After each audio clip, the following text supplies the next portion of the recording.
Fixerbot says. Welcome. Stream starts in 5 minutes.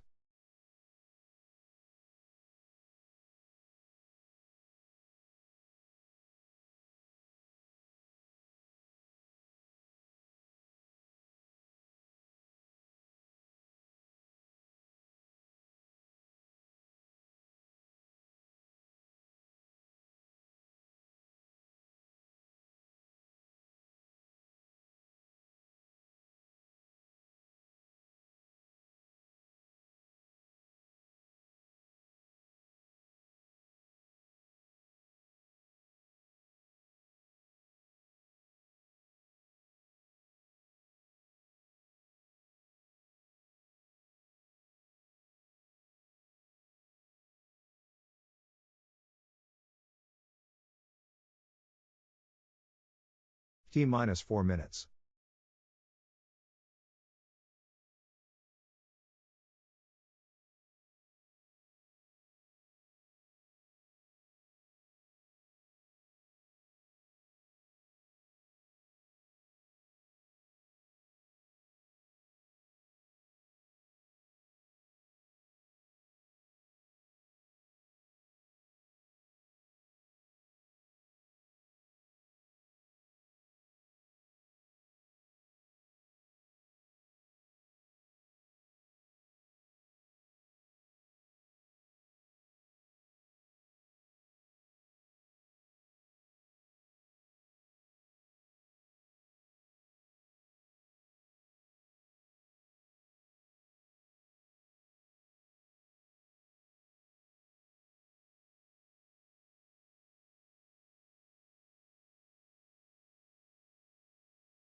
Hi.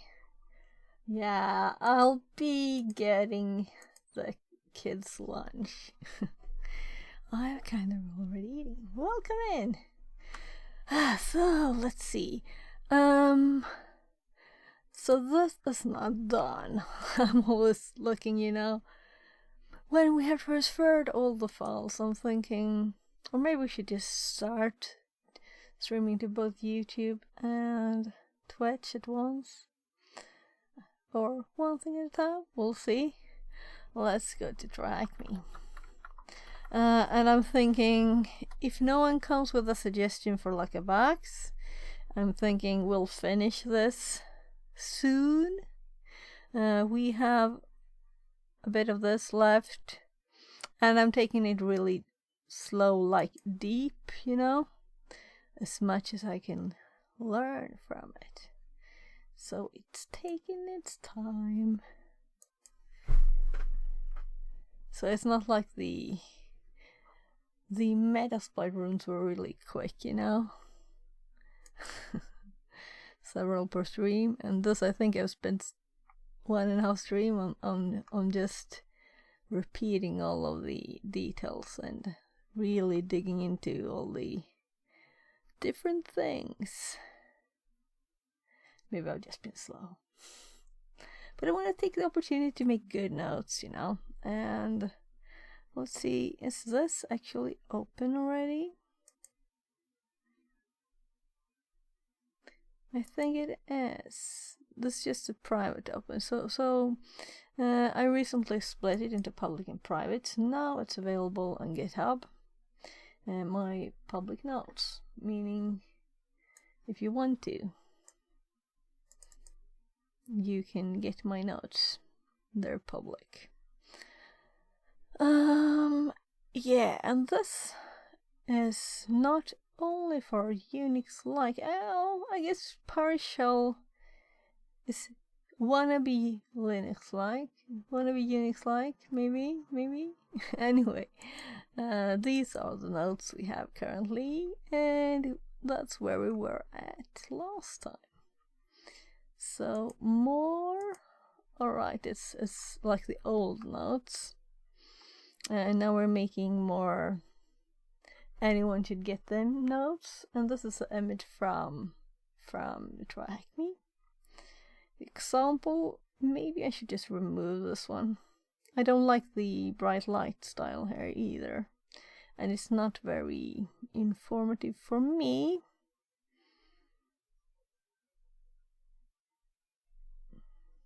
Maybe it's still... Well, I did put it there, so... Yeah, the next step, just to check back and repeat, we looked into these last time and really understood every step here, and it's all in the notes here. That MK54 creates a named pipe, and that's just like a normal IO stream. But it also works the same as a pipe symbol, so that's why it's called a name pipe. The name pipe, so it has input and output, and it's... Well, tell me if I need to explain it more. The name pipe output goes to Netcat. The output of Netcat goes to the new shell that's created. And both std out and r is going here to the name pipe. Let's see. Off the new shell. Yeah, off the new shell goes into the name pipe, meaning it goes to Netcat, because the input of Netcat is the name pipe. So that's the reason why it's used. The new shell, or in other words, us on the other computer. Yeah. Well, it's not actually that, but that's how it works. When finished, the named pipe file is deleted at the end here. So it's first created. And we also have the same here.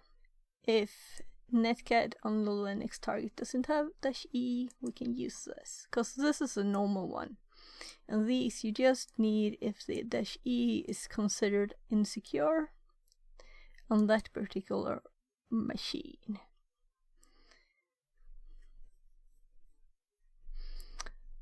Yeah, so this is the normal one here, and this is the...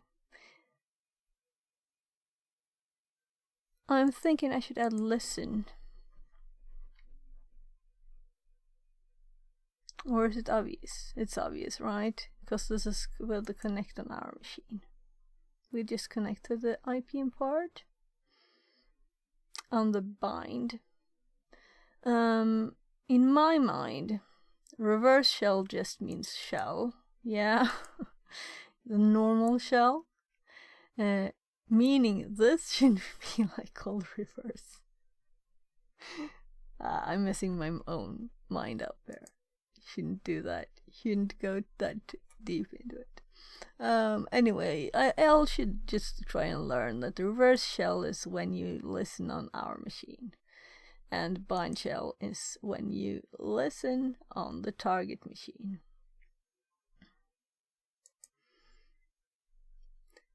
So I guess that's supposed to be the normal one then, and since this is the reverse, yeah. Just depends on what you're used to, right? Let's move this out of the way here. It's just my phone control here. Apparently it stopped the app. Loading a virtual deck there. Vertical deck. That's for another day to upgrade Sammy and the phone app.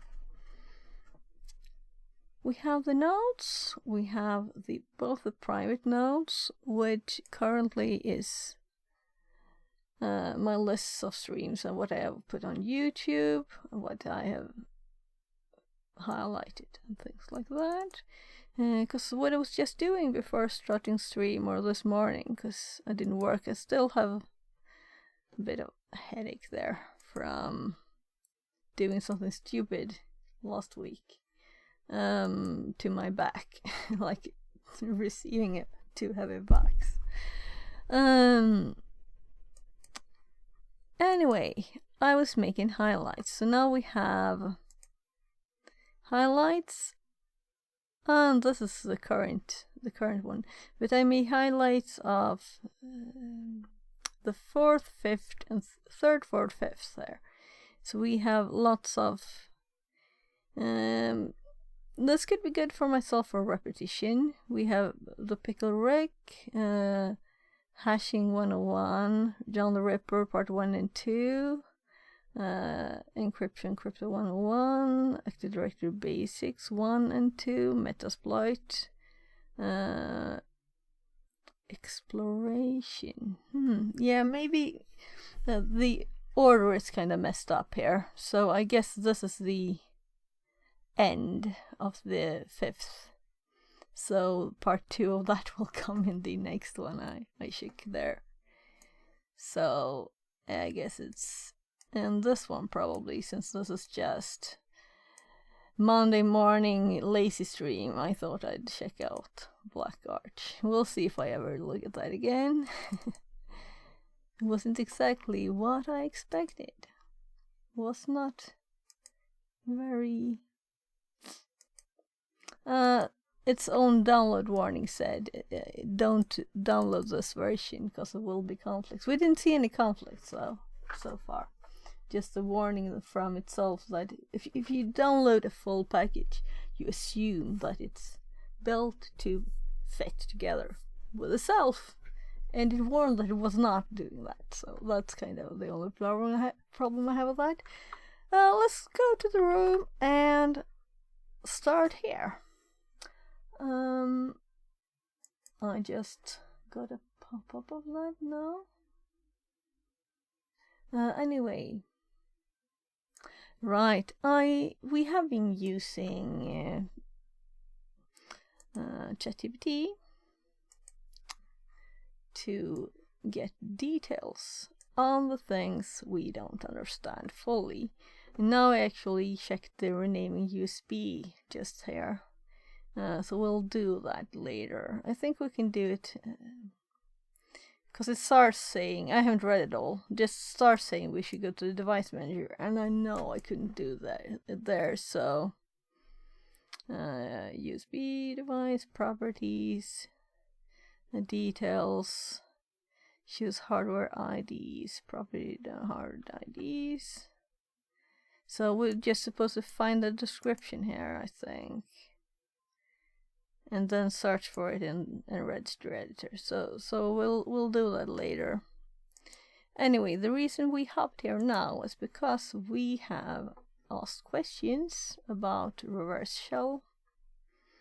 And we stopped actually. Yeah, we were doing Windows PowerShell ones at the end there. So if we pop this window open again here. So yeah, that's where it ends, I think, with the PowerShell one, to finish the repetition of the old stuff.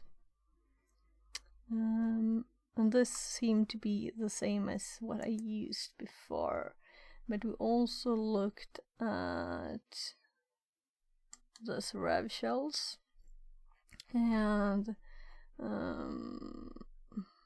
I scroll too far down.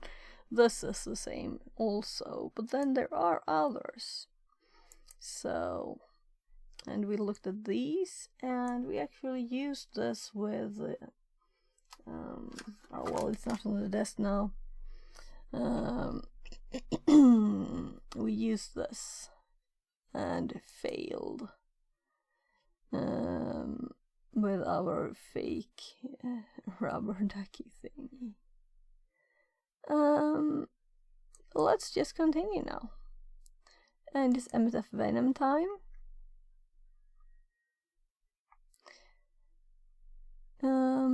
Before I get started for real, I'm just going to go get my kids that lunch that's finished in the air fryer, it's called. Right, I think I'll get myself some cold water too. I'll be right back.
think I'll actually have my door open. I don't think you'll hear like cutlery from the other side of the house, right?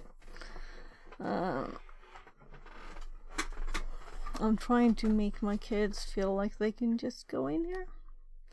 Alright, this tea should probably be a bit cold. Very cold. So, let's get started.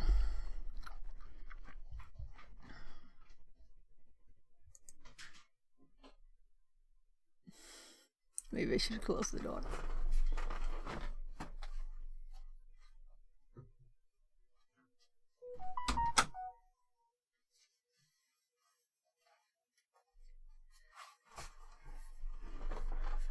There.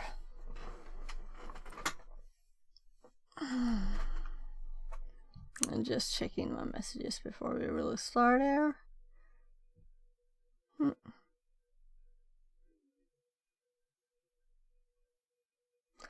Oh.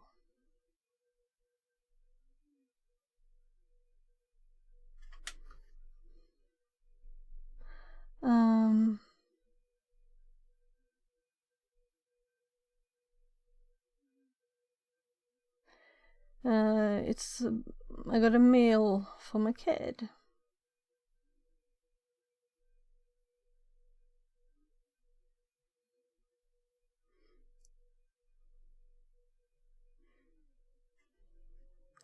Let's see if I can look at this on my phone quickly.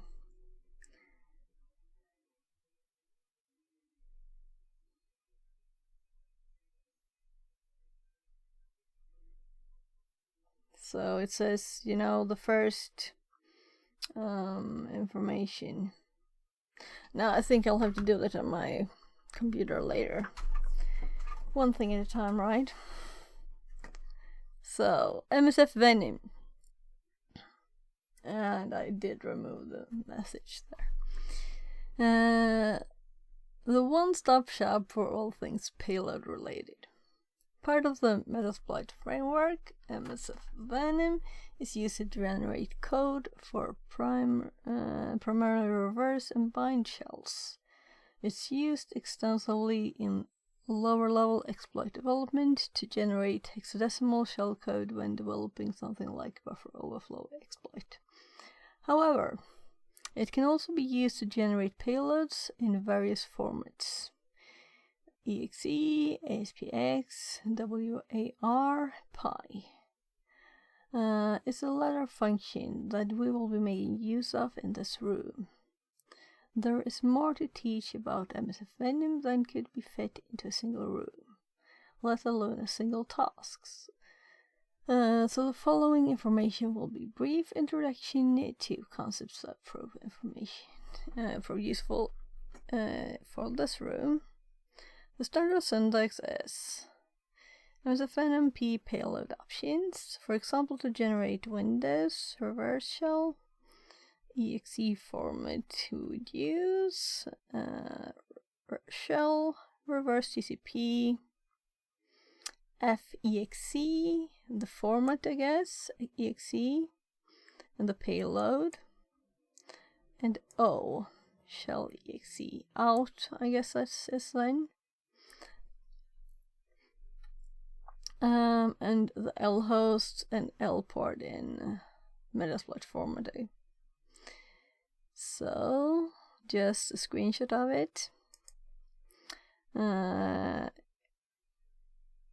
Yeah, this is just what was before. Staged vs stageless. This is the interesting part, because I need to remember this better.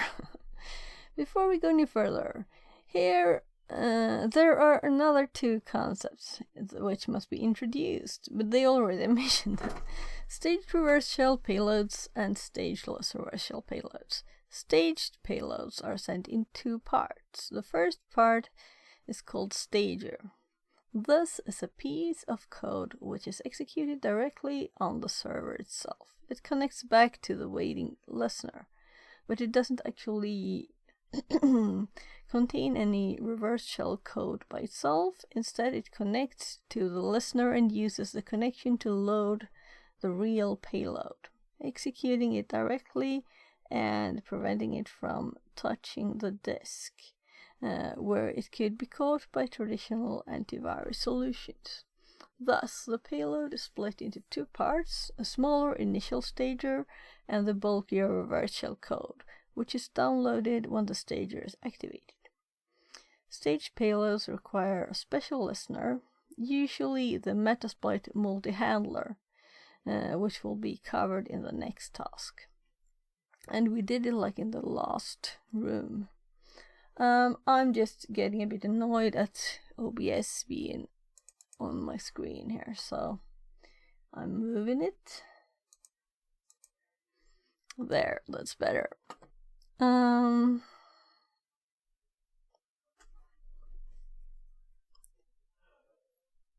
Yeah. Stagerless payloads are more common. These are what we've been using up until now. They are entirely self-contained in that there is one piece of code which, when executed, sends the shell back immediately to the waiting listener. Stagerless payloads tend to be easier to use and catch. However, they are also bulkier and are easier for antivirus or intrusion detection program to discover and remove. Stage payloads are harder to use, but the initial stager is a lot shorter and sometimes missed by less effective antivirus software. Modern-day antivirus solutions will also make use of the Anti-Malware Scan Interface, AMSI, to detect the payload as it is loaded into memory by the stager, making stage payloads less effective than they would once have been in this area. And my mind is kind of going a bit to why didn't what we did last time get detected by my Defender when it actually was before. And what we did was this. So we run the download string from my VM revsh.ps1, and I kind of think this was caught earlier and I had to disable Defender. Oh my, oh sorry. Maybe I should eat something too, though I'm not hungry. Just to wake up. I did eat noodles a bit ago, so.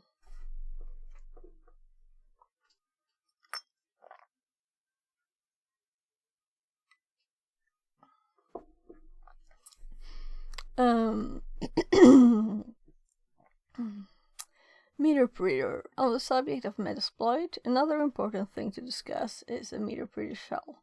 MeterPreter shells are Metasploit's, just checking that my mic was actually on, right? Are Metasploit's own brand of fully featured shell. They are completely stable, making them a very good thing when working with Windows targets. Alright, now I get it why this is so detailed in here, because it's not, we had 3 Metasploit rooms, and this is just one the shell, you know, so it's all of the things in one. MeterPreter shells, they're completely stable, making them a very good thing when working with Windows targets. Completely stable. Yeah, right. They also have a lot of inbuilt functionality of their own, such as file uploads and downloads. If we want to use any of Metasploit's post-exploitation tools, then we need to use a MeterPreter shell. However, that's a topic for another time. The downside to MeterPreter shell is that they must be caught in Metasploit. Yeah, and Metasploit is kinda annoying.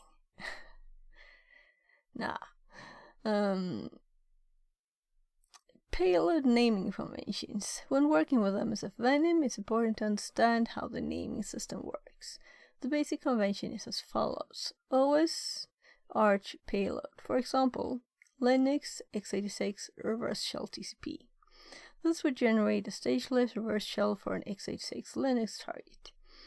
The exception to this convention is Windows 32-bit targets. For these, the Arch is not specified. So if we see one without the x86 bit, it's 32-bit Windows. For 64-bit Windows, the Arch would be specified as normal x64. Let's break the payload section down a little further. In the above example, the payload used was shell reverse TCP. This indicates that it was a stageless payload. How? Stageless payloads are denoted with underscores. The equivalent to this payload would be shell / which is kind of confusing with these, right? Reverse TCP. Stage payloads are denoted with a /. This rule also applies to media preader payloads. A Windows 64-bit stage media preader payload will look like this. So media preader reverse TCP. And they kind of break their own naming convention there, introducing a / in the middle here, which I think is kind of annoying or confusing, maybe is the right word. Linux 32-bit stageless mirror like this. Linux 32-bit. And also, this is kind of funny, with the x64 and the x86.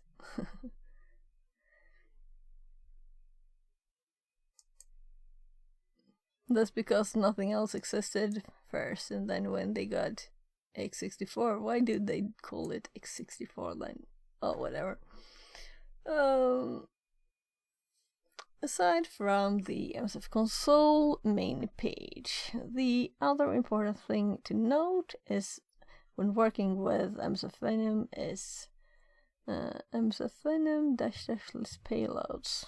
Yeah, so this can be used to list all available payloads, which can be piped into grep to search for a specific set of payloads. And I've used this, and this is much better than searching in the MSF console, because infinite lists, yeah, with a search there.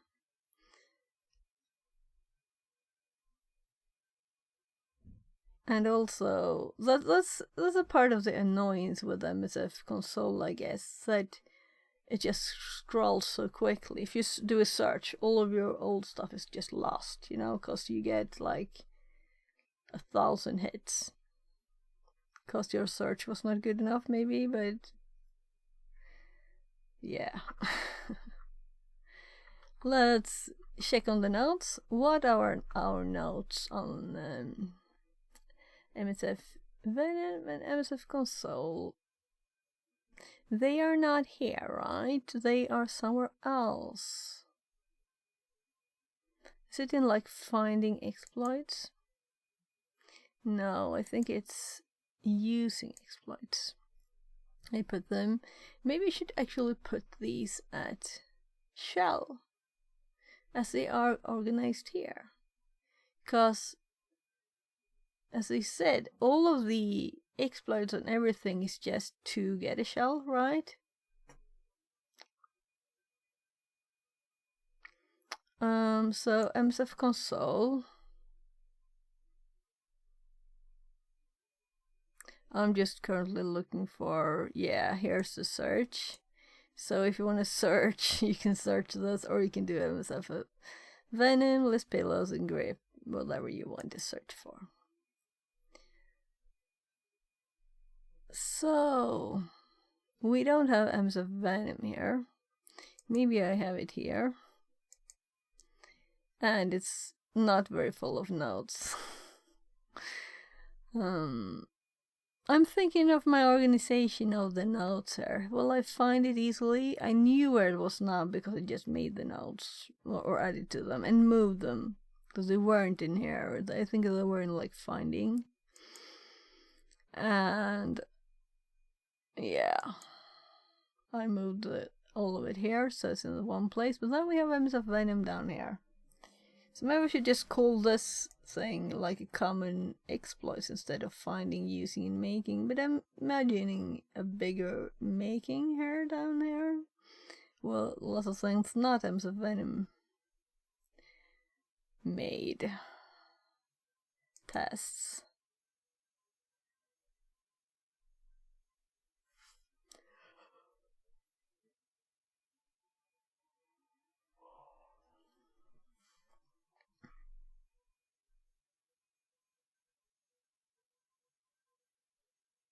Let's just follow this.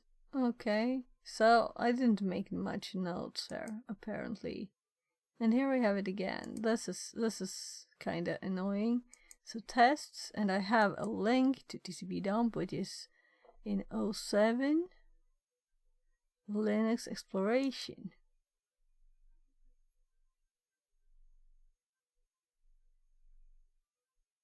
Am I blind? I must be blind. No, 07 using. I think I know what the problem is. The links have not updated as they should. Because there is no longer a 07. This doesn't exist. So it just created it now.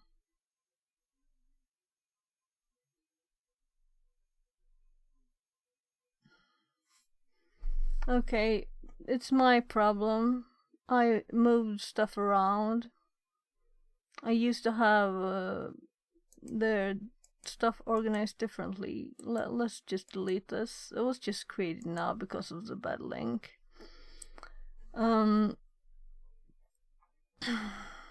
So in reality, this link needs to be not 07 and not public. Let's do this actually. And I'm going to cut that instead so I can search for it to see if we have other bad links. Because InfoSec, I assume we're still using, right? InfoSec. And then Info and Tools. And then we have 11 instead. And we will get to the actual notes for this. If we click it now. No. So where did we pop up now?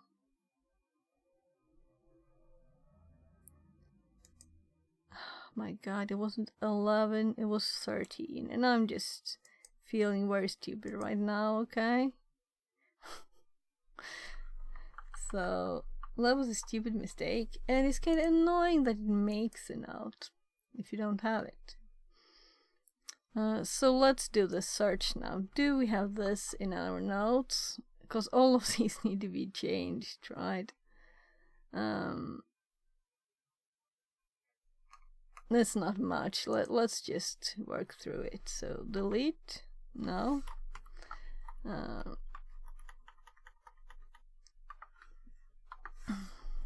So if we do this and go to this one and click delete, no, it doesn't work. So we can abort that. We can just click this and delete it and go to the next one, because all of these links would have made problems for us later. So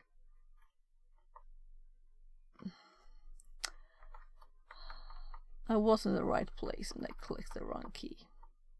There. Oh my goodness, all of these images. Okay, but we're fixing it now, so.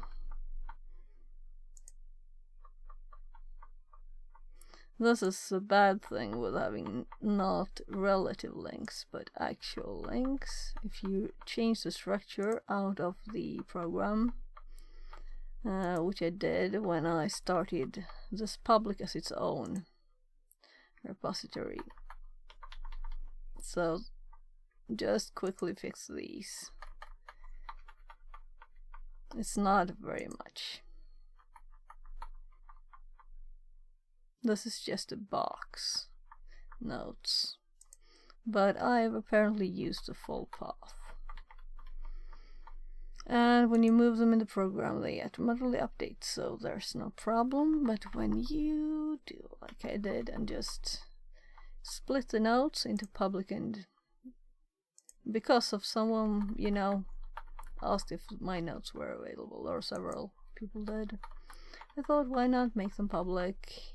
So I had to split up my private stuff. I mean, it's not very interesting to people what streams I have made backup of, and when my kid's dentist appointment is, you know. There. So this one seemed to be different. It's just here in something. So this one is a real one though. I don't know why I had a link there though. That's another thing. No, that's more box notes. Sorry for this. But if I don't fix it now, I'll just get annoyed later again, so it should be easy. Just like 2 more and we're done. Or rather, nothing. And this was in an example for a room too. So if we go back all the way here, or we could just do this. This TCP dump we linked now. From here, right?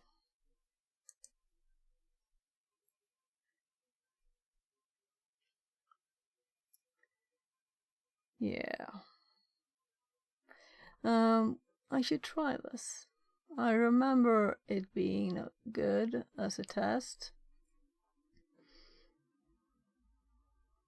But this should be in my other notes.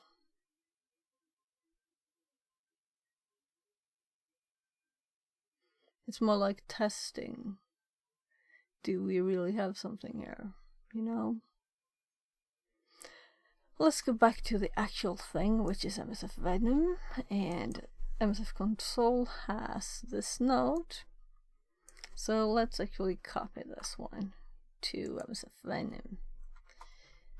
And let's start adding some data from this room, because I will probably not remember everything for all time and eternity. Right? That's not how your brain works. So let's do this as an example.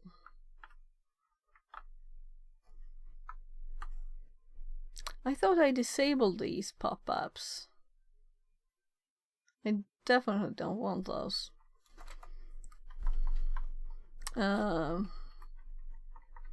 So when reverse shell in exe format, and this is just an example, and then we also will need to have the help, of course, of MSF in here. We'll soon go to the machine and test stuff, so was there something to start here? Nothing yet. I think it's all at the bottom there, so we test all the things at the same time. Oh, okay. So we were at the payload naming conventions. When working with MSF Venom, we read this. We were just at the search. That's where we were at. This gives us a full set of Linux MediaPreter, COSIG grepped Linux x86 MediaPreter. And it annoys me that these are images, because that means they can't be color fixed, right? Answer the questions below. Generate stage reverse shell for a 64 device target exe. Using your track me. Yeah, and I did this like 6 months ago. What command will be used to generate a stage meter reverse shell for Linux? So this. Let's take what we have in the paste memory. Let's do a notepad. And let's put it down here. And we have the base here. It's MSF Venom P. And then we're going to use Linux instead. So Linux. And then we have x64. Then this next part is at MeterPreader. MeterPreader. And reverse shell. Assuming so, this should be probably reverse TCP, and then the file type format is ELF. So let's do ELF, and file name should be shell. And then there's more here. We can see the dots of the IP. Assuming your IP. So let's just lazy this and copy the IP. And the port is 443. And let's see if that's correct, and it is, and we have a 1-day streak again. Yay. So we can add this example. Let's add this as an example to the notes too. Why not, you know?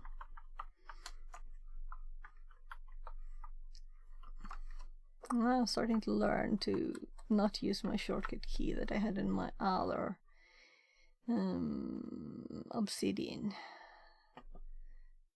Maybe I should fix it still. So we can just close this, and let's look at the actual thing here. Staged. Yeah, and that's why we had the slash there.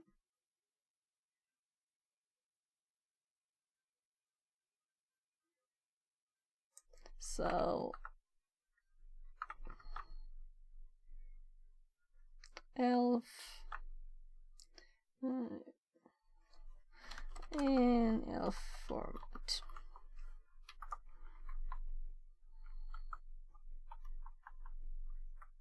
Yeah. So this is kind of like repetition because we used this just a few days ago there.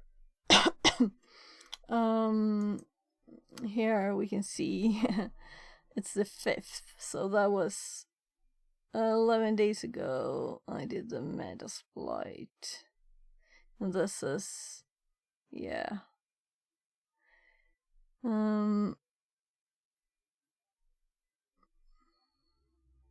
Yeah, so even the next day or the next time, if it was the 9th or what it was, let's just see, because I'm trying to keep track of these things. It was after.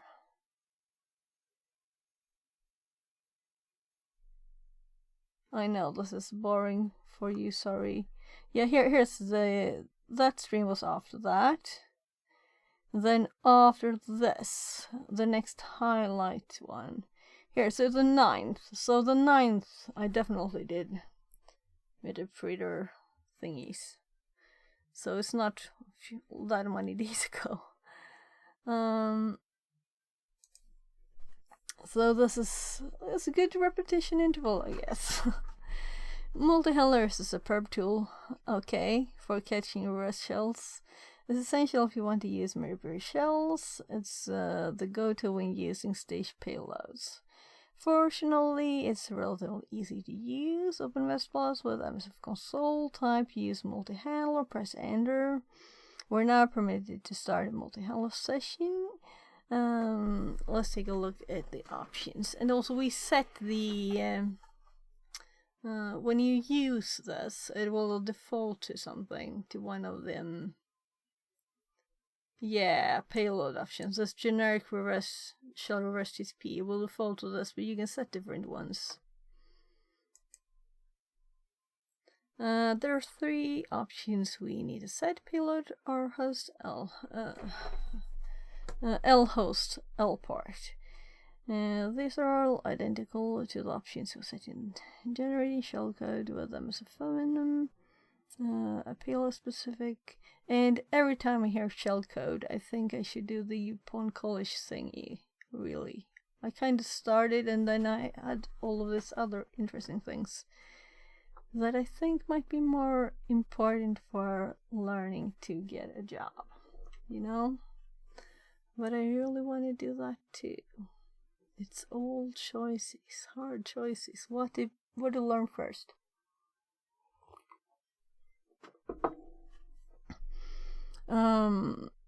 Generating shellcode with MSF Venom, a payload specific to our target, as well as listening address and port, which we can receive a shell. Note that the L host must be specified here, as Metasploit will not listen on all network interfaces like Netcat or Socket will. It must be told specific address to listen to. When using TryHackMe, this will be your Tune0 address. We set these options with the following commands. We have these notes, you know. Now we're back to stuff we have notes on. We didn't add much here in MSF Venom, actually. MSF console we have lots of notes on. These are also just tests.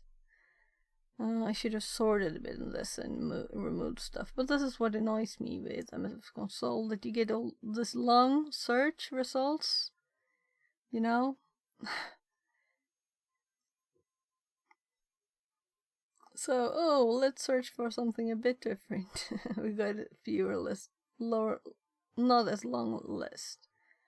Now this is also search results. It's just flipped out with the, I was thinking solo string. There's some character here, you know. Breaking the formatting. So more search results. Let's fix the last one there too, I guess. So, well, we'll leave that as it is for now. It actually served a purpose now, showing why I don't like it too much. I guess I should like it. Christy tells me to like it.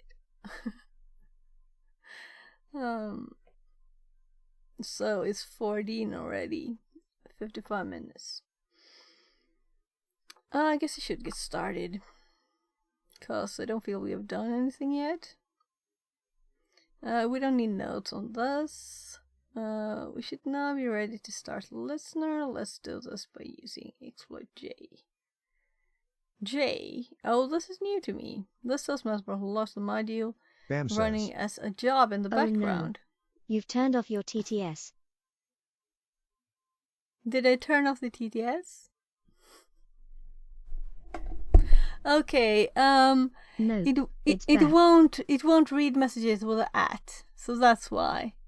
Because though that's an option. Let's change the option. Let me show you here. So the TTS, it will see if this is a reference to someone else, as this is running as my bot. It's a bot that says the messages, you know. So it says this is for someone else. Not reading messages with it. Got it. Yeah, but it's not the @ in itself, it's like the @ in the name. So, and it's not the one they're running. Since the It's a bot running this. But there's an option for this, and I want them red, so let's fix that. It's just that every update, I think, the Security Live does, my options kind of go away, because also we need to... So I should have started with Hello Fixie. Yeah, you could have started with that. And welcome in, Bamban. Welcome in. So, don't be in chat. Material similar. Replace speak username messages here. So this is it. Speak at username messages referencing others. And I do want this because if you really don't want the TTS to read it, you can use a comment character. And I'll show you what I mean with that. So you can do like this. And then it won't be read. So if you really don't want it to be read, then you can do that. But if you're like sending a message to someone else, or even to me, but not the bot, now you will read it. You can try again with the at character. I really like your stream's TTS feature. Yeah, I like it too. It's thanks to Security Live. I hope you watch his streams too. But his is great. Though he's been doing this cool Linux thing, turning everything into Linux. Yeah, good. So he's been doing this Linux, and at first I think, oh cool, great. And then I realized, right, I can't use the things he's doing now because I'm not on Linux. So it's good, and it's less useful too, unfortunately. Because he used to make tools for Windows and such. But the TTS is still the TTS. Now it's run in the browser. So just making sure it's...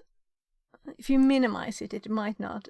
Chrome might just kill stuff if it's minimized. So now it's not minimized. So this J, this was new to me. So let's look at this. So we can do exploit J to run it in the background. So let's add this to the notes at once. So where do we have exploit? Here. So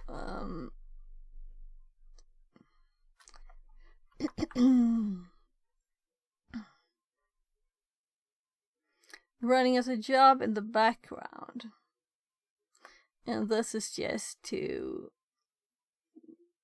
background shells, so we can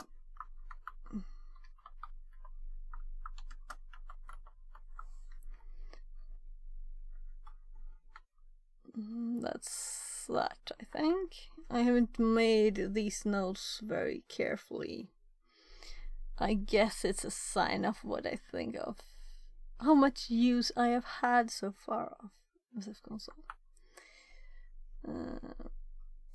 So let's look at all this. Q. Oh, that's nice. I was thinking about how do I do it not to pop this banner thing up, but this is it, right? Let's try this at once, because now I'm actually interested here.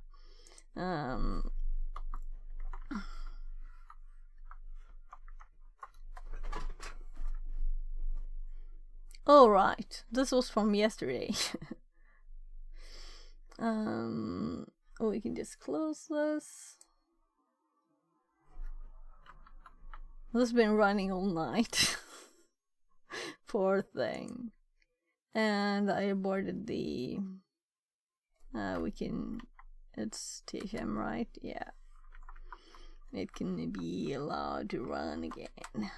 Because we were connecting to my machine. RevShell to my Windows here.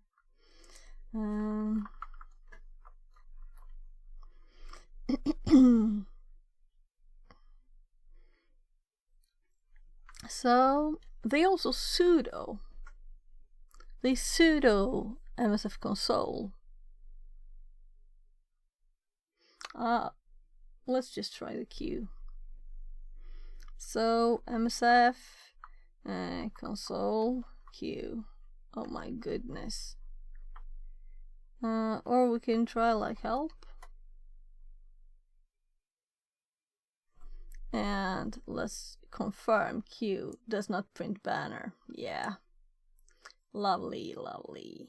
Those, it takes too much space because I'm trying to scroll up and down in my note, in the terminal and look at what I did, and then I have a lot of these in the way. That's annoying. So let's do queue. And it's as slow as always. I guess the slowness is one of the reasons I don't want to say I don't like it. I have not used it because of this.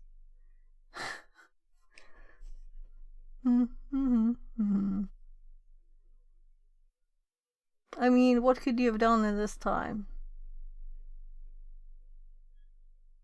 Seriously, what is it doing when it's starting?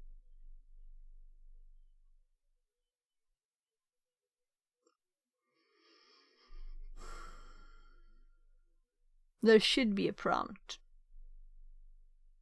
Let's click something. This is just a banner, should be removed. There. That's how long it took for it to start then. So that's, I guess I found the reason why I don't use it. One of the reasons. Because it doesn't feel efficient, right?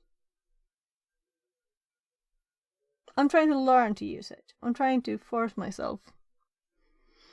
But now we have one tiny thing less to worry about. The queue. So, and they do it for the screenshot, I guess. Use multi-handler. Use, and it's automatically using generic reverse shell TCP. Exploit multi-handler options. Yeah, they just do options to find the options, and then they get this set the options. Oh, they set the payload too. Then they exploit J.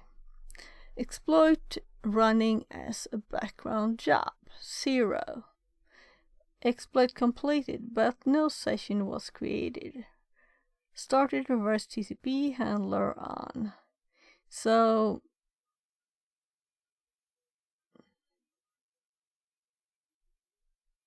it is there, but it's not seen. We'll have to try this when we get to the practical bit a bit later here.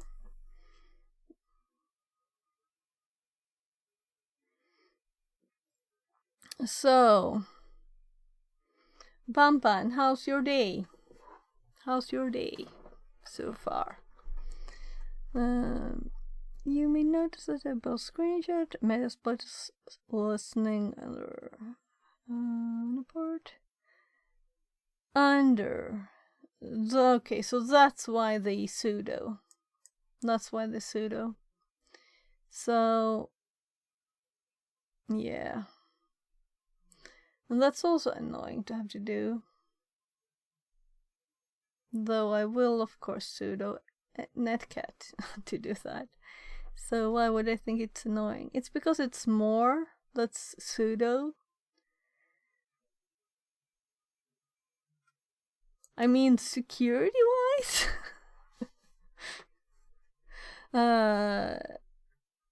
When the stage payload generated in the previous task is run, Metasploit receives the connection, sending the remainder of the payload and giving us a reverse shell.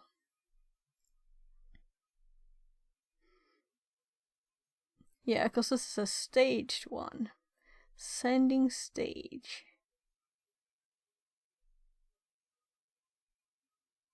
So, if we just continue here, it started listening. And here it obviously they got a connection then. So it's first it sent the stage and then it created the session. And then we connect to that session. So automatically backgrounded because it's a J2, of course, then. We'll have to try starting this with J and without J.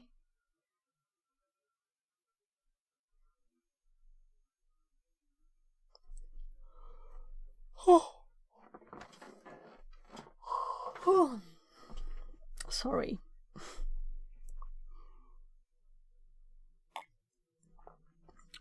Notice that because the multi-handler was originally backgrounded, we need to use sessions 1 to foreground it again. It worked as it was the only session running. And the first also, because it doesn't always be the number 1. Had there been other sessions, I see we would have needed to use sessions to list them. That would also be displayed in the line when it opened. Command shell session 1 opened. Yeah, so we don't have to list them. If we had just received our 10th reverse shell, what would be the command to foreground it?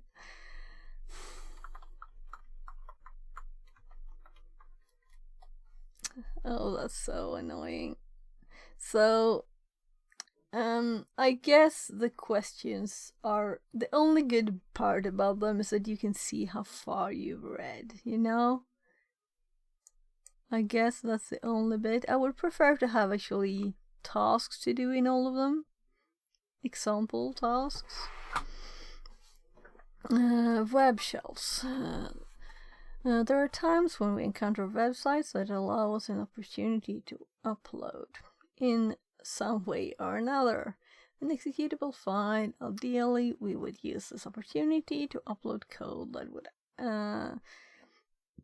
activate a reversal by shell. But sometimes this is not possible. In these cases, we would instead upload a web shell. See the upload walnut room, which we did like some time ago. For more extensive look at this concept, web shell is a colloquial term for a script that runs inside a web server, usually in a language such as PHP or ASP, which executes code on the server. Essentially, commands are entered into the web page either through an HTML form or directly as argument to the URL, which are then executed by the script, with the result returned and written to the page. This can be extremely useful if we are firewalls in place or even just a stepping stone to fully fledged reversal bind shell. As PHP is still the most... Oh, I was hoping for something else there. As PHP is still the most common server-side scripting language, let's have a look at some simple code for this, but I already have a better one than this. Pre.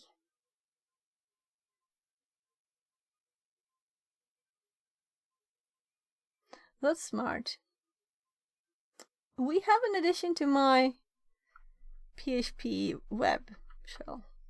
So let's actually do this. Because I wasn't expecting anything there and we got something. That's nice. So, do we have this on web or... This is just web shell nc PHP web shell. So if we add the pre, because then we will get formatting of the output, and that is very nice. So I like this. And to lace it, let's just paste it in its own. Nah, it's me trying to find the keys here. Oh, it was already in them. Good. So if we compare here, we just add the pre.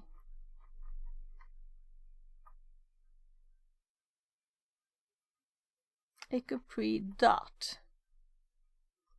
And then we have they use shell exec. Let's have this as its own point here.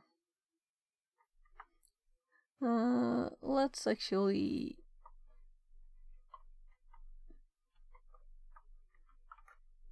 give it its own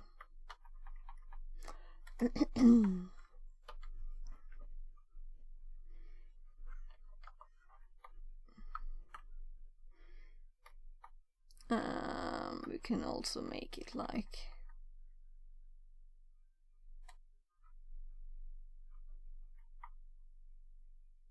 that was supposed to be end, not delete. So comparing here, we just have dot pre dot, so it's also in the echo. And instead of system, they have shell exec. So it's always nice to have alternatives, but I imagine that the pre bit would always be useful. You know, if you get a directory listing and it's just a squished together text blob instead of being printed with new lines and things, and these will keep the new lines. So that's nice. This will take get parameter in the URL and execute it on the system with shell exec.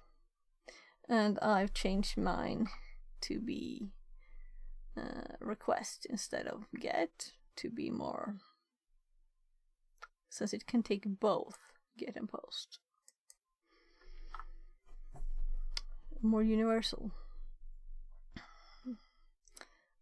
Essentially, what this means is that any commands we enter in the URL after CMD. Let's actually do a comparison between system and PHP system vs and then it is what we have used several times, shell exec. I googled it the other day. So what's the difference between?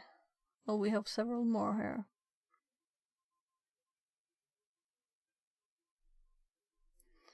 And this is Stack Overflow. Let's try this one.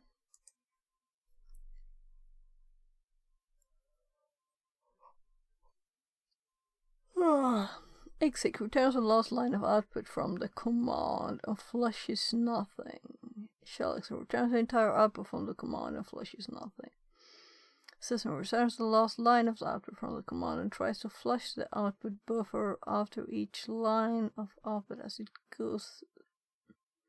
Okay, last line of output.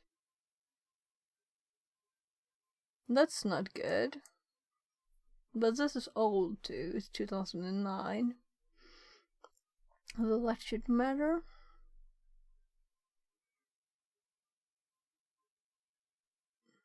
So it definitely sounds like shell exec is a more better options from these. That's interesting. Meaning we're learning stuff. So all of these are possible to use. Oh, I'm just going to lean back and relax a bit. So, oh yeah, I have my back massage thingy here too, because my back is not perfect right now. So except for these, we also have PHP. Well, I guess those are two, but let's remove these.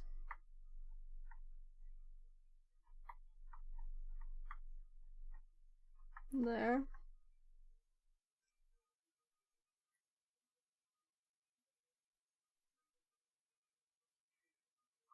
Because this would mean that the only optimization of this one would be switching this to request, right? And shell exec would be better in system, But also, there might be some kind of limitation, right? It wouldn't all be stopped if that was the case. So let's look at some of the others.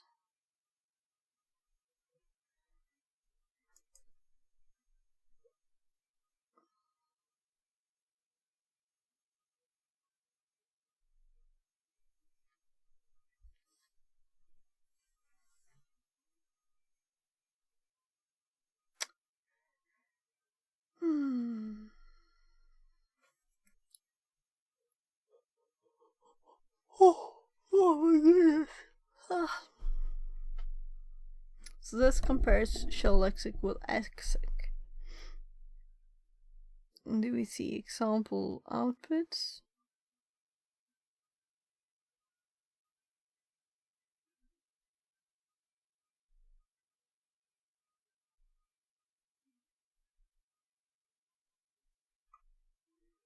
No.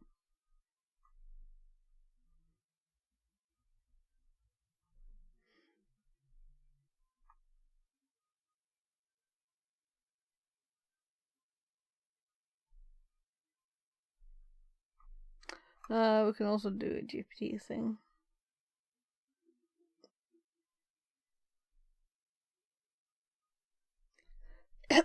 It's not system in here at all, right? It's just shell lexic. So I'm kind of curious about the system one that we have been using.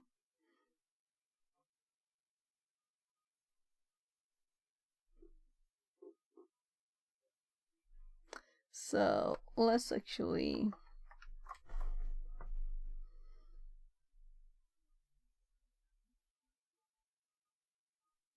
we can also read the manuals. That might be digging too deep.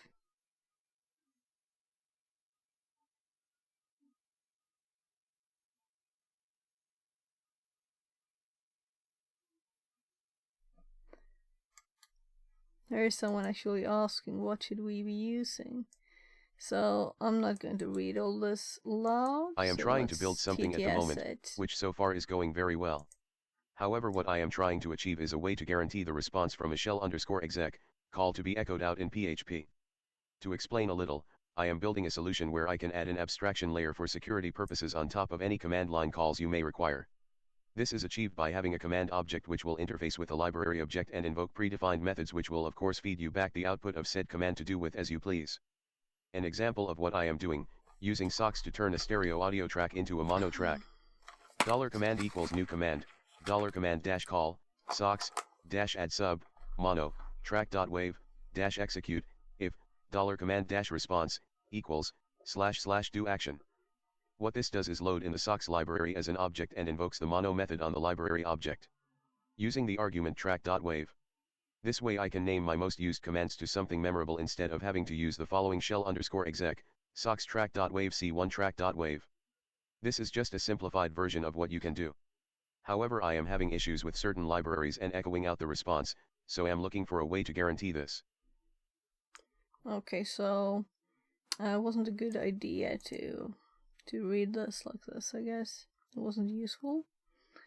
I'm just trying to save my throat a bit. So here's something. Are more or less just variations, specific problem.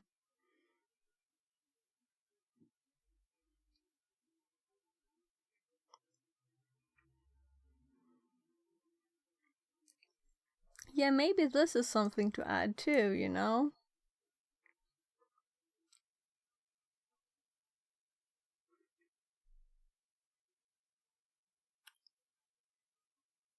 I'm missing out, which is quite frustrating.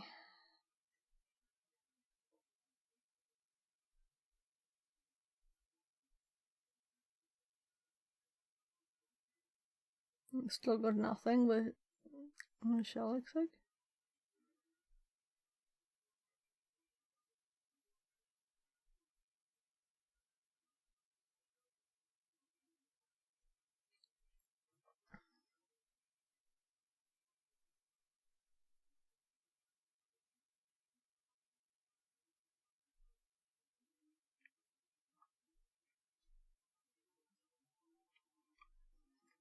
But this is a thought.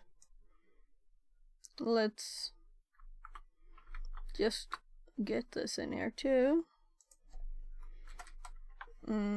Maybe use 2.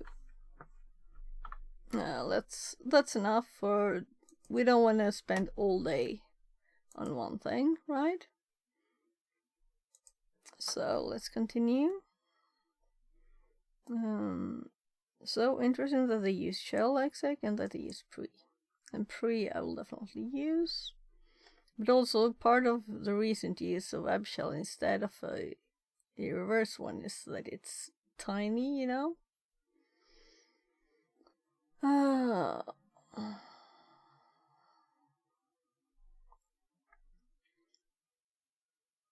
Yeah, so it's just example. Notice that when navigating the shell, we use get parameter cmd with the command ifconfig. Okay, that's what they had as example. Which correctly returns network information out of the box. In other words, by entering ifconfig command we used to check then into URL of our shell, it was executed on the system.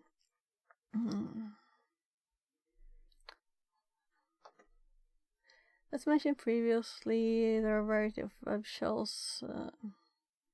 Okay, yeah, so let's look into this, cause let's just open a new one and go to USR, and we were just there. So we had several ones there. So now I'm kind of curious on the PHP.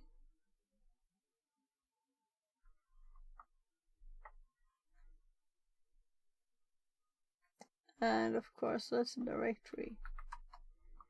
This is probably why we didn't look more into these, because there are several ones, right? There's the reverse shell there, but it says web shells. Yeah, I guess a simple one.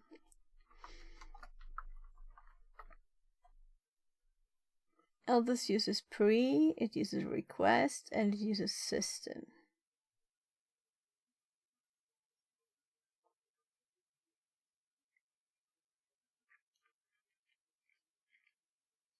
It's also nice to do an if. Which is kind of useless, right? We don't care if we get some error if the variable's not there. Do we? Tell me why we need it. And also die. Which I've never seen, but I assume it just kills things there. So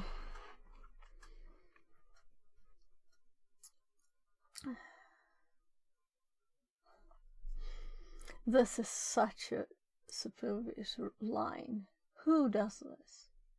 Is it supposed to be more simple for someone to understand?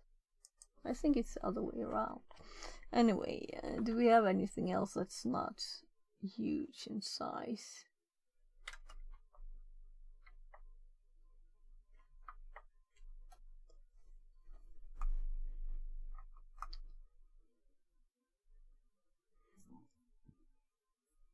A file name.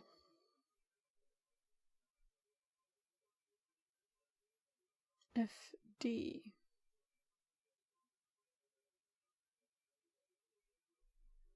Open there.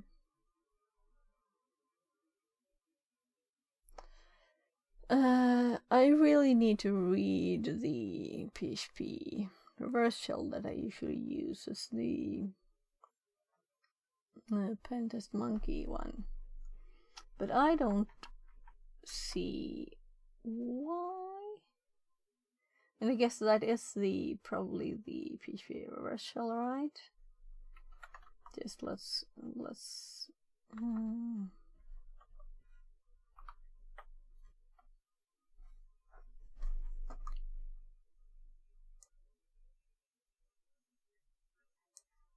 Yeah. Pentist monkey. Whatever. So, I should have looked at the other directories, because PHP is the one I used, but I know that I put this in my notes, but let's confirm that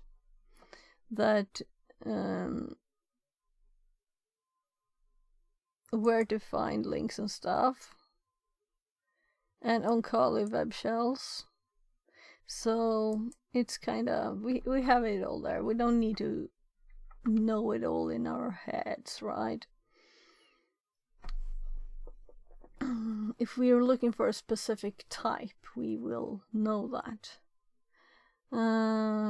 Including the infamous. A full REST shell PHP, note that most generic Linux REST shells are written for use-based targets such as Linux web servers. Will not work on Windows by default. When the target is Windows, it's often easiest to obtain RCE using a web shell or by using... Yeah, this is a good thought, that if it's Windows, you should go for web shell. But also, I just have a cord in front of my screen there.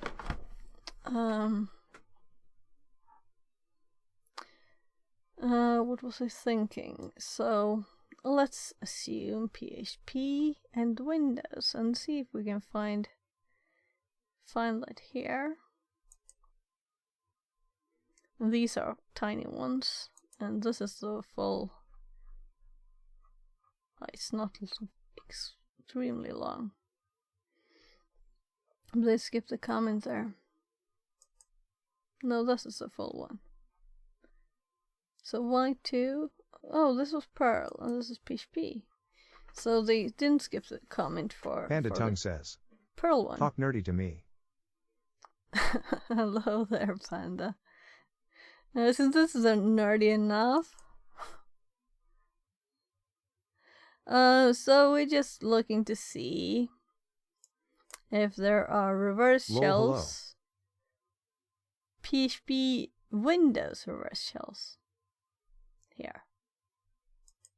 So Linux or Windows. So there is one here. So then we don't need to dig any further. It says it works for Windows. Let's believe that and look no further for now.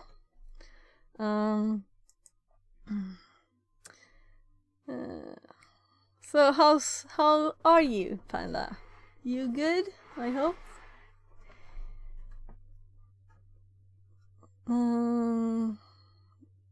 Whether Windows easier to obtain RC using a web shell or by using MSFM to generate a reverse bind shell and the language of the server. With the former method, obtaining RC is often done. Doing good. Getting settled in at work. How are you today? Yeah, I'm good, I guess. A bit tired as always. When you've been sitting by the computer for just like a bit, I always seem to get a bit tired, you know. Drinking some tea. Yeah, I think my back is almost good. Almost. I sit here from 8 a.m. to at least 5 p.m. every day. Yeah, I know. It's not good for your back and stuff to sit this long.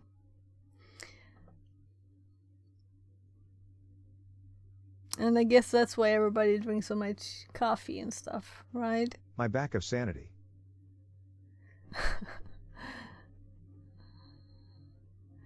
Yeah, it's not good for the sanity either. I got it. I would love some coffee. And I don't like coffee. That's a problem, right?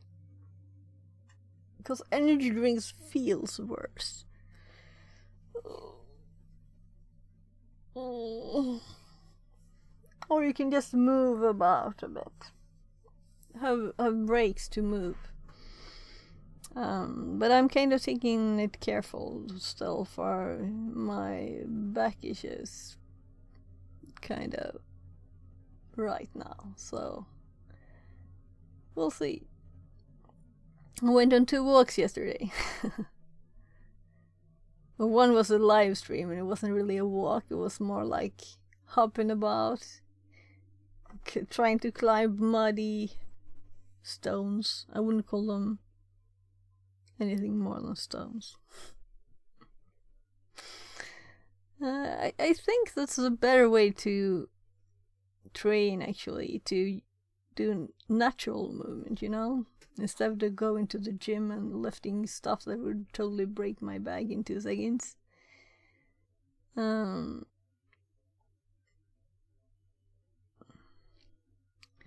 agree. Yeah, I think so, like walking and climbing and whatever. Well, the former method of obtaining RC is often done with a URL encoded PowerShell reverse shell. Yeah, we have PowerShell too. This will be copied to assume the argument. Yeah. Fresh air, not smelling people, only nature. I kind of feel the whiff of sweaty people, you know, from a gym or something. Okay, nature smells much better.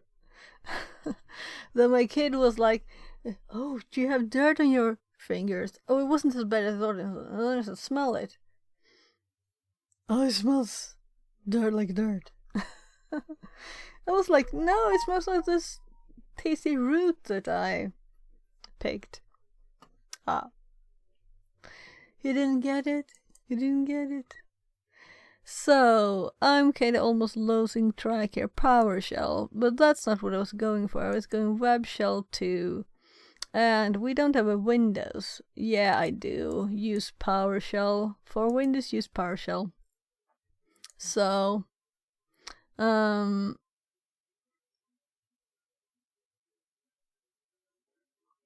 let's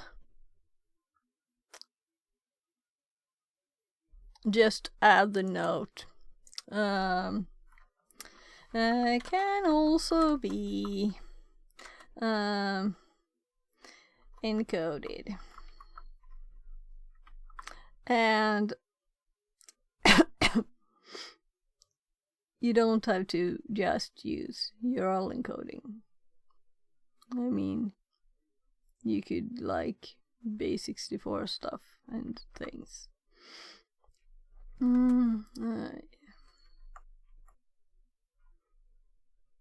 Well, is it too obvious? Just to remember things exists. This is essentially encountered in task 8, however, it's been URL encoded. Yeah, and we can still read everything. And we looked kind of thoroughly on this one the other day. So, next steps. Okay, we have a shell, now what? We covered lots of ways to generate, send, and receive shells. The one thing that these all have in common is that they tend to be unstable and non-interactive. Even Unix-style shells, which are easier to stabilize, are not ideal. So, what can we do about this? On Linux, ideally, we would be looking for opportunities to gain access to a user account. SSH keys are stored in home user SSH. And I think that I don't have enough about this bit actually in my Linux exploration. So let's go to this and here and actually mention SSH. I don't think I'm doing that. Look for SSH keys. It's kind of obvious though in the user directories. Here. Maybe I should look for SSH earlier in this process and more explicitly inform myself about it. let's add something here then. We're logged in as someone. It's a state.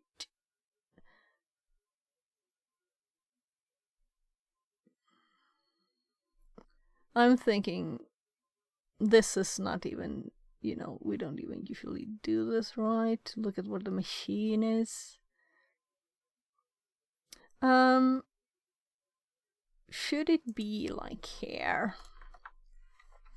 But in the same time, I don't have to follow this order. Let's put it user directories.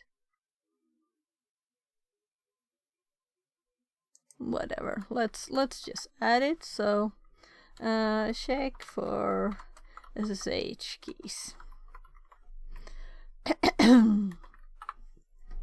And let's copy if we can and never type if we don't have to. So this is enough, you know. In CTFs, it's also not infrequent to find credentials lying around somewhere on the back. Some exploits will also allow you to add your own accounts. Particularly stuff like Dirty Cow, which we should probably click. Or writable, its shadow password. Yeah. This should also be in the file. In the list.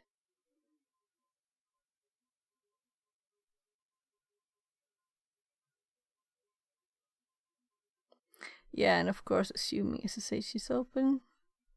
But it's kind of always as on the CTF ones, right? I've heard of this. I don't know if I tried it.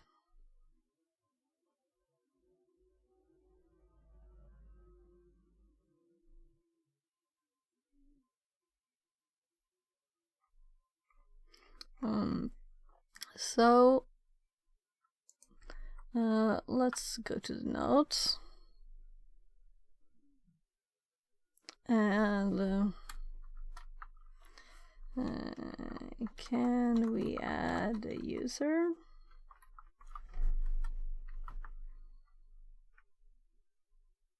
Well, then we have the link already here.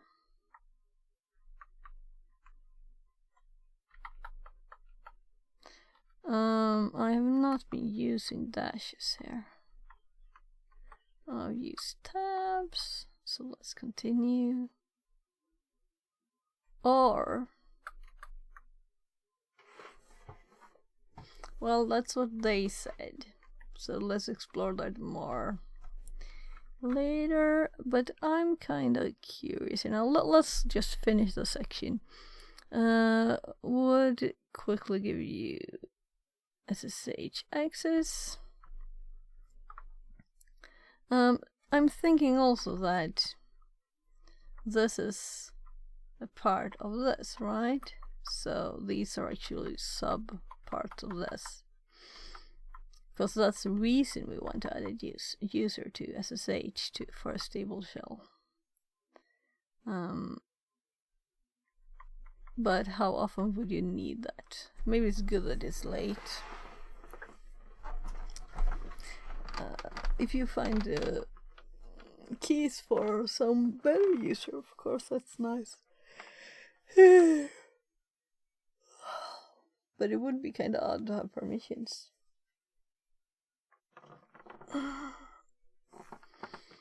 On Windows, the options are often more limited. It's sometimes possible to find passwords for running services in the registry. Yeah, and these are, all of this is interesting for the notes, because I don't have this in my notes. VNC servers, for example, frequently leave password in the registry, stored in plain text.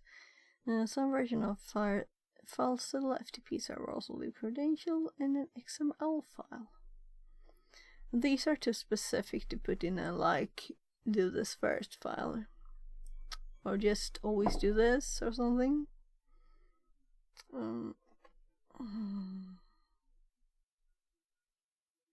Ideal on Windows, you would obtain shell running as a system user or administrator account running with high privileges.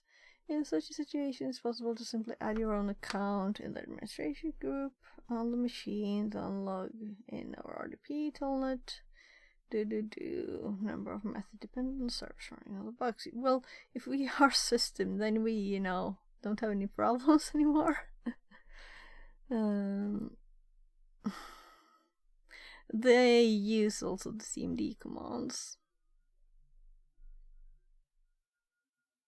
but it's kind of easier to add the password with them. Net local group administrator username add. Oh, I'm not forgetting this bit, but I'm going to make sure that I have this in my notes. If we look at Windows instead, I haven't made one of those files yet, but we have stuff. Maybe it's not even here. Maybe PowerShell commands. No, like create user and stuff. There, create user. Yeah, and I had the Pratchett example.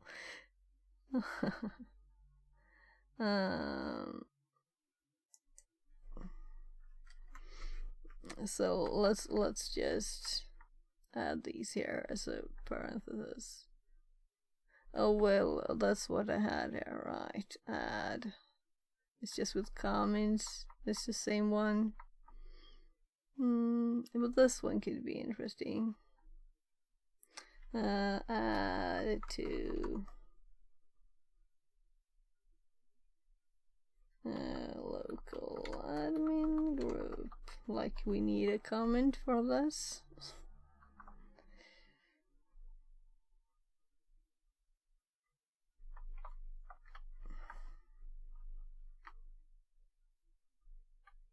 I don't think this will do anything.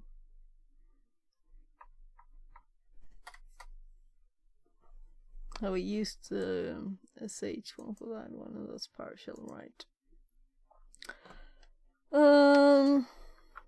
So the point of this is to gain knowledge and save it by adding it to the notes, so we don't forget stuff. I guess no one ever forgets anything, right? I keep checking my audio volume that is actually moving the mic, because one of the videos that I made the highlights for today, I was muted without realizing for a long time, at least half an hour, at least. And like in the middle of it, I switched to the other mic in my ear thing and went away for a bit, and then I went back and I switched to this mic. And I didn't realize that it wasn't actually moving. And the solution for this is to plug the USB mic out and plug it back in again. Bam says. Yeah, thank you. Muted, I would have said Thank something. you. Thank you, Rampan. Thank you. Yeah, great. So I'm kind of like checking it extra now, just to make sure. So where should we add this to our notes? That's the question. Finding passwords on Windows. And what we need to do also is, of course, to create one of these. Start here file. We have this for web. Start here web, and we have start here Linux. We should have start here Windows. And why not just create one? And I think I called it dash to make it sort, So start here. and Windows. The Windows bit is just for if I have the tab open, so I can switch between them easily and know where I am. And this information that I have could go into here. You know, we could paste this here. But this is too long, so I'm thinking to make another note for now. And then when I'm going through this and sorting it, and probably doing this while I'm doing like some Windows box or something, so it's, you know, in context, we have things we can test stuff or whatever, you know. So let's just paste this, and it was like finding credentials, Windows.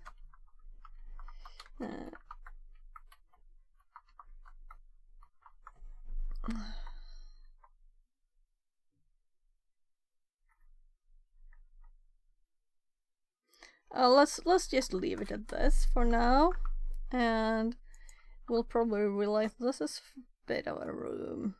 As always, not always. Ideal on Windows you would obtain shell rings. Yeah, but this is too obvious, you know? Too obvious. And also, if we want one to test on, we had which was it? Which one? I've changed my sorting, so the boxes it's still here. So was it try hack me? It was this one, right? That was Windows. I'm so lost. I don't remember. PowerShell.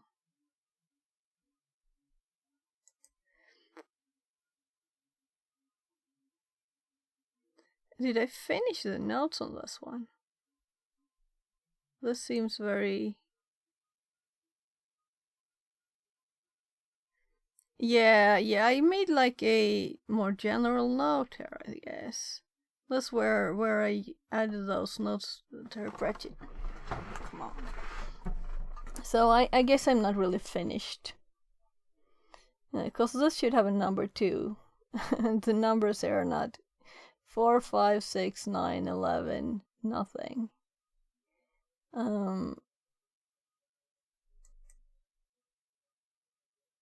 Yeah, very, very not finished notes.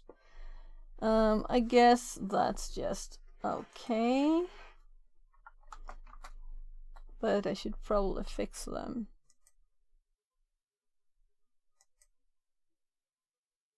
Yeah, so this should be added to the logs. That's what it says here.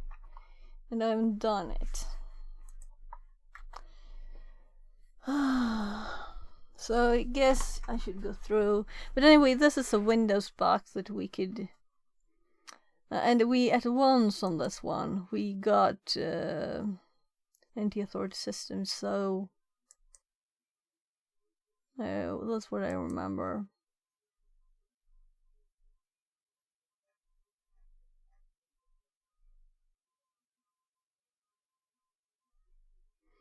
My goodness, my memory is not really there.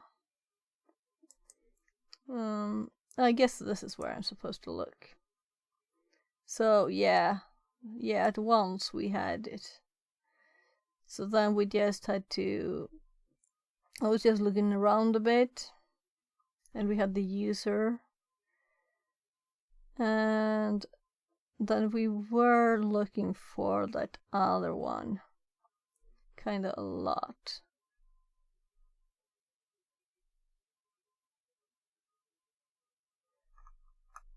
It was listen txt files. Yeah.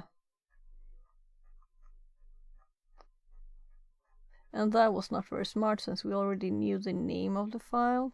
So I think this is just... maybe I should do this. Maybe I shouldn't do this. So many text files. I just listed them all. That was not necessary.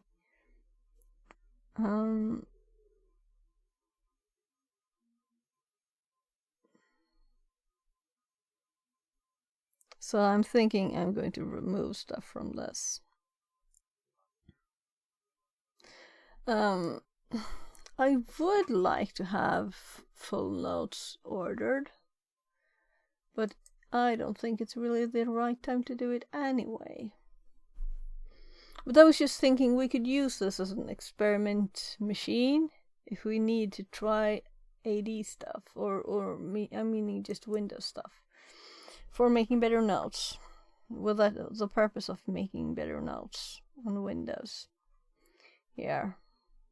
So let's say I can use Iron. I think it was like this to test Win stuff. I don't know if I had another Windows one, but this was the most recent one. Whatever, let's continue. So we have added this to our Windows notes, and this is why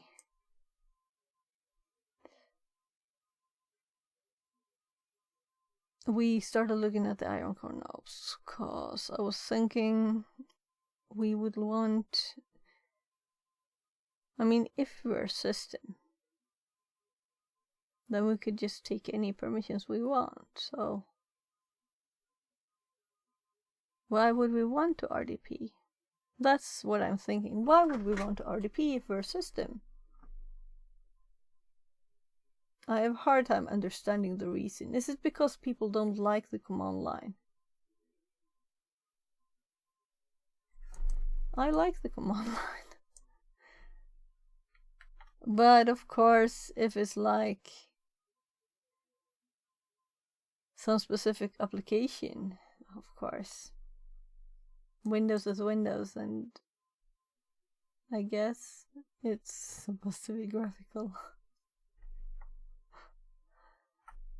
I'm so backwards there,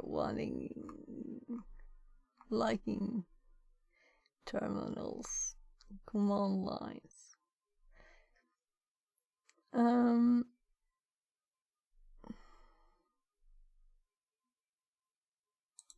Let's just add this as a note too.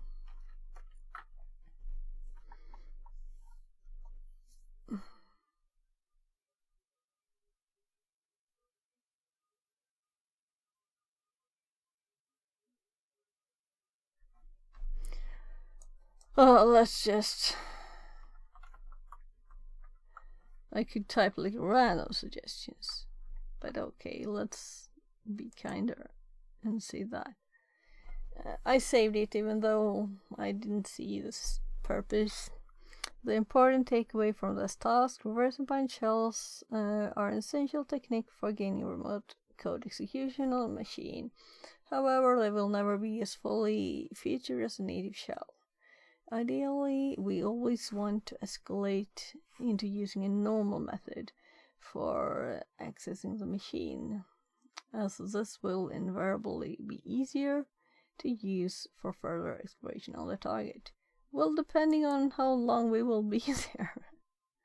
How much time should be spent into getting a better shell?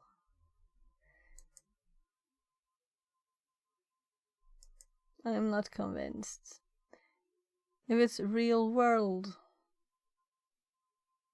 test, you could also like break stuff, you know, if you want to make a better shell. Just don't press Ctrl+C instead. Which I did on the Iron Core one, I'm sure. I think I did it once or twice. But it's just a box. So now we have more questions. Practice and examples. I'm just going to look if there were nothing to start before this right now. This room contained a lot of information and gave you little opportunity to put it into practice throughout. The following two tasks combined contain virtual machines, one Ubuntu 18.4 server and one Windows server, each configured with a simple web server, which you can upload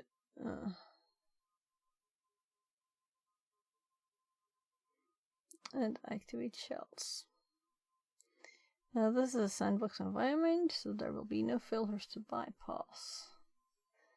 Login credential and instructions for each will also be given.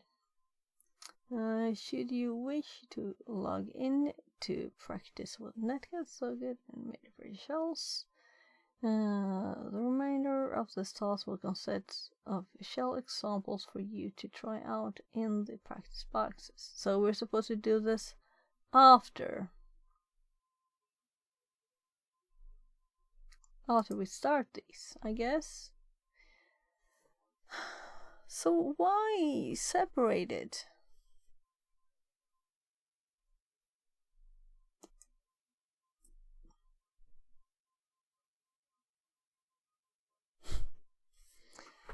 Yeah.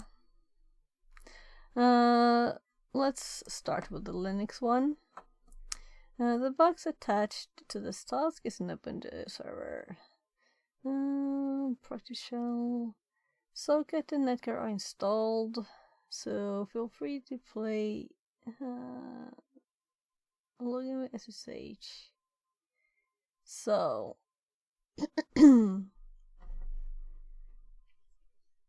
I guess we will SSH.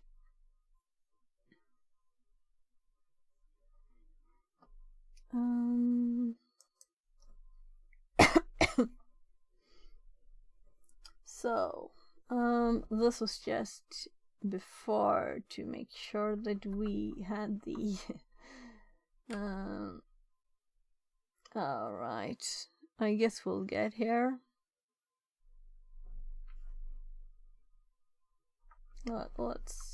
This was me testing the Q one, but I think we have like flare up there, right? So okay, so shell at where's that IP?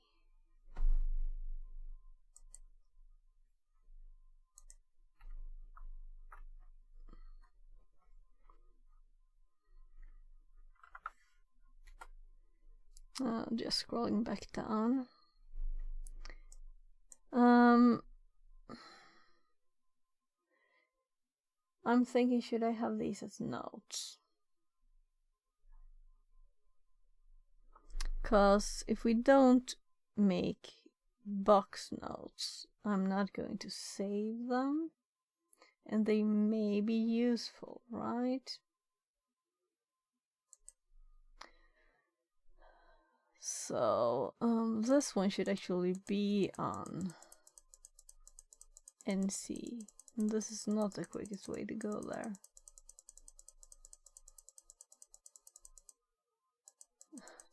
There.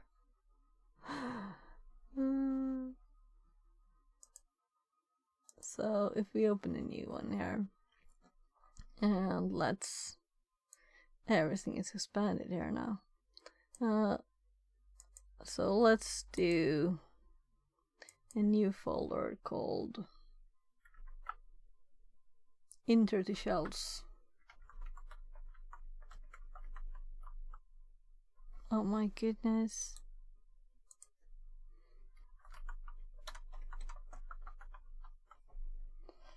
So we can have notes on it. So, and the first note is actually Linux, and this is not like a normal box. Maybe we should move it somewhere else. We'll see. What I want first is to have somewhere just to put the basic info, and I won't organize this as I usually would, but just have these in one place.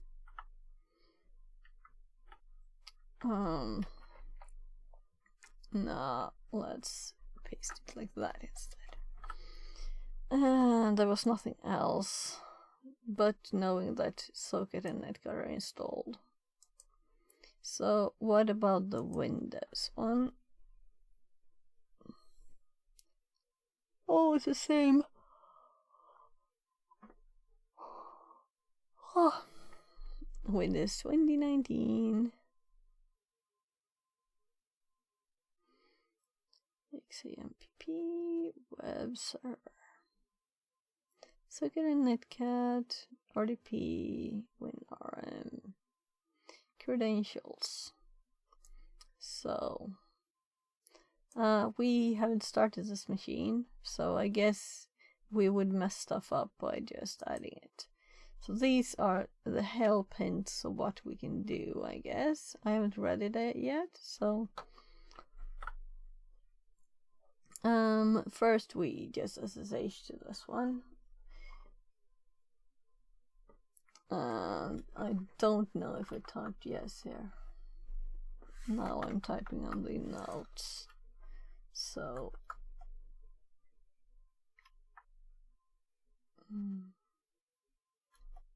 oh, it was a password. That was really reading what I was doing there. Shell practice. These could be good to have in the box note though, because like example machines that you can try stuff on, and they're intended for trying stuff on. But they also have no limitations. Wrong place.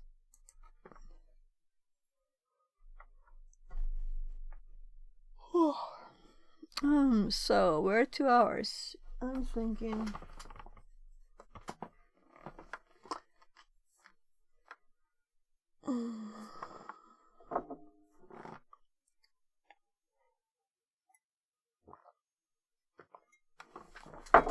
I might get some yogurt or something. 'Cause my throat hurts, that's the reason. And also, you know, to wake up a bit maybe. But also I've only eaten like brunch noodles today. I'll get some yogurt.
ananaspizza, Laban? Ska jag värma ananaspizza? Okej. Okej. Jag fixar det. Look. So, my kid wanted some too. And I got the big bread thing. Because I don't know how much I really want. I'll just get his as quick.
Make a bed.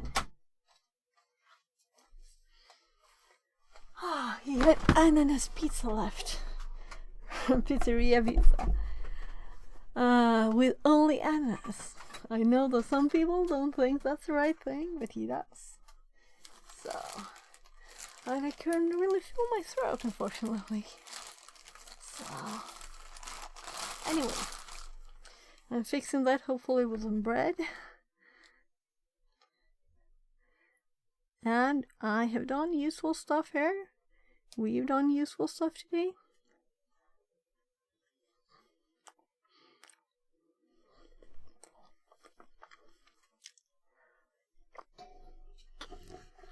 Oh, so cold yogurt.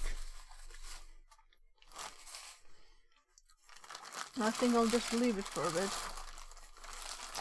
Let's take 2 breads out so they can not be so fresh and too soft. Just like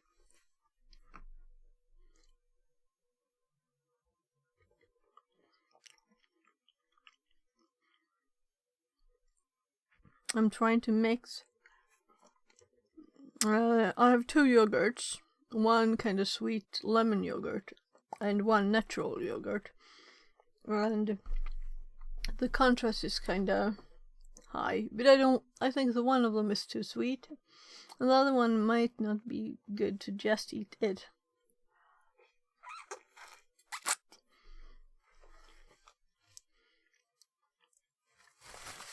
It's good with muesli though, both of them. I get the mixes best. So, try uploading a web shell to the Linux box. Then use the command. I guess that we will just start with... Well, I guess we don't need to start with anything. We're already on the machine, right?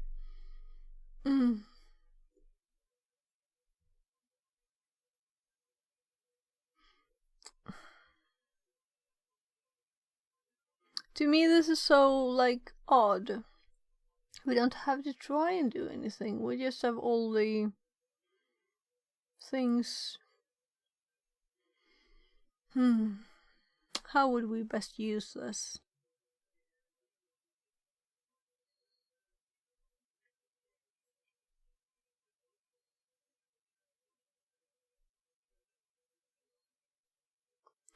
To look at this, I've used this, you know.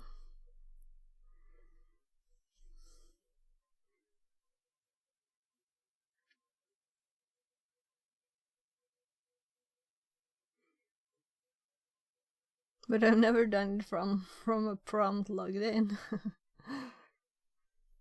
I guess that would be new.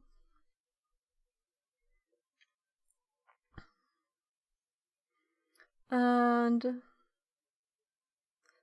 well, let's do our normal thing, which is just to make a new tab. Oh, I made that new tab in my browser with the same command, you know.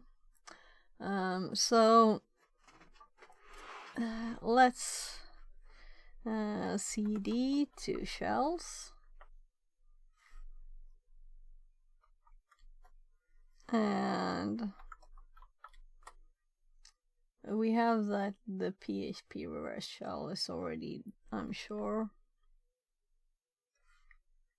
updated with our IP. So, but let's just check here. Yeah, so it's already there.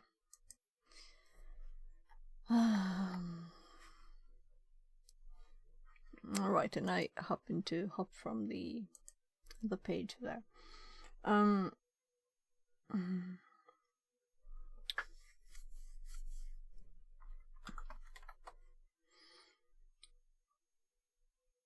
We have all of these other versions of shells too.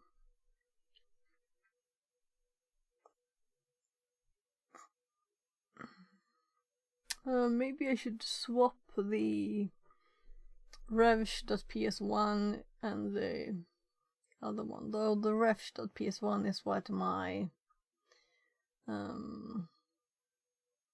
hardware thing uses. Why can't I remember the name? Now I almost did. The Digispark.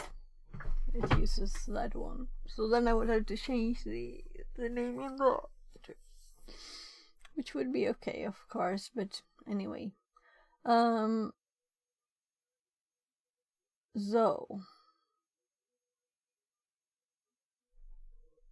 my eye itches.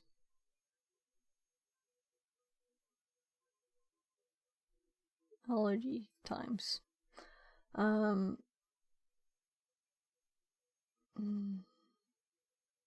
Right, I was just going to check what files we have, and then we're going to do the Python HTTP server to just simply can we control tab this one, right? Yeah. And we can just get the file from there. But which one do we want to use? Do we even want to use anything? Because try upload a web shell. Why do we want a web shell?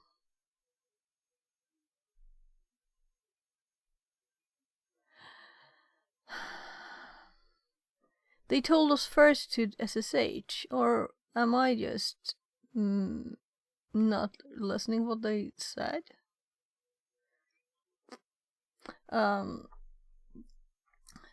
I feel so odd when I haven't nmapped the machine. let's just do that, because I'm wrong machine, wrong screen. So let's nmap, because I'm like, what should I do if I haven't nmapped it? Because I don't even know if there's, there should be a web server, I guess. But let's look. And this is how I look. 247. You're very welcome to come with tips and advice and things. Oh, well, let's do all ports, since that's what popped up. Then I can eat some bread while it's doing its thing.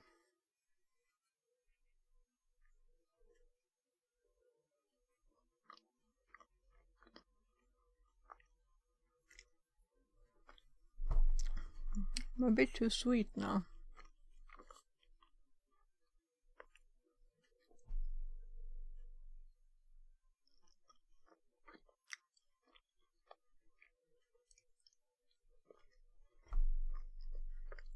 The classical 2280. And we knew, of course, about 22 already, because we're connected.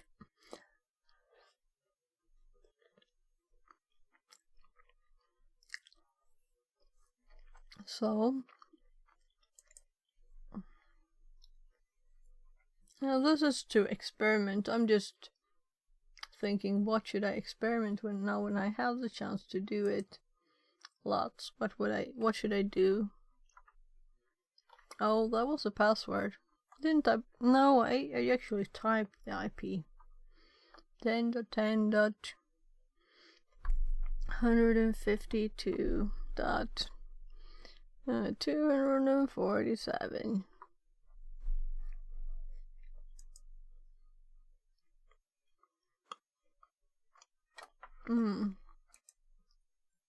And I forget to turn off the burp. Their file uploads. Okay, so this is how it wanted us to upload it. It just didn't say anything.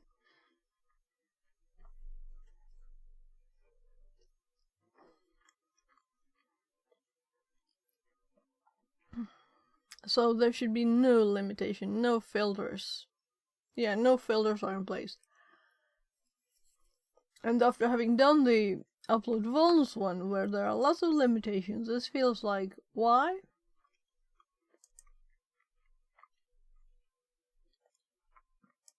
So we have lots of funny things there. No limitations. And the PHP was the example. So should we do like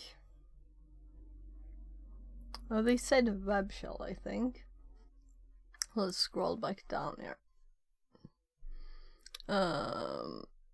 Uploading a web shell. And I'm assuming they actually meant this upload page now when we found it. But before that I was just thinking we are SSH'd into the machine.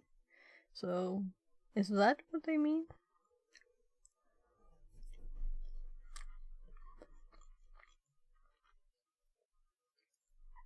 So web shell.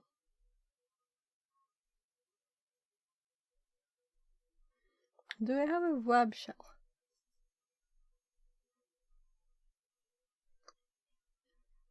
I don't know.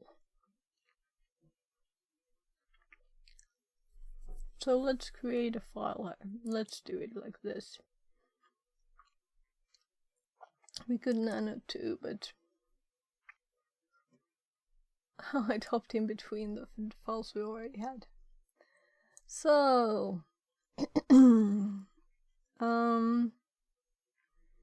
well, I guess we just let's try our new PHP one.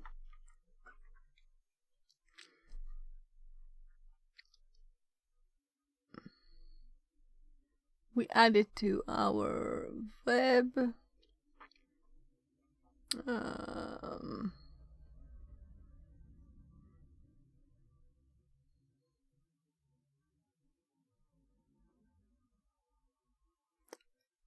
Web.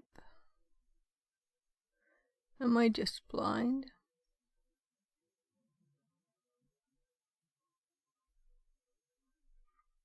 Oops. I must be blind. Or did I move it to here? I moved it to here, I guess.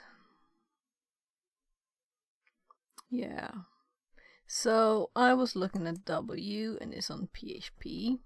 So let's try this one. And I was also looking at a web instead of shells. Okay, I just added the shells one. Yeah, so now that we have the pre one, which is kind of new then. That's nice. And this is web shell. That's PHP.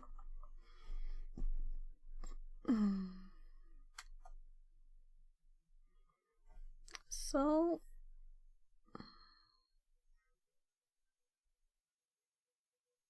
yeah, that's what I used to call it before in the notes too.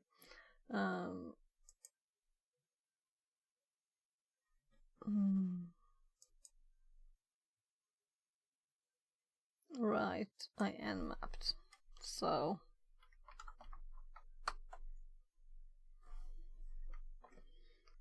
am I blind? Oh my god, I'm in the server. I never use the same directory for two things. There. Now I'm doing it. And it's messing things up. So we don't even need that anymore. Because I was thinking we needed to upload it ourselves, not just click on it like this. So it even gives us a link. So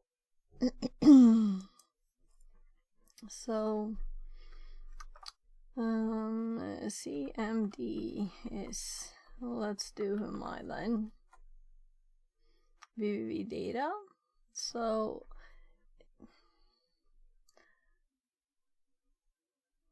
should we have uploaded another one? We can do that too, because why not?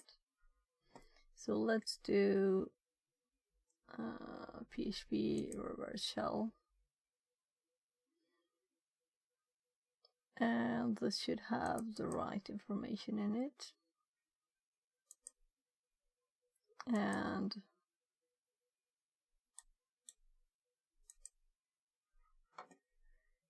we don't even have netcat running. And let's do as I usually do. What?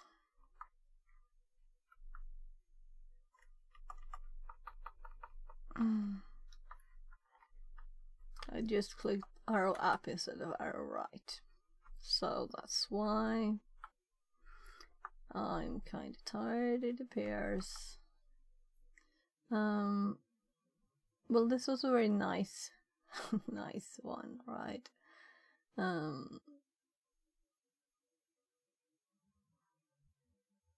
So in my brain, I'm still like, why would I do this when I have SSH? My brain keeps telling me, why are you doing this when you have SSH? And that's not useful, because we're trying to practice things there, but my brain keeps insisting. Stupid brain. So, we have uploaded it.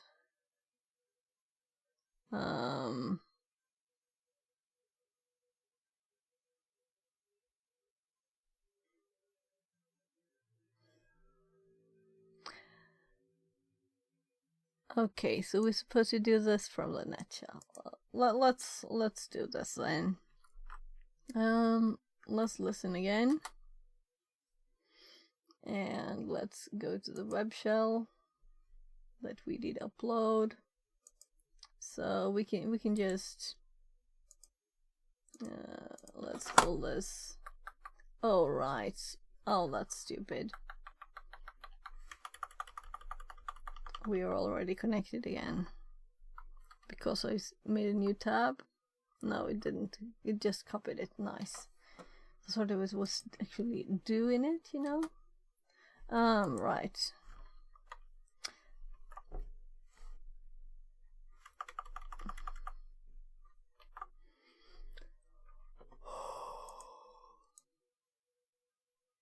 And my logic says that I should do this in burp.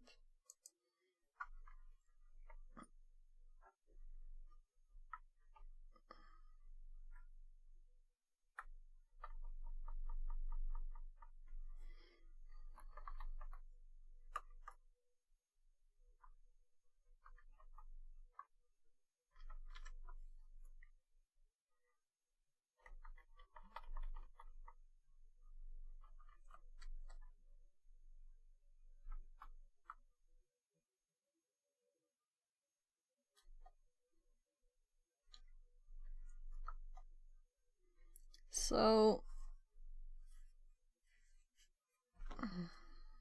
for me that's enough for now, you know.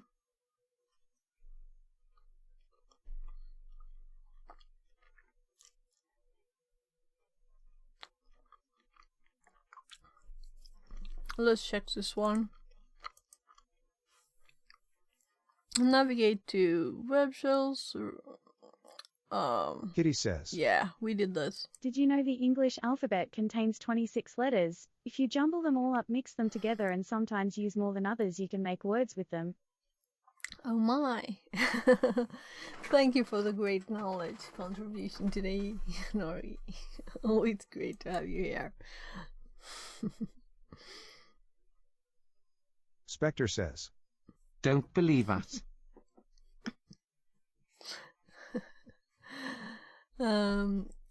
Should I not do this room? I think I'm falling asleep. Log into the Linux machine or SSH with the credentials. Use the techniques in task 8 to experiment with the binary reverse. Yeah, maybe we could do like an encrypted SOCAT or something. That could be new. And that's what they say next.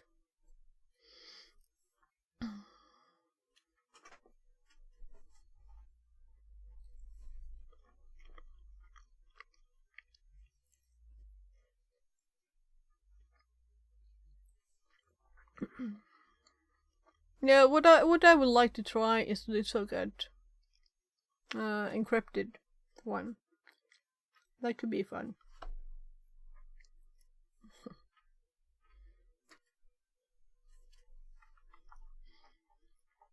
And we'll see if our notes are correct. So let's go for encrypted.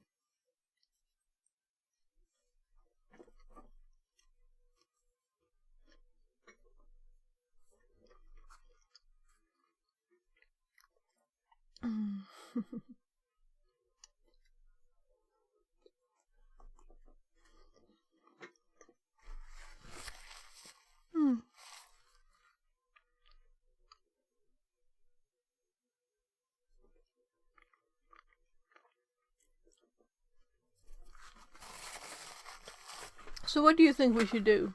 Tell me, people. Tell me. What should we do? Should we do the secret encrypted? Should we do something else too? I guess what Nora would want me to do is to get some kind of voice activated thingy that could play music, right?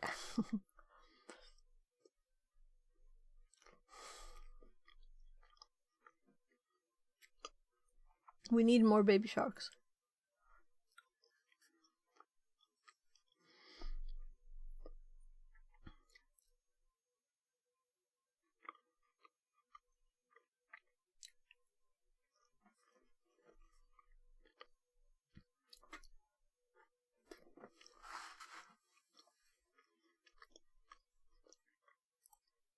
So let's generate the certificate and let's try where we actually need it so we know, because I'm kind of thinking both sides need the certificate,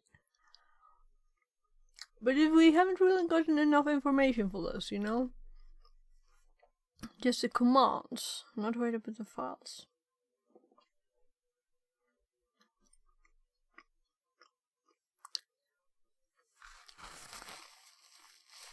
Though also, the files are not in all commands, the file names. So if we assume, let's skip the web bit here. We can upload files there, which we knew, like, you know. And this connected. Bye then. Let's get out of this. And this is now our machine.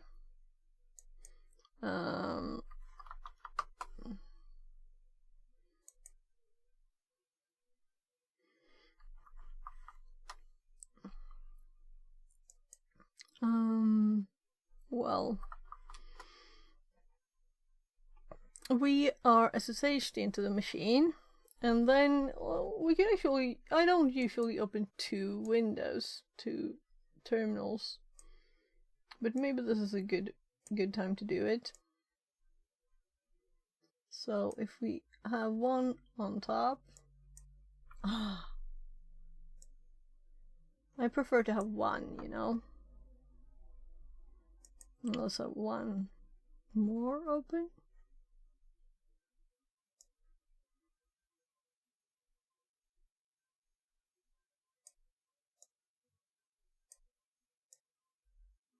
Like that.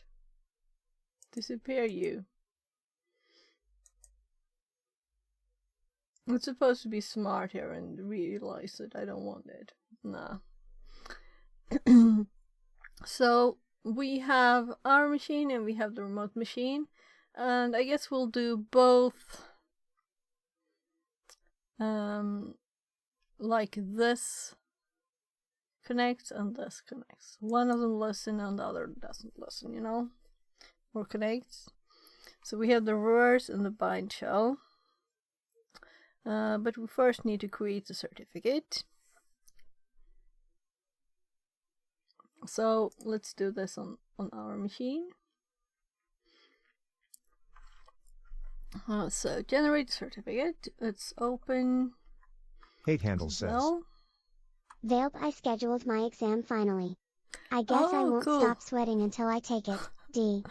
Yeah, I'm sure you will succeed. You know so much things, so I'm sure you will. But as we do in Sweden, we hold our thumbs. I'm holding my thumbs for you to succeed. Yeah. So we're doing a room Spectre here. says. GG easy hate handles.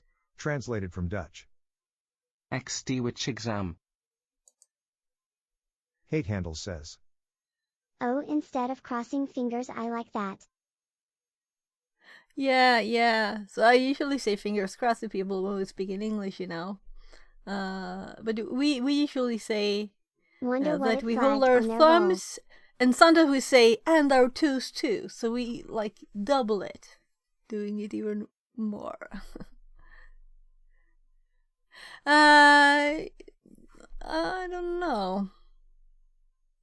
Apparently, fingers are suspicious. You know. That's what it marked red. Shady stuff. Lol. Yeah, especially like thumbs or fingers crossed. That's shady stuff. So right now, we're in a like shells thing, learning room, and a lot of it is good, but we kind of at the Currently, I am testing making a one now. backup of my attack machine. Boring sysadmin stuffs. Oh, okay. So I was kind of getting bored out from why should I do this that I have done lots of times. But now I'm thinking, let's do the encrypted socket, because that's what I haven't done. So that's what we're about to do now.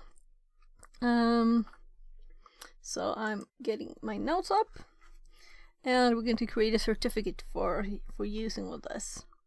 So if we imagine we don't want anyone to see our traffic, so a request, and it's supposed to be a new key, RSA 2048, and just to quickly say, in this nodes is that it's supposed to save it as plain text. Nodes, and the key out is the keys out. Key out, and let's call it SSH key. That's not a good name. We should have a directory for this. Let's call it just let's call it shell.key. That's our example. Shell.key, and then x509 creates a self-signed cert, and then days, well, they have 362, so we do 362, right? Because we'll definitely be using it for that long. And then we have shell dot CRT, they call it. So just confirming here. New key, RSA 2048, created 2048-bit RSA key. Nodes, save private key as plain text, key out shell, the key file name, and then self-signed cert, x509, the days, and the out of this one. So let's see. So let's actually read what it says. We get lots of nice dots and pluses. You're about to be asked to enter information that will be incorporated.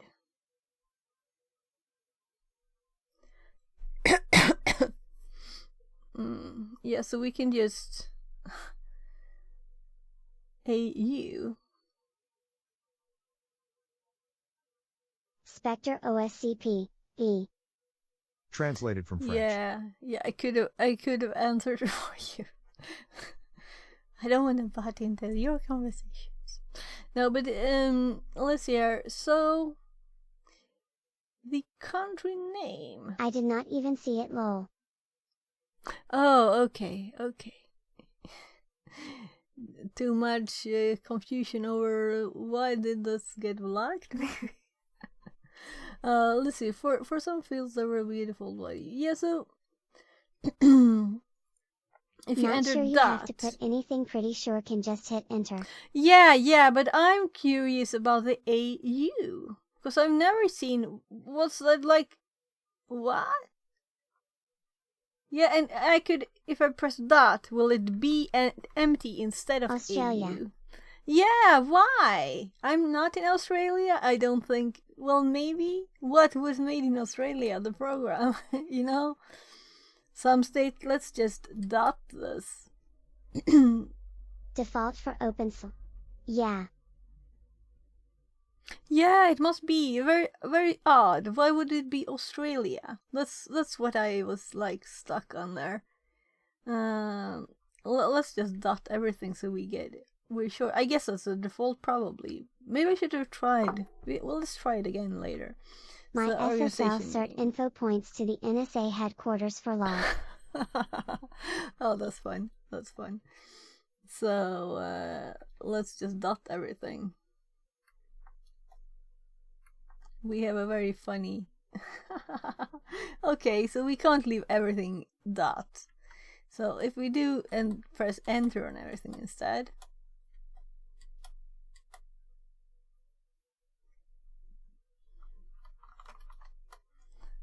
We should have made a directory. There are too many things here. So we have the files. This worked. So dots didn't work. Enter worked. We got the default ones. Alright, I should rename those files, by the way, there. So now let's we're supposed to cat them Cypher together. Enigma says. GMGM. So shell.key and shell.cert CRT and put them into shell.pen there, and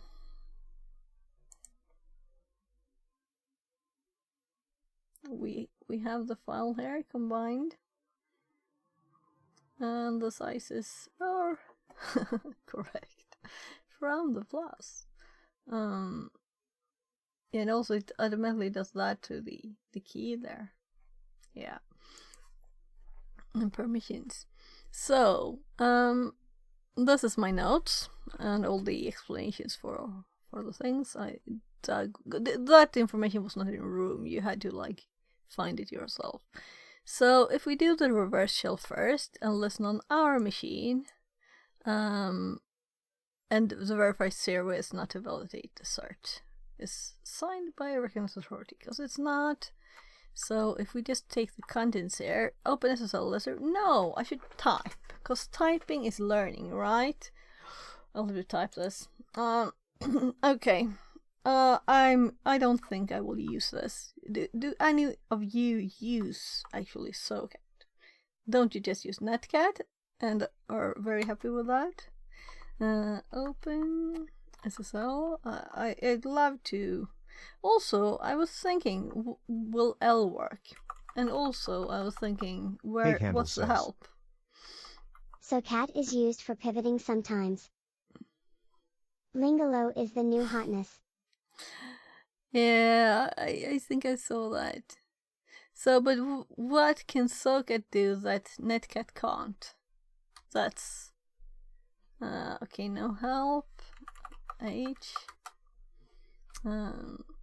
Spectre says. Hate handle zoo good luck. Hate handle says. I have yet to use it, lol. Well, many times you find SoCat on a box but not Netcat. Okay, so that's useful to know, that sometimes it's there. But that's probably just CTF, right? Here we have all of the help, so I'm going to copy. I usually do this, copy the help. And then I paste it into my notes, and I get a better colorful view of it too. So, let's see. This is so good, right? So let's put the help here. Oh. I mean, it's pretty much like encrypted netcat. So not plain text data transfer. I could be wrong, but my assumption. No, it's just encrypted if you do the things I'm doing now. I don't think it's any difference otherwise if you just do it normally. Now I'm doing the encryption stuff. So, let's make one here and paste the help. So the default should not be encrypted. Yeah, but NC can't do that, lol. No, of course. So it's just that's why I'm trying the encryption, because that's what I'm thinking could be useful sometime. I don't know when. So I'm just quickly reading here. What was interesting initially was, why would I have to say the full word listen? Will it work with just an L? So OpenSSL L, there's nothing like that, at least here in the text. Whatever. We have it here, and that's what I wanted to just have it in there too. So let's go up to encrypted reverse. Daddy Google says cat is a more complex netcat. Yeah. Let's listen to Daddy Google. So yeah, complex is not always good. That's the thing. Complex can be too complex too. Fixerbot says, new follower Secreto XE. Less than 3. Secret OEXE. Hate Handle says, Wonder what Chat Daddy says. Yeah, I was thinking, like, if you say Google, Daddy Google, yeah, next thing is Google or Chat Daddy. Yeah, Daddy Chat. Well, we'll see. You can try it. That's actually one of the few tabs I have open right now, because some things, it's good to explain syntax, like weird syntax things. It's kind of good at explaining that. So that's what I use to get the explanation of the OpenSSL, actually, because you don't have to Google a million pages and find exactly different things, or you can just ask, what is this? Explain this. You got it. And then you might have to ask, like, more details, please. Because you should always be nice to anything called AI, because there might be actual AI in the future, right? we better say please to ChatGPT.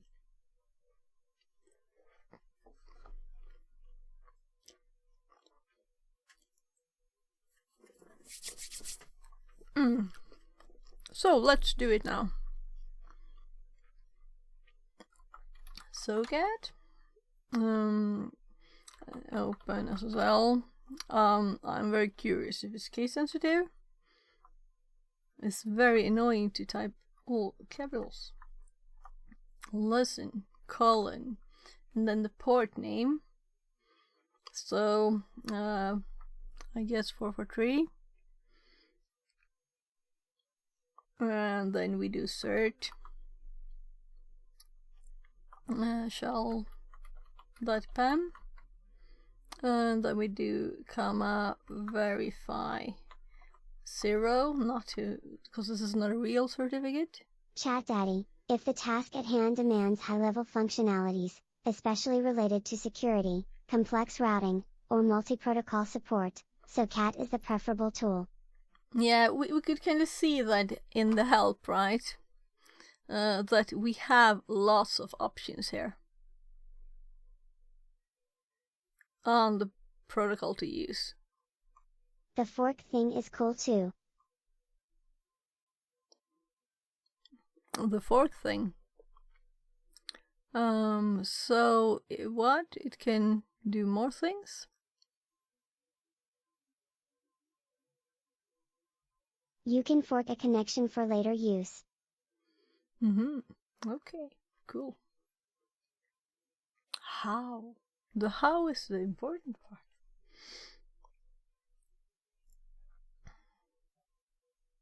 These are just the connection types.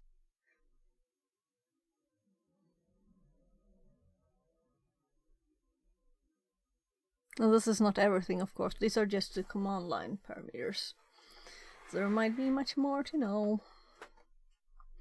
I'm going up again to this. So this is what I'm typing. Over here. So we're almost done. And I know what everything means. So this means this is a self side. It has to have this. I guess it wouldn't work. We can always try it. If we didn't do verify 0, we try to verify it. Oh well, let's just run it first, so we get there before I have to stop streaming. Time is passes by quickly here. Open this little lesson. So this is like telling it this part, use this. So we should be listening. I would like it to say something, but I guess it doesn't. So now we're going to connect to this. And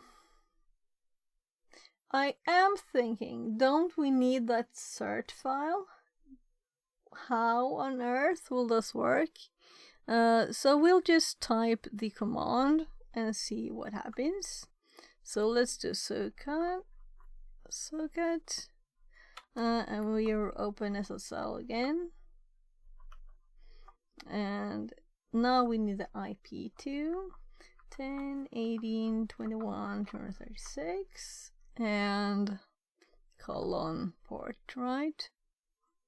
Yeah, colon port, comma, verify equals 0, and then the space for the other side of the connection. And here we want to exec, and this is a Linux target, so bin bash. So if this works, I'm kind of surprised.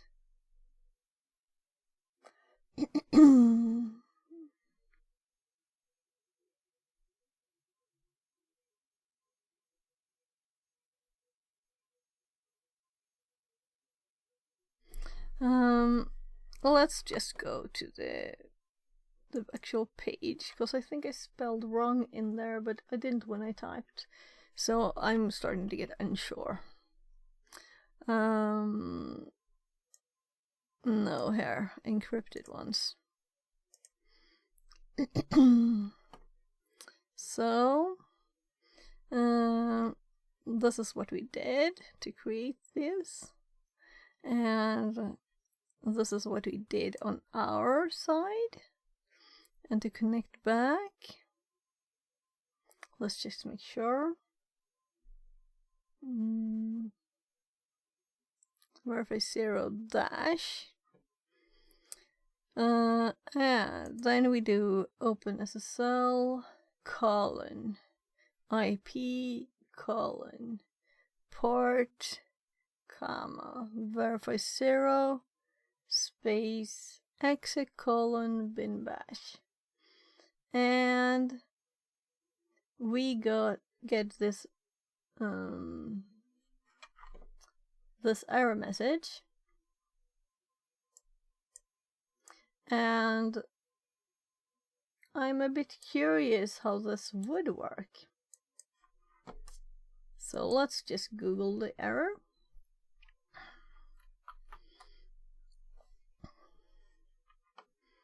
There aren't a great many matches. So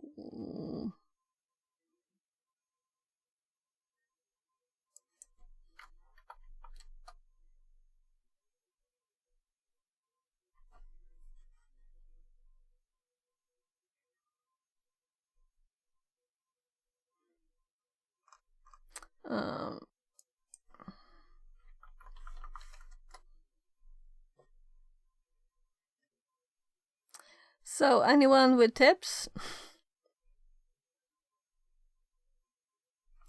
So let's do SOCAT as, yeah, I know what the error is. I know what the error is, but it's kind of annoying when you don't find the help you want. I did spell it wrong. Look.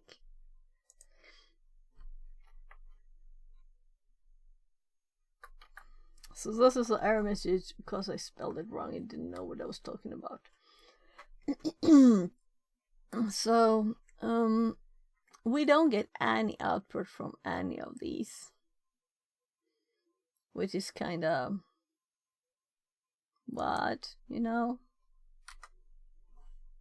If something would have connected here, shouldn't we have seen it? And how would this connect? I don't know how Socket works. I've never used it. I really feel kind of lost here. Maybe we should do a normal one too first. If we do the unencrypted one. So let's just scroll up in the notes and go with the normal Socket one. Normal reverse shell without encryption, and make sure that this works first. Oh my god. I got training aching on back. Oh, so it looks like it was connected. Did you see that? So maybe we should actually try more before I give up, because I wouldn't have usually done that, but I would have expected some kind of output. Like if I just do, yeah, so we are connected, but we got no notification. This is a clear thumbs down for SOCAT, you know? I want connection on this IP, right? We got nothing. So this would mean that our commands worked.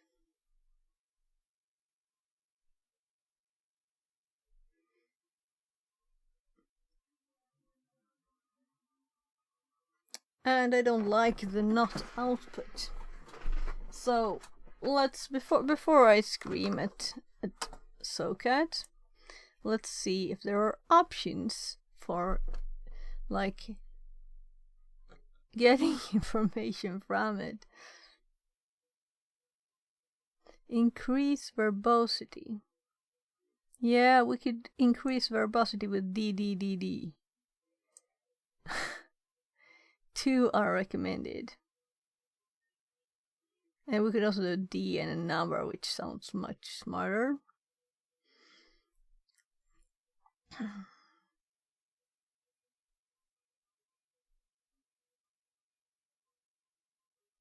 Log to file.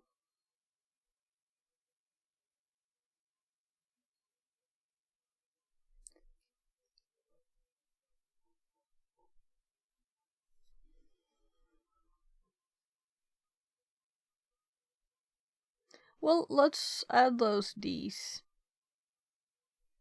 Debug, I guess. So if we abort this one, the other one will too. Then we run this one. And I don't even know where to put the options. Yeah, at the start. I was kind of expecting that, but you never know. So let's start with this, the suggested DD. There. And then we do this one too. With the suggested DD.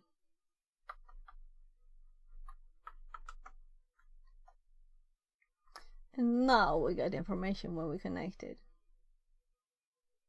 So this we had before, listening. And then we got the accepting connection.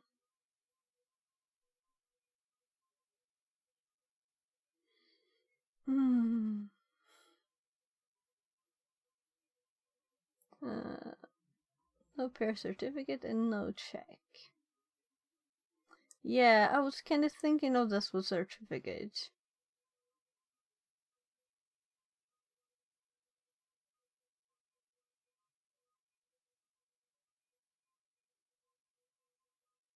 Let's actually do it with 4Ds. And we didn't get any output on the top one, so let's just increase this one to 4Ds and see what do we get now. Oh, that's much. Debug info. Okay, this might have been overdoing it, right? Let's just stay at 3Ds. So now we got socket by we got a web link to the creator's site.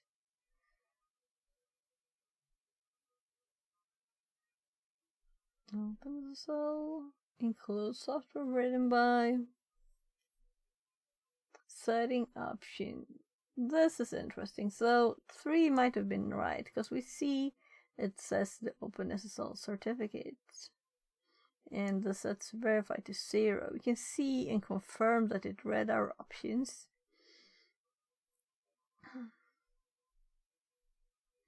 And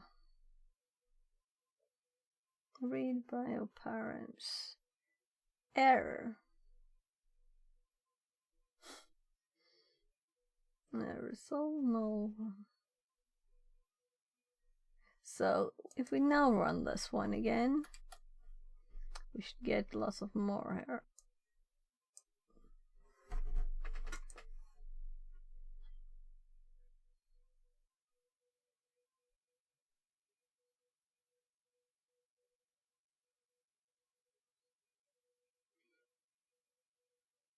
So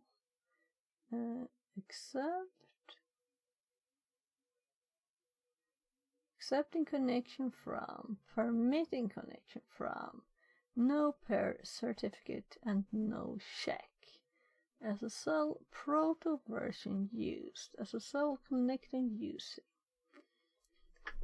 Connection compression expansion. I guess we should actually look at the traffic to compare these, right? That's the only thing to do, but I won't do that now. I won't do that now. This is good enough as this test.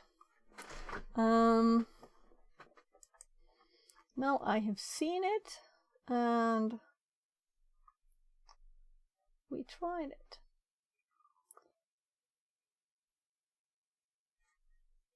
So is there something else we would like to try here? So if we abort this one first, and then we got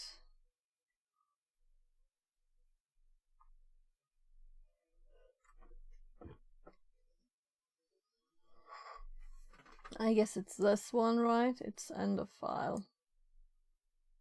And it didn't get anything. No data. So it closes. So, good. But why have no information as default? I have to try that with 1D to compare. So if we listen with 1D, and I don't think the D's on this one matters. We still didn't get anything here, but we're still in there. That kind of means that you need 2Ds to even get notification that you have connected, which is kind of sad.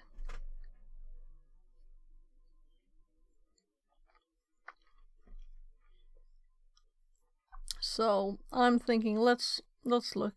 Was it anything else we could learn from this one?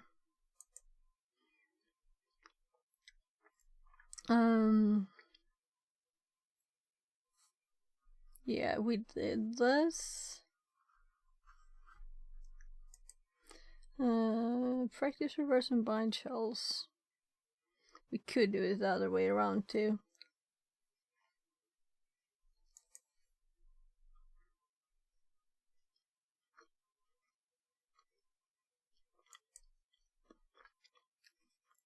If I had never seen any kind of shell and not done the upload vulns one either, I would have tried more things.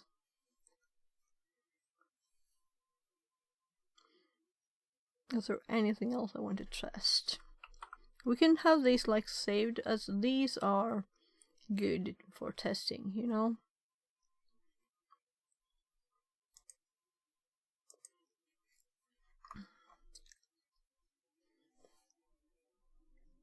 I'm thinking we should try this one, but I don't expect more informational output, and I won't remember these commands in my head. And I have already analyzed like the logic of them.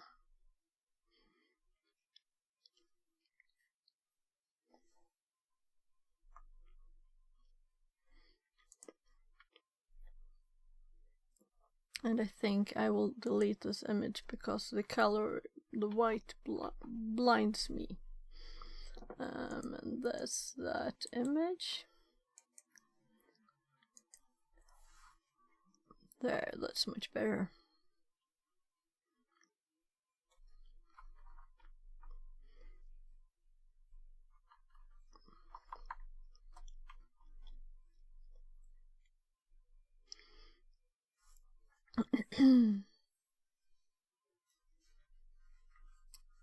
So,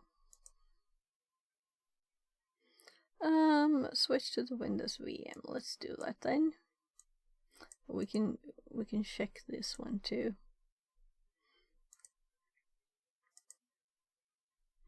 And I guess we need to stop the worst one, right? Terminate. And start. And of course it hopped out of the connection there. But with no information again. No information, just giving us the prompt. And this is still with 1D. He didn't give any extra information. Oh. So 2Ds was recommended. Oh,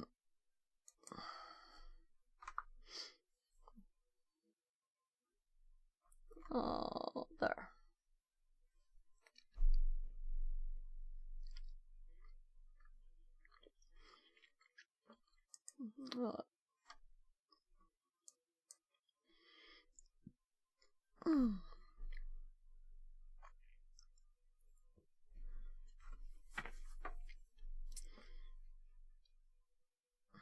I'm thinking, will I want this saved? It's too much to be useful, I think. Yeah. So let's just look at the new one, which is 176.91, and I can assume the same.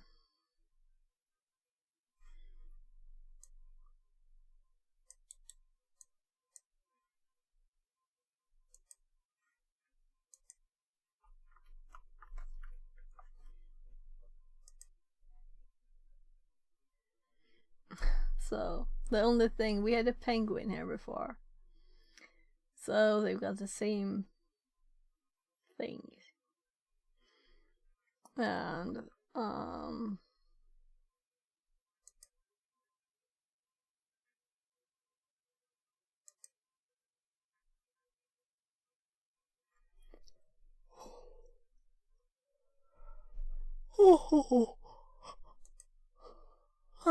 My goodness. So, try uploading. Okay, so let's do it.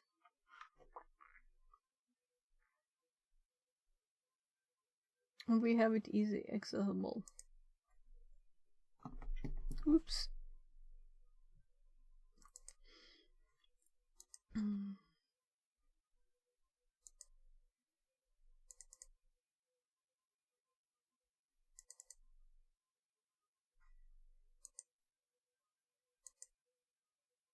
And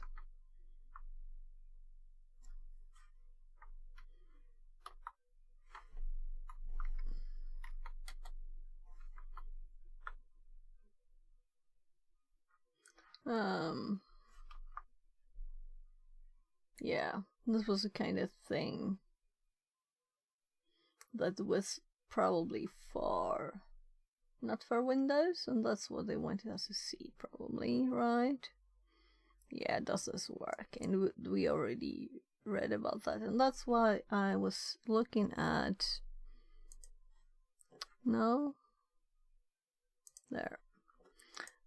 about alternatives. I think this one said it was for Windows too. So let's skip what they're doing and just I guess I can view raw. Well, we just want to copy it and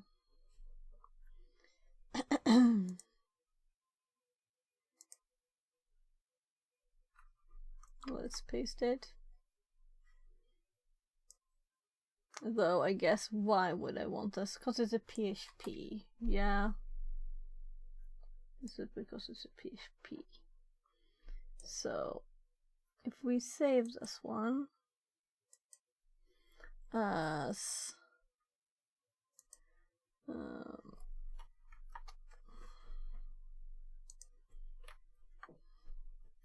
Wayne. Well, it's not only that, but I don't want to overwrite the other one.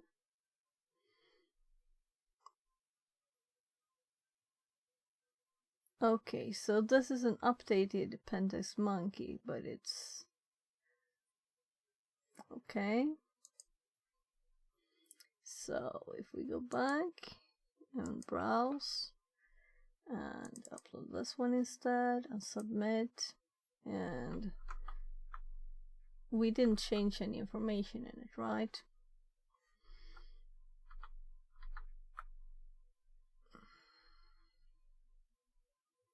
I'm so used to having already filled in the information.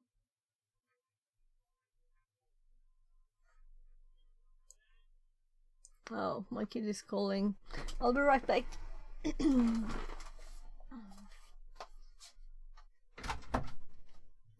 Baba.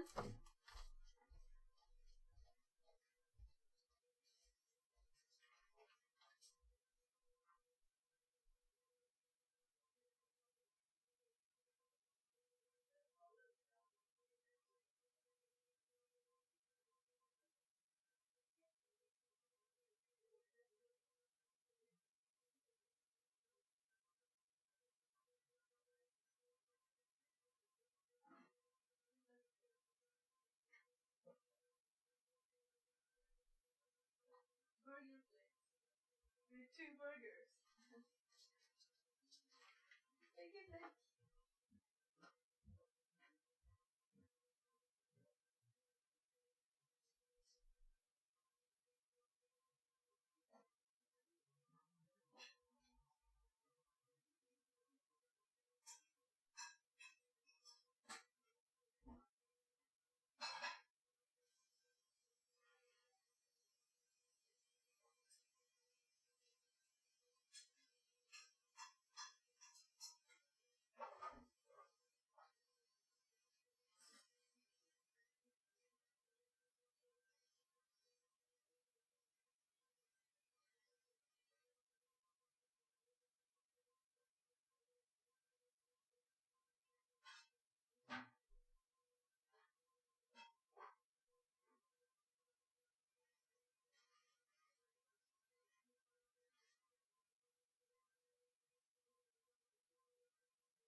Hello, bye. Hello, bye, goodbye.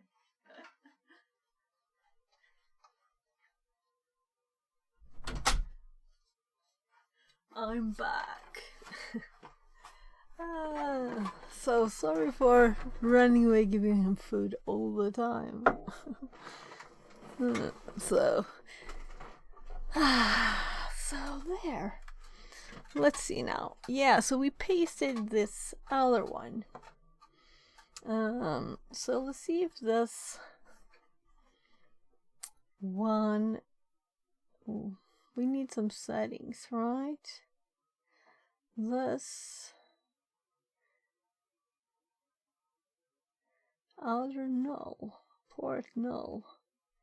This outer, this port shell function detect.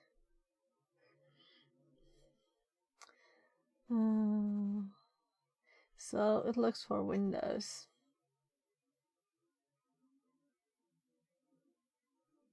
And if it's not Windows or Linux, it doesn't understand what it is and says bye-bye.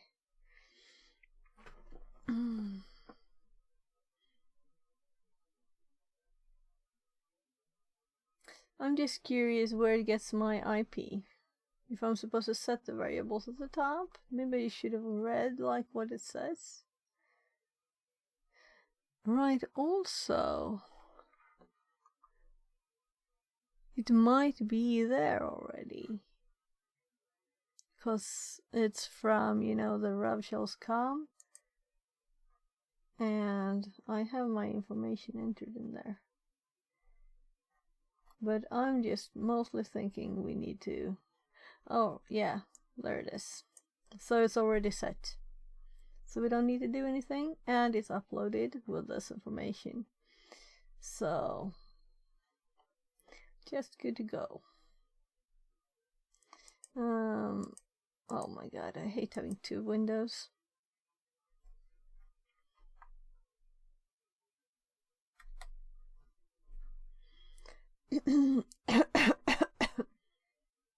Oh, look, it actually did something there. I didn't realize.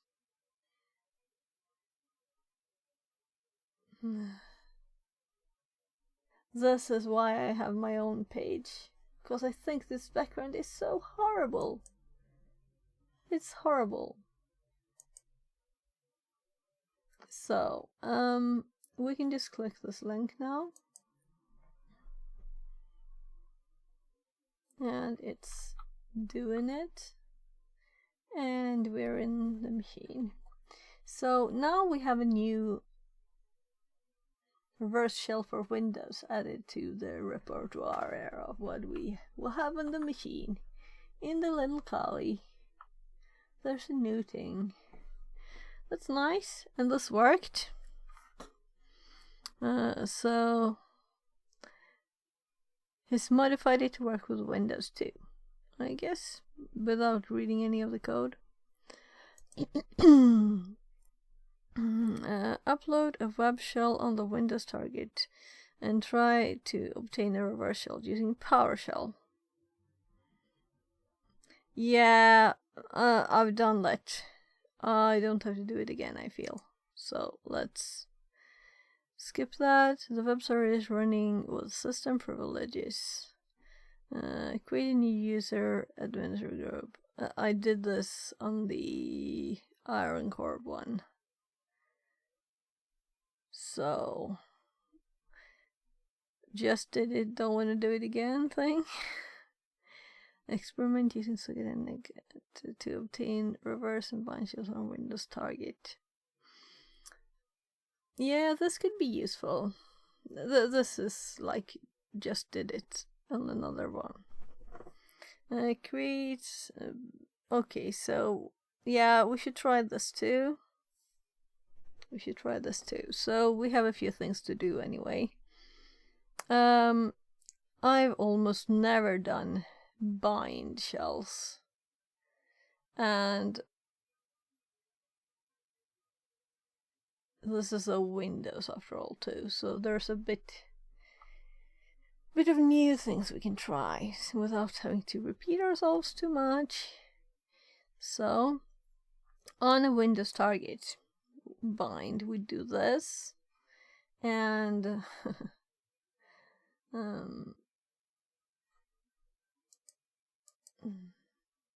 we do have login information, right? So we don't need to actually do anything,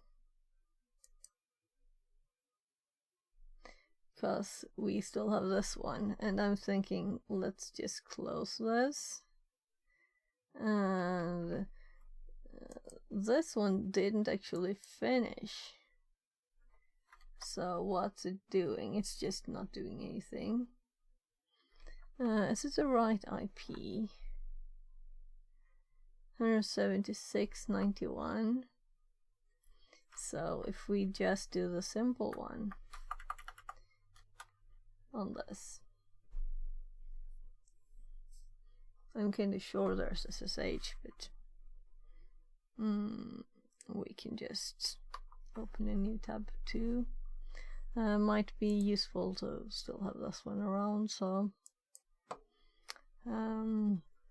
let's get the information. I did put it in the notes, right? So it is annoying. I used to have just one obsidian, and then it was here, and now I have two obsidians like this.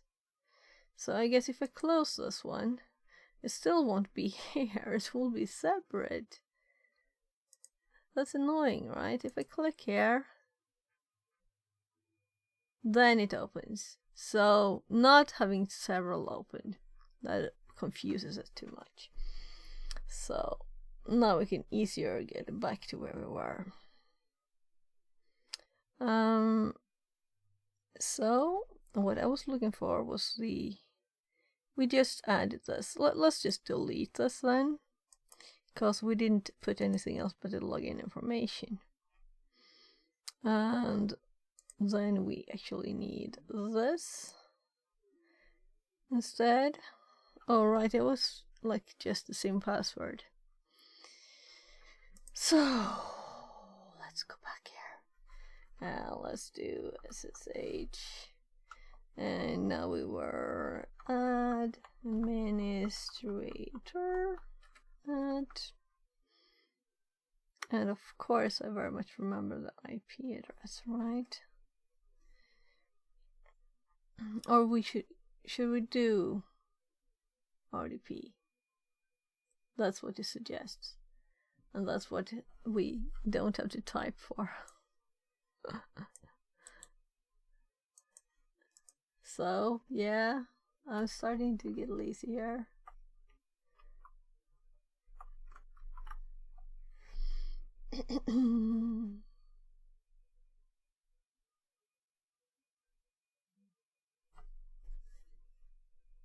Right, maybe we should have used. I was thinking about this. Well, let's shut this down and let's research options, because what we can do in the graphical way, shouldn't we be able to do it this way too? Because we tested last time, or recently, with Remina and whatever options you get on the side there. I was trying to remember the names so I can look for them. But like having it kind of like Mac auto zoom or something. Auto zoom, right? Auto. Let's look at what we have.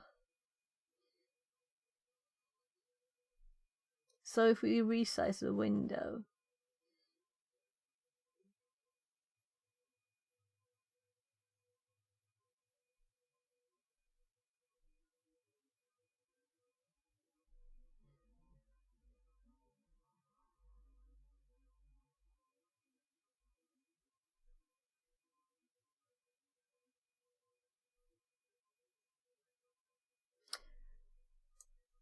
There, this is it.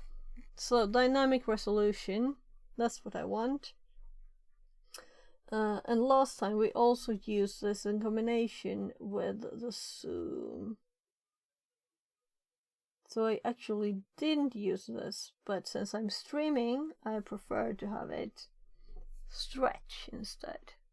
But this is a dynamic resolution, and I don't have this at all in my notes, which is kind of useful to have, you know. So let's make notes for X3 RDP. Trying to make it sound like it was rhyming, though it really wasn't right. So I guess this is mostly for Windows. I guess you can RDP too. I guess I should research that, but let's...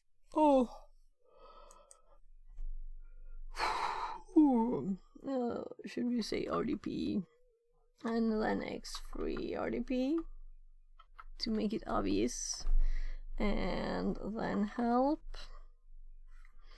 and of course, and let's put the help in here. So I'm just going to copy the help here, and we're going to lose what I had selected, but whatever. It's kind of long though, so it's nicer to read when we're in there. So let's paste it here.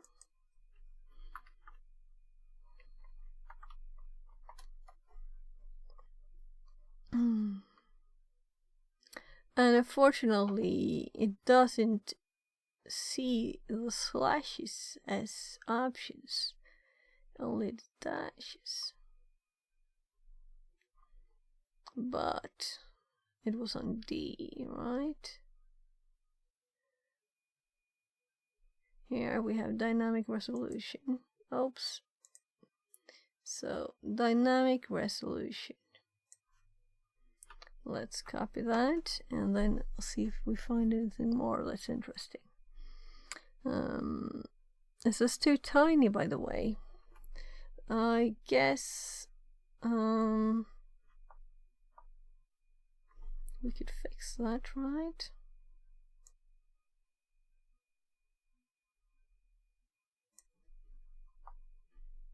Is this too big?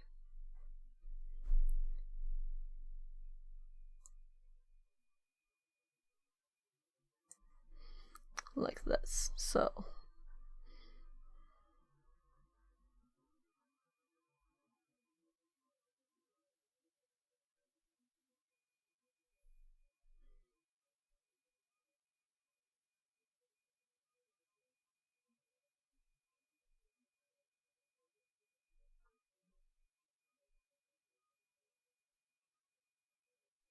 Three hours and 36 minutes. So I'm closing after 4 hours. Then I have to check with my kids if they want to do something with me instead, you know. The thing of having a life too. Not just working or studying all day. Or streaming.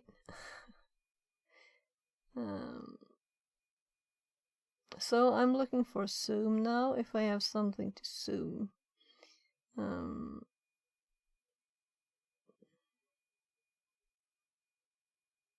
When streaming, it's kind of useful to be able to zoom. We could search, but you never know what it's called. Stretch, zoom. You can try searching if I don't find anything. Scale. Yeah. So we kind of found it.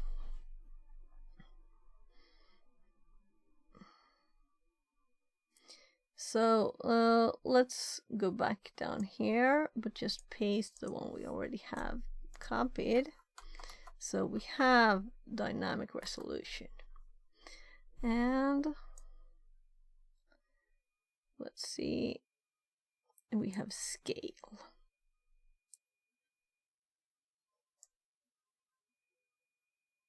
That we can try.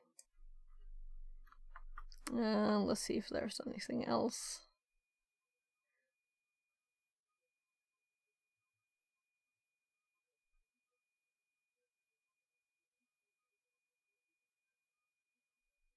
Because it's annoying to have to, in a GUI, keep clicking the same buttons. And how to use a GUI at all is also annoying. When it's something like that, you can just type it in the command line and you can reuse it, you know?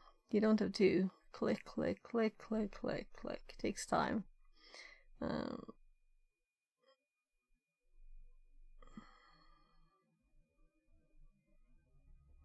So let's read their suggestions. Audio output redirection, media.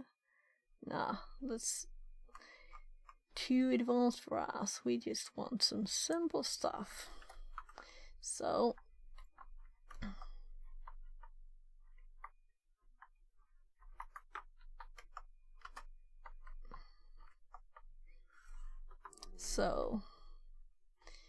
scale and scale device for App Store applications. That sounds off, right? I'm also curious about this being optional here. Just scale colon. Let's search also for like zoom. Scale. And we have these scale ones.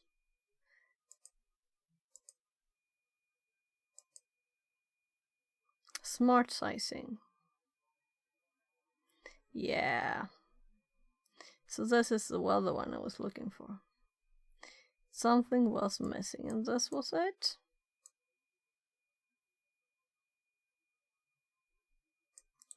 There.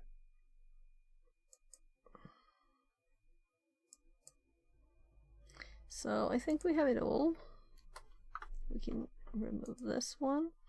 And I think actually that the scale is not what I was looking for, but I want the automatic and dynamic options.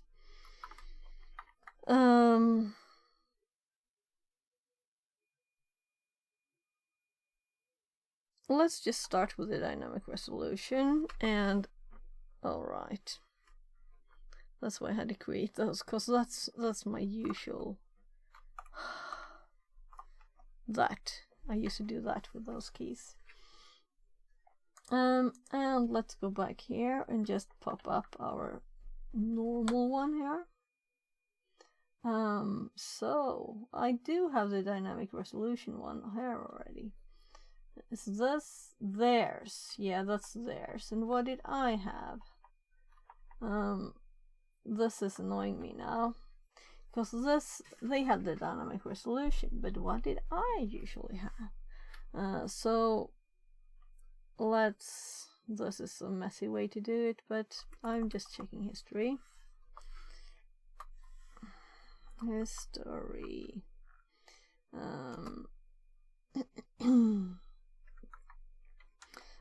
Graph. And we can see that I have not been using dynamic resolution or clipboard or the cert ignore thing that they added. I have just looked up username, password, and V. That's what I've been using. So let's lazy this. And how many options do we have? The port for those. I'm copying this. Going to paste a few of them, but let's paste all of it.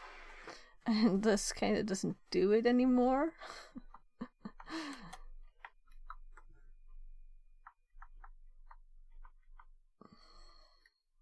So, this one, right, I was working, I tried a different ones.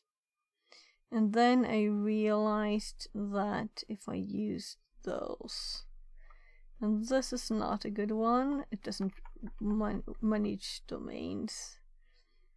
And these are just the same, right? It's just a somehow the port too.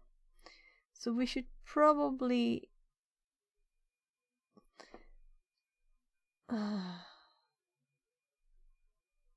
P and P for password and port. Am I just crazy, or is this odd naming?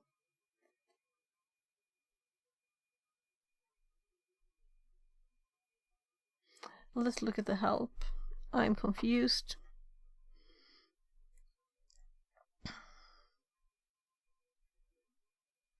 I'm confused. Confuzzled. So, P password.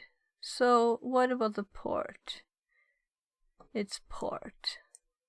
So, the ones at the top where I tried to do P and P, I think they worked. I don't remember, it was too long ago. So, we don't need to save any of those at least. And this one, we will need to, let's see, there, so we don't miss characters. And this one is like the same, right? And this one, let's also skip the line number there. And so, oh, that's horrible, but let's assume. So, I'm thinking the sort ignore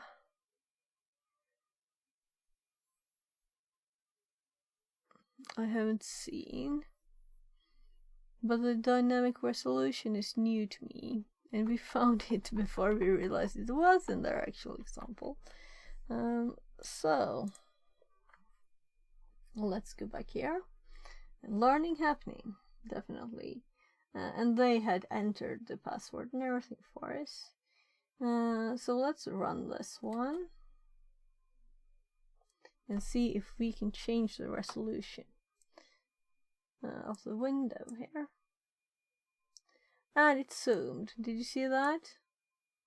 It did zoom it, right?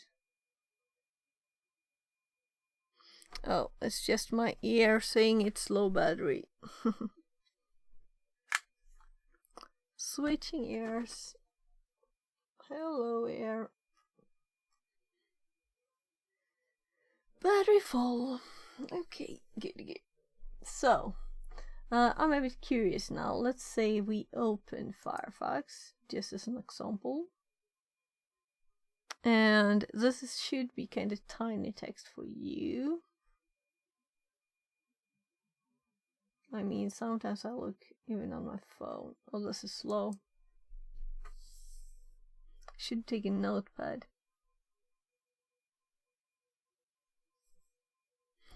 I'll eat meanwhile. There's white. This is why I don't want to use GUI, see if I can avoid it like that.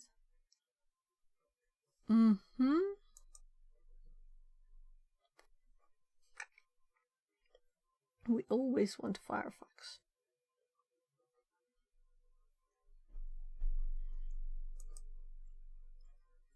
So this window is maximized. So if I switch the size, it resizes. This is nice. But if I would want to change now how it's multiplied,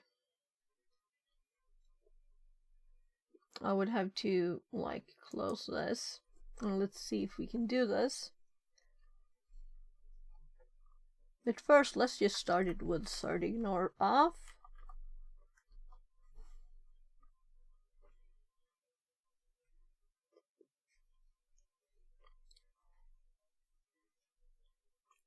Okay. So that's the use. We got an error. So if we know this and we use the sort ignore one, but only add to it.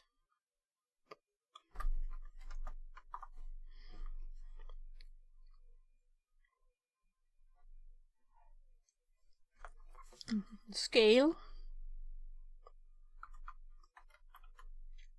I'm typing on the wrong screen, am I? No? That's odd. Scale. Colon 140. and run this.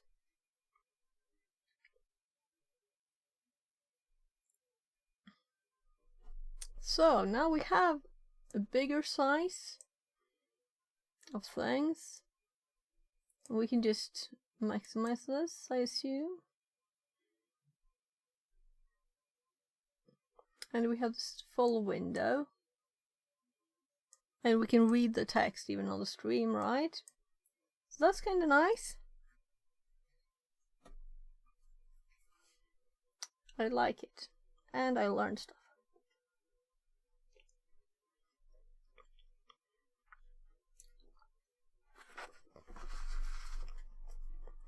So, if we just close this one down, let's copy this one.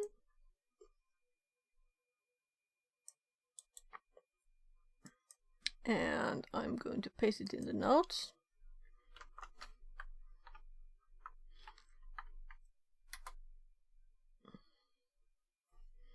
So it's pasted in the notes a line further down. So this is the current one, like the one we'll build on next time we run this.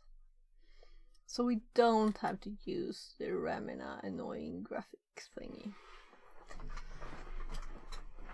And we have it sized up, and we can change the sizing up. When we want, we can read these on stream without it being crazy tiny. I like it. Now the only thing is, what were we going to do? Right? Should we do something with this? Was there a purpose? Other one is learning more about X3 RDP. Let's see. Let's so we don't have to go back, open this one again. We were going to try to make a on Windows reverse and bind shells, and I was thinking that why not do it through the RDP. So we that was their suggested way to connect. And we're administrator, you know, so we don't have to worry about if we can run stuff.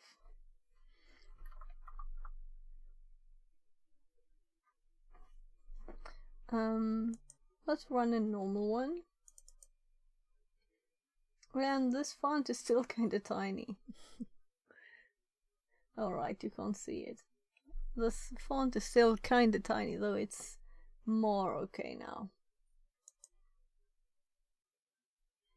More okay. I guess it's properties, right? I always go to the wrong place. Font 28. That should be big enough. Maybe overdoing it there now when we already have the zooming. So let's go down to 20. I think this is okay, right? So we have this. No? There. And we have yeah, we can use this one.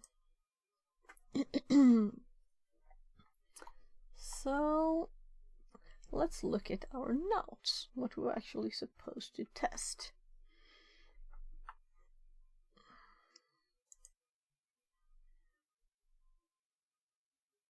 Let's do a bind shell. What was the suggestion? Reverse and bind shell. Yeah, so let's do a bind shell to try that. And on the Windows, of course, because it's Windows. So let's see what my notes say. Bind Windows target. We do this. So since I'm selecting bind, I shouldn't do the, oh fuck, sorry. I deleted all of my notes by mistake. So because I was in the wrong window and I just held in backspace. But it is back, I just undid. Oh, sorry. Clicking with several fingers.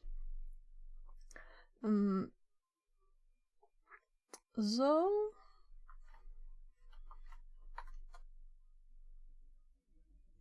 we're going to start with the other one here, and we're going to do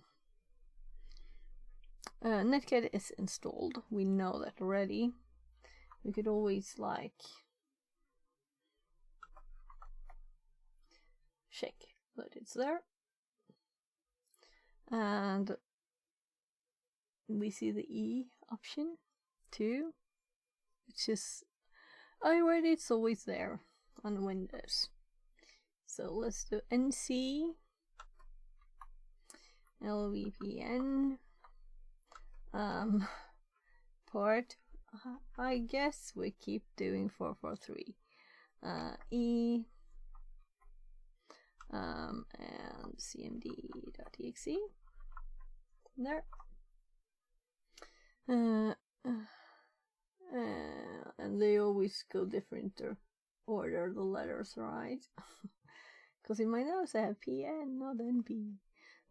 Port E cmd.exe. So okay. Oh.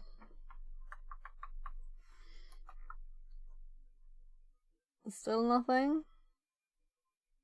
So this is supposed to listen on a Windows target, but I guess we could try it from CMD.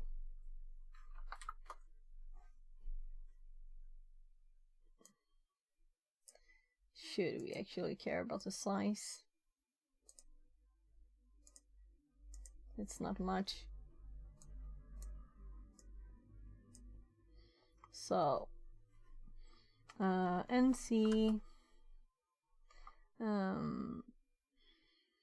LVNP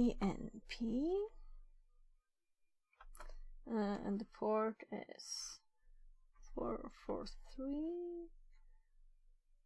Invalid port. I didn't read that error message, but yeah. I'm going to do something else instead. And let's do run as admin and try several versions here. We could just do this and try first as something else. I will never remember that. There. 6789. No, the same. So if we do it here,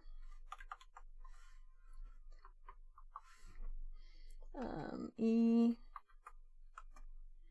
cmd.exe, and there it works. So the problem is probably PowerShell, but let's check if it's working in the administrative PowerShell. So NC LVNP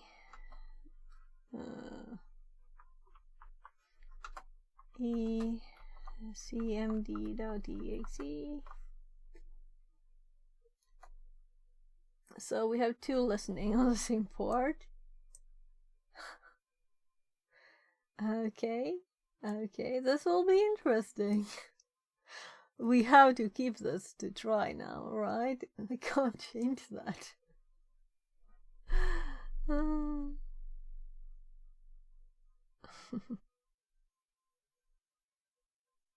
Oh, this is so interesting. I didn't see that before.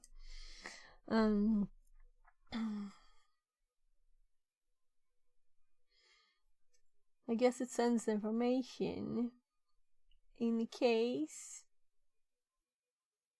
And I guess we got a shell there too. So we get double on that one. That's interesting. I'll have to read the code for that. It's this one.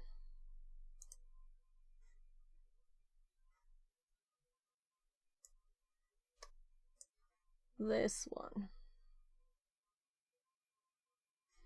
Interesting. And it didn't seem that long either. I'll have to read it. So, to go back to the notes, we do this on the Windows target, and this is just for a Linux target that doesn't have E, or yeah. And then with our machine, we just do NCIP part. And I have not really done this. I've always done the normal reverse shells. And I guess the reverse means they're actually not the normal ones, but for me, they are the normal ones. So, not the challenge, but we can have a cheat sheet up there. 176.91. And the port is, I'm very curious what will happen now. It will just, yeah, one of them took it, and it was the first one. So this one should really have had an error message, right? Because it's not really doing anything. Let's exit it. And also, it's another user, right?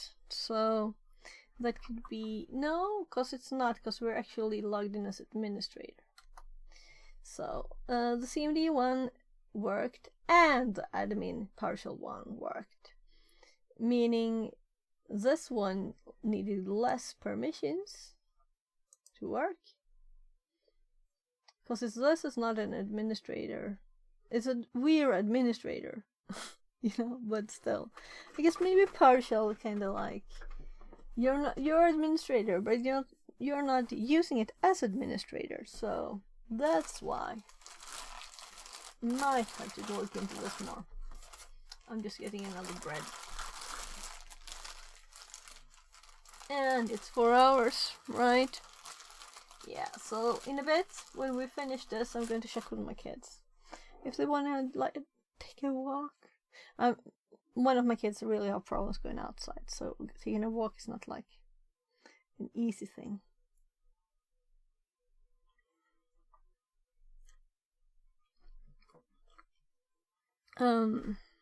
Yeah, time to just type. What should we do? I mean, we did what we should do, right? We could always try this.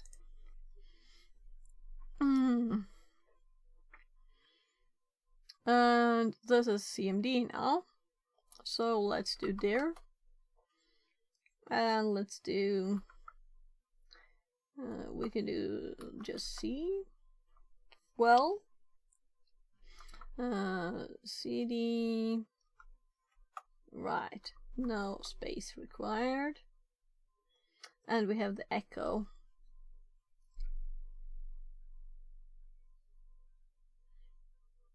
Let's try just cause, yeah. Oh, that's annoying.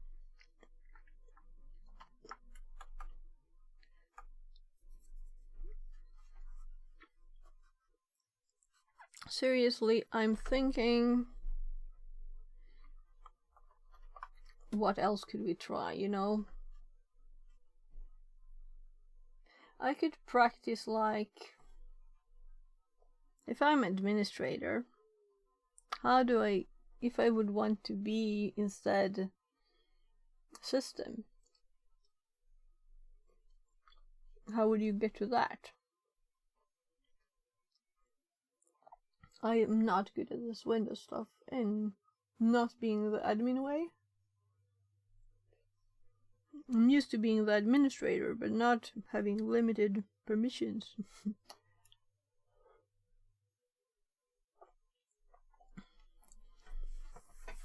But you're never really system, usually, so. Let's just see what next challenge we had for ourselves. So this, we've tried this enough. Create 64-bit Windows Media Player. Alright, it was using MS Console. That was the next one. Did we do that enough the other day? I said there's a Windows one, this one. No, I did that too.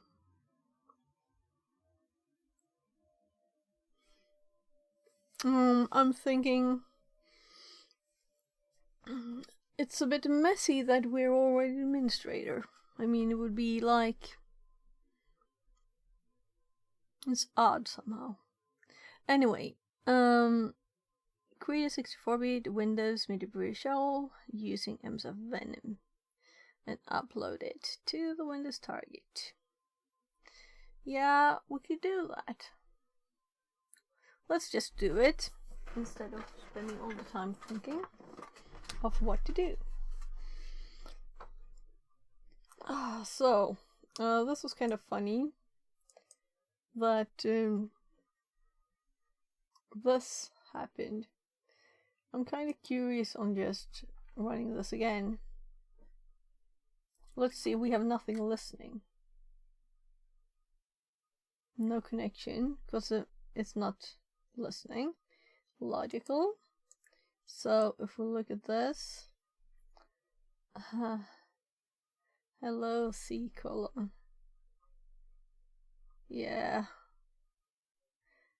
I kinda like forget that we're connected. So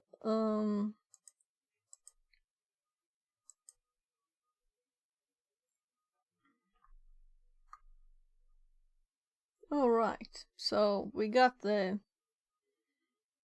there's no SSH, there's just the RPC on this one. That was one of the things I was curious about. So we could just clear that one and use this for running MSF Venom. And I don't have good enough notes on MSF Venom, but I think we made a bit of a start at least. So, no, this is so zoomed in. It's good, but it's also lots of more scrolling. So, if we open this in a new tab. No, I was not going for that. I was going for MSF Venom. So, yeah, this could be a good start actually, just to run the... Oh, right. We don't want those characters around there. Sorry people, I'm at the notes. I got the MSF Venom notes up, and I'm just copying the list payloads one, which is kinda... Well... Alright. So... And we're back at the slowness. The slowness that makes me not want to use this.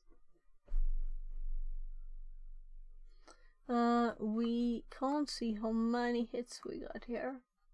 And they're all double lined.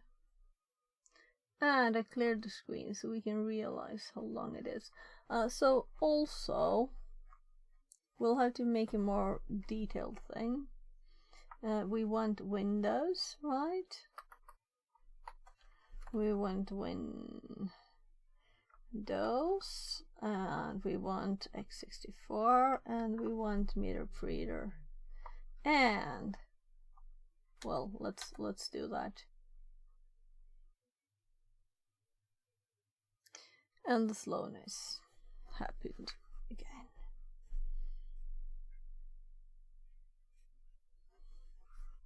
I'm not used to waiting.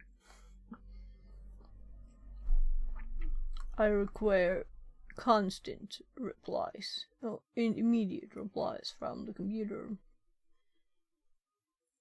So we have bind ones, we have reverse ones. How on earth bind?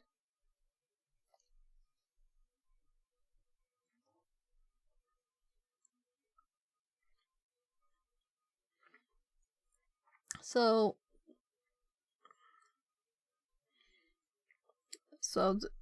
it's set that we're going to use MediaBrewder for this.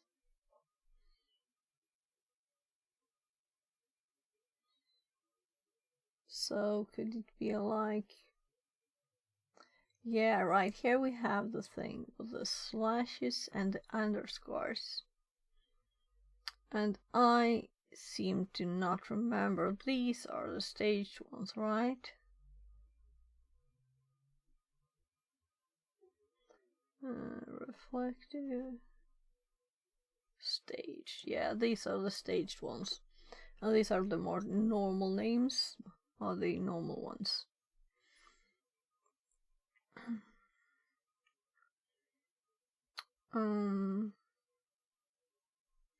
I guess we do the staged one, cause why else use MeterPreter even? Right? If it's supposed to be any use in it. So let's use this one with MSF Venom then. Make. And what did they suggest in exe? Sorry, wrong machine tabbing. So they suggested. Oh, they didn't even suggest anything. No. So we can do anything. Which we could of course already do, but still. So I'm going to type the full command. Just having that marked is a help. And I know it starts with MSF Venom. Of course. And since we just used that, my possible hints. But I know that the P for the payload. And then I have some cheating here. Should we cheat? No. Let's type Windows x64 MeterPreter, and then for the staging we have the slash, and then reverse. The naming is logical, I can admit that. And then the file type, let's say that we want an exe for the Windows machine. And the name, the output, we want it to be called like shell. No. Revsh. Meterp.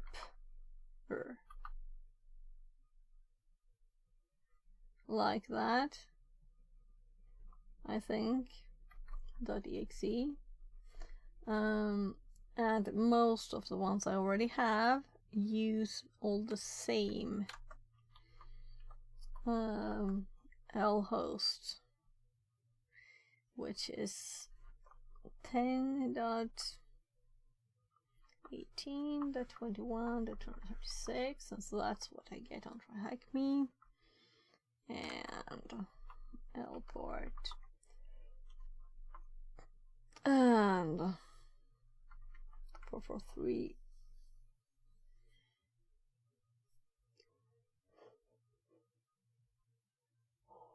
Oh, I should disconnect the old ones, but now we used like 6, 7, 8, 9, right? So we did actually not use this one. And it's from the other machine, right?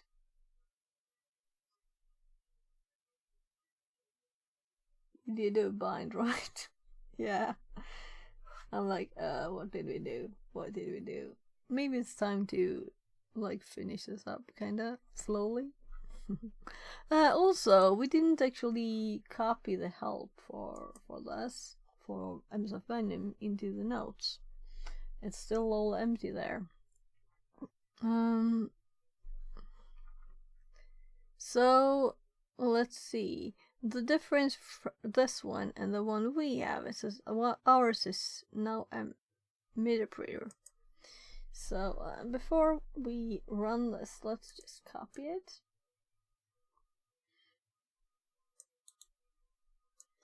And let's put it here too, so we have another example. This is a more usable example for us because it has IP and stuff we use.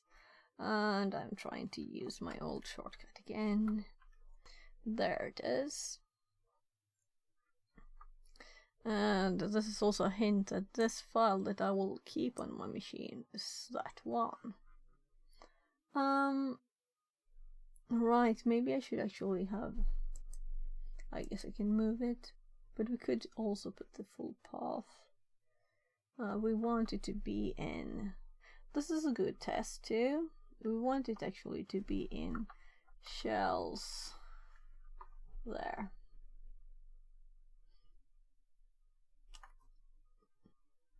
And I'm thinking, can I tab that? No. MSF Venom P Windows x64 media printer reverse TCP format exe out file. This one because we're in the home directory. IP and port. So let's just run that now. And no platform selected. Choosing MSF module platform Windows from the payload. x64 from the payload. No encoder specified. Raw. Size 410 bytes. Final size. Okay, because it adds stuff there to be able to run, I guess. Saved as. So now it's saved in the right place. So let's go to shells and let's look at this file. So an actual exe file in our directory. There it is. And Qtl eats at it to run. Or read it is, of course. Read, sorry. It's not execute. I would have thought that would have been kind of funny. Though I don't even know a shells as executable though.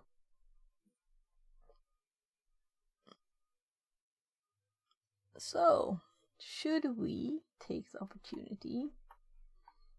Well, I wouldn't save typing from not typing MSF Venom help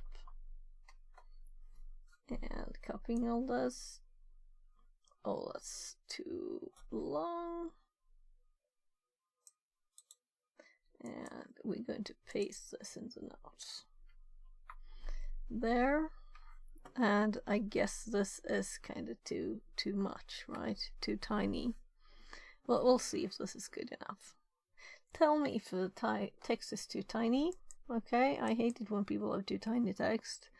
This is very much a bit tiny, I think. We can fix the green bit at least. So, there. So we get all of the names. Stuff. Well, we can also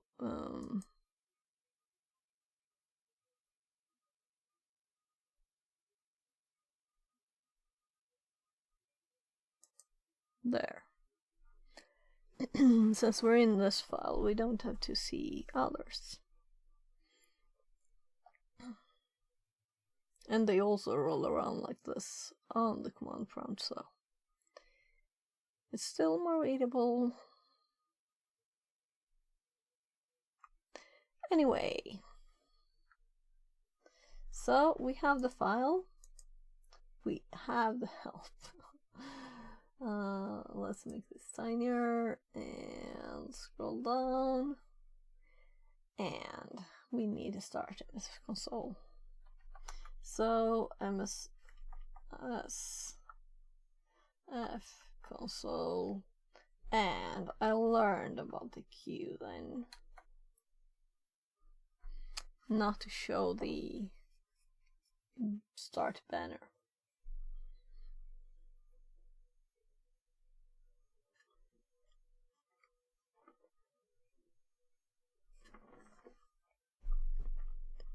That was kind of quicker than last time, at least. What is it called? The standard, you know, getting things.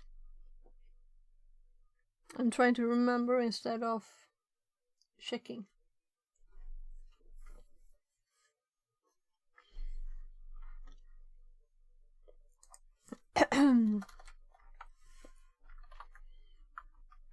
And let's make a note for it.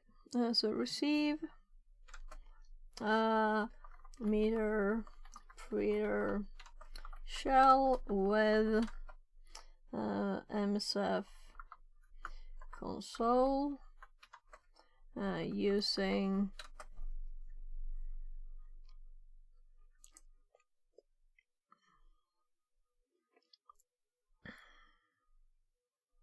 step 1, do I have it in my brain? Step 2, do I have it in my notes? Step 3, find it in whatever thingy.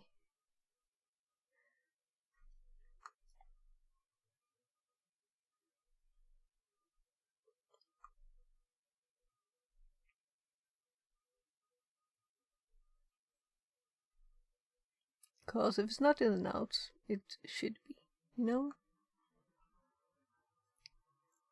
And maybe I can't find it because I don't have any headers or anything in this. But I'm kind of feeling it's at the end of this.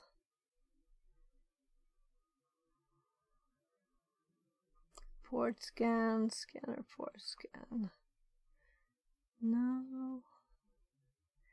TCP info, run.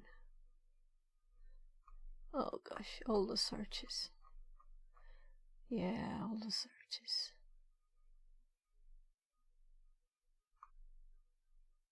Now, I need to make a better note for this. And maybe we should have it at the top, because this might be what I would use it most for. Receive meter creator shell with, and I have it in 2 places now, I'm aware.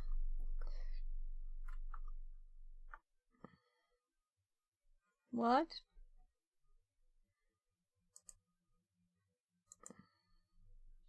So multi-handler, this is what I was trying to find in my memory. I didn't find it. So let's there, and also here, but here I'm thinking more this way, and that we're going to so if we do just use, oh, where am I typing? In the notes again.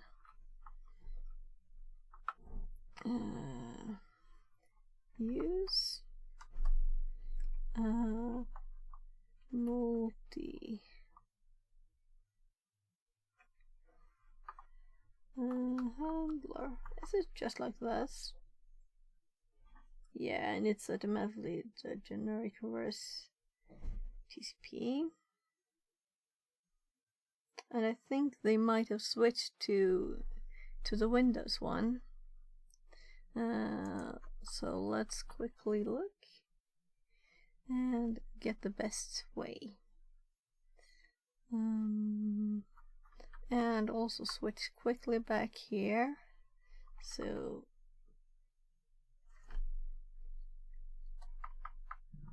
use multi handler, cause better have it well noted down. And this is a multi-handler, help it here. And I was thinking, did they switch from generic? That's what I'm thinking. They're still using generic. Here, set payload. They're setting it here. So it's changed.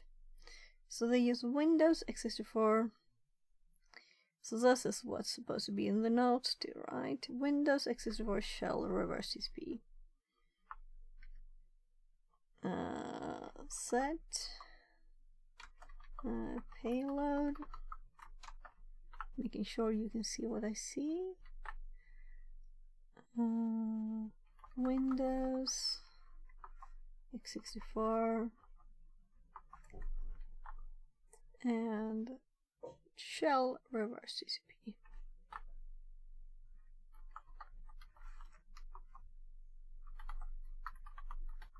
So there's a difference between what this is called and what the one we used with MSF Venom, because that one was MIDI reader, you know.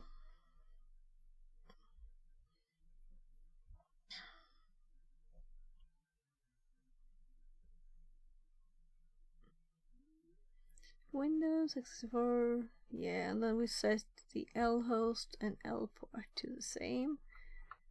And this is such a mess. L host, set L port, and I'm thinking here that this is why I don't like MSF console, because you have to keep typing things instead of just having them saved in your command line. 236. And if there's anything else, they did J, exploit J, and this is what I was going to test actually. Exploit, they could do J if you want,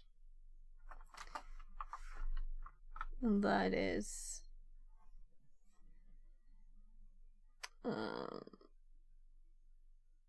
job in background.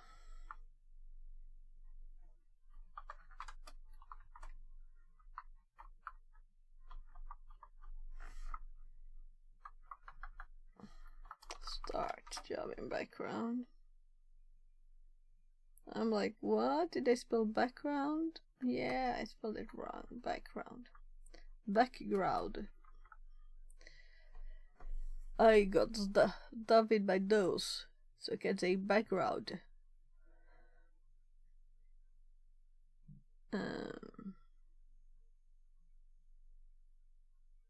So we have started it. We have used multi-handler.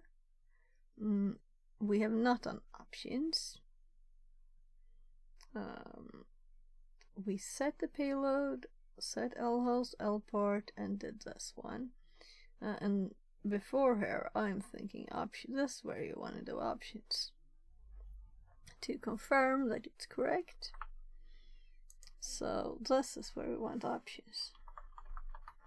So let's actually do this now, not just type it in a list. So I'm going to copy these because it's too much typing.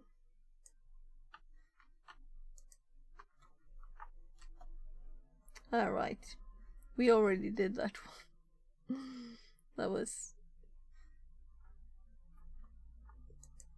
funny.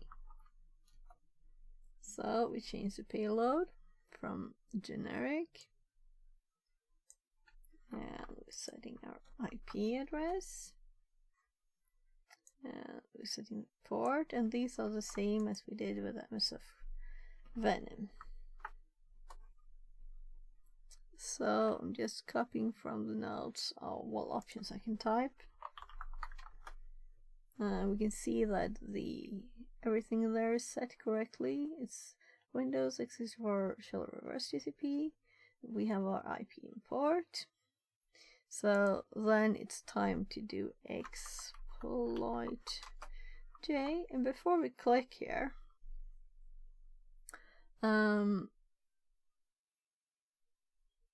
we need to have there. So this is the listener. So we could actually click this first, right? So let's just click this. It is running in the background, so when we get a connection, we will get this listed here. And no session is created because it doesn't have anything to connect to yet. And I was thinking the easiest way to upload a file to this is to use their Qt here, right?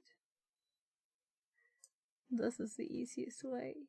And we have our revsh exe here. And we submit it. We even got a cute link, but we are connected by RDP to this machine. Now this is the old one. Let's abort this one. And this will also abort this one, I think it was.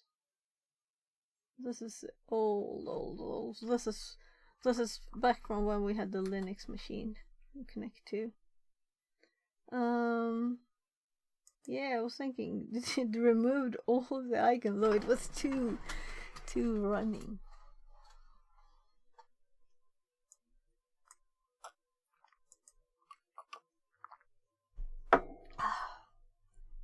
So this one is running, so it's supposed to be there. This one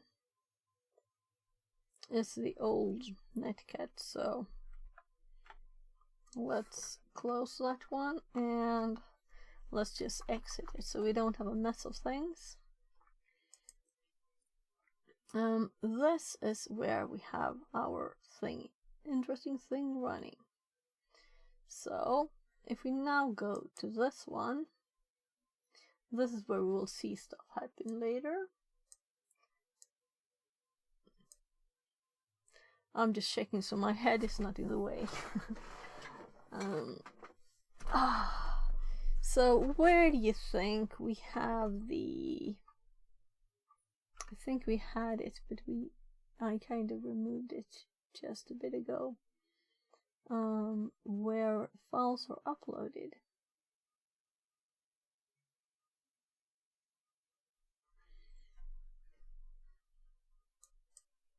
So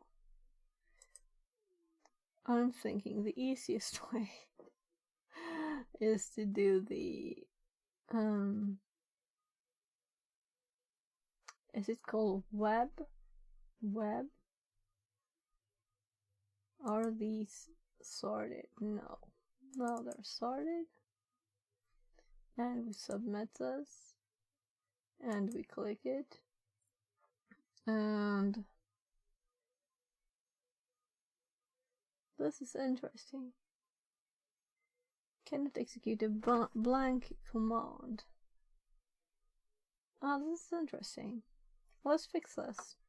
So webshell.php, I thought it was the one we just added, right? So if we just instead do this and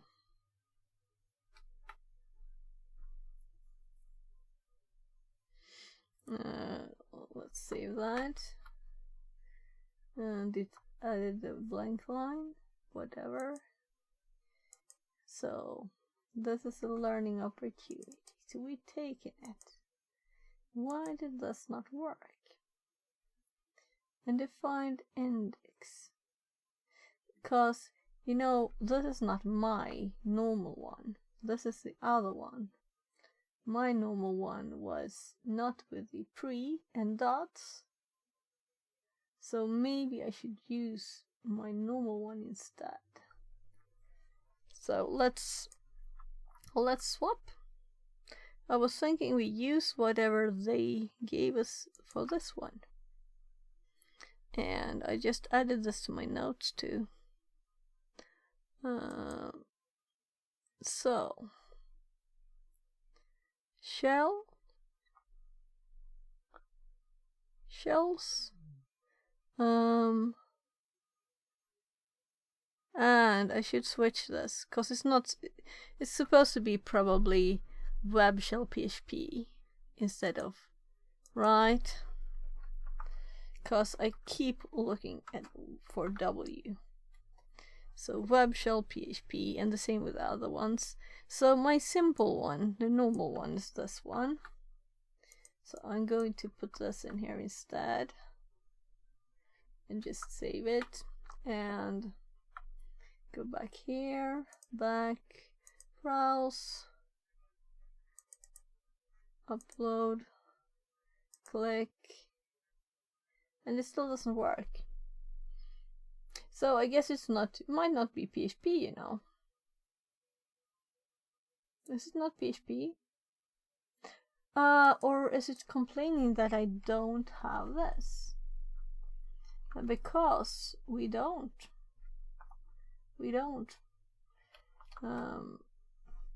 Maybe that was the problem. But this doesn't work either.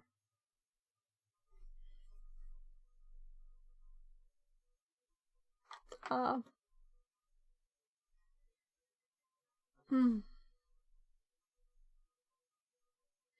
kind of curious now. What did I do just before this? Didn't I do any? Because I was thinking this would be the easiest way to find where the files are on the machine. Yeah, right. Why am I using Linux commands? So what if we do dir instead? Yeah. So that's what we have the path. So my brain was still Linux, and that's a problem. And here we have the path. So I'll have to rethink that. Why did I do that? This was what I was going to drag down. So let's just cd c colon x ampp. Oh.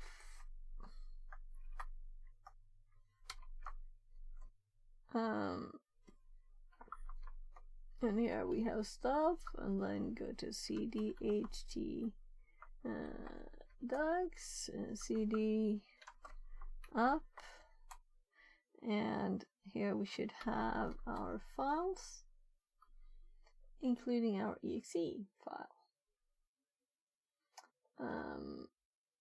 Yeah. So then we could run it.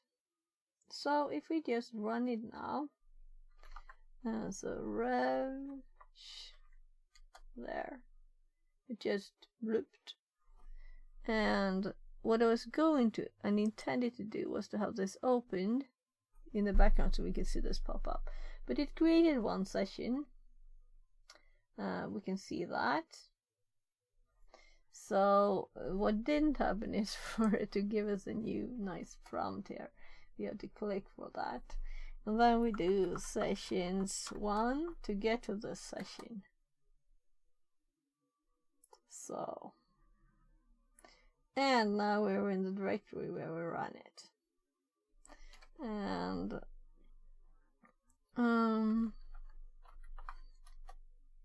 that works here too. And the machine is called WinShells. So what could we use this for that we don't have here?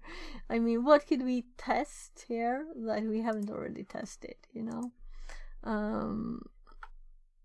So let's go down to this one. Create a meter shell and use it with multi-handler. We have more experience. We did this. And we used a staged one. Yeah. Yeah, so they want us to try and catch this with Netcat, but we know it doesn't work, you know. So we did the staged one. This is enough.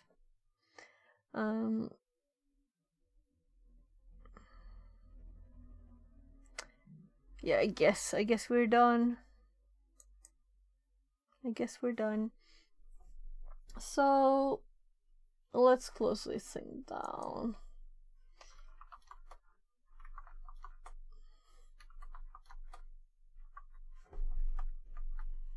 That's a nice thing. I didn't have to click anything. I can just do this by keyboard, all of it. So nice. So next one, I've started with this one too, and I finished it. This doesn't mean that we should just skip it. It just means that I'll have to check if I have everything in my notes, because I don't remember when I did this. It could have been as long as almost a year ago. I guess I started in May, apparently, with Try Hack Me. Though I haven't been doing it all the time, unfortunately. Before we start with this one, I'm going to have to check with my kids.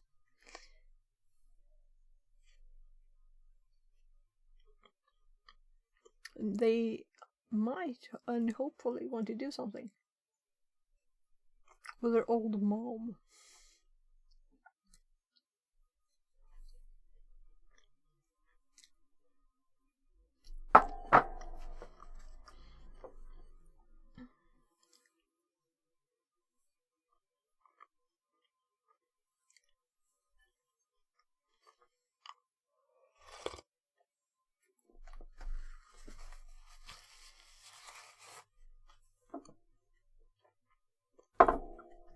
Tea finished, juice not.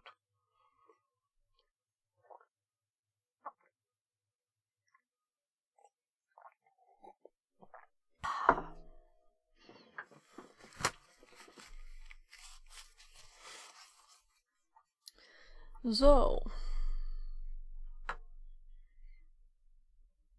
I guess I'll read through this kind of half quickly.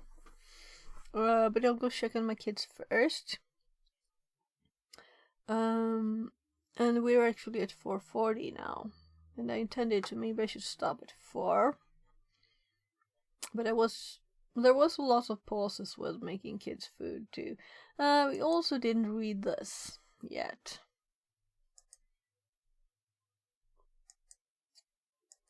We can close these. But I want to read this one too. We can check if this is done. I think it seemed to be. This one is fully uploaded and done. And that's the 5th, so let's do the next one. 5th.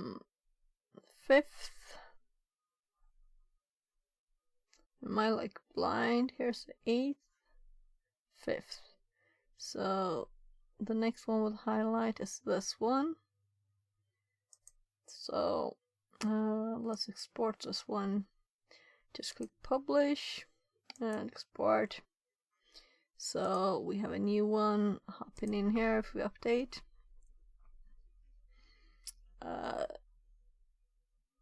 Come on. No?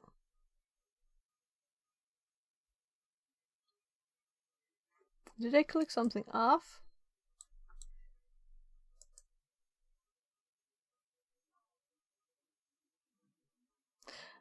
I know that once I got 2 of the same, you know? So I'm just leaving it for a bit. I don't think I did it twice then. I just think it just... Maybe I like updated the page in some odd way or something. I'll be right back. I'm going to check with my kids. Do they want to do something fun?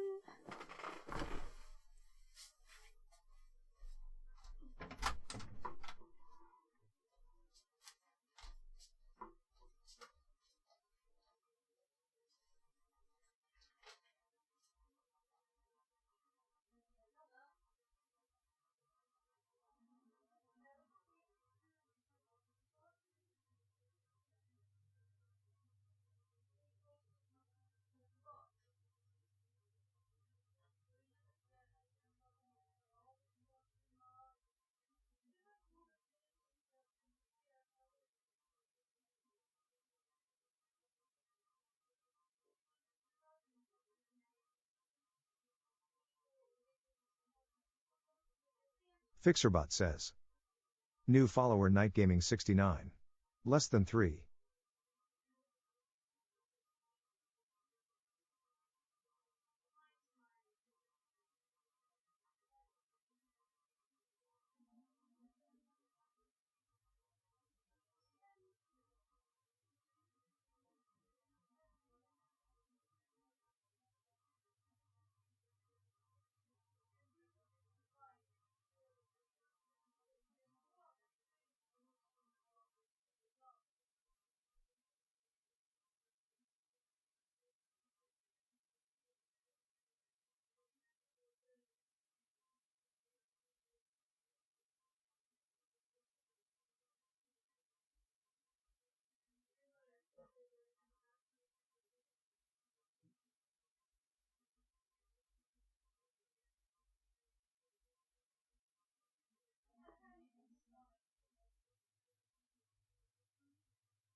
brukar bli populära och uppätna. Jag är inte säker.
Theo says.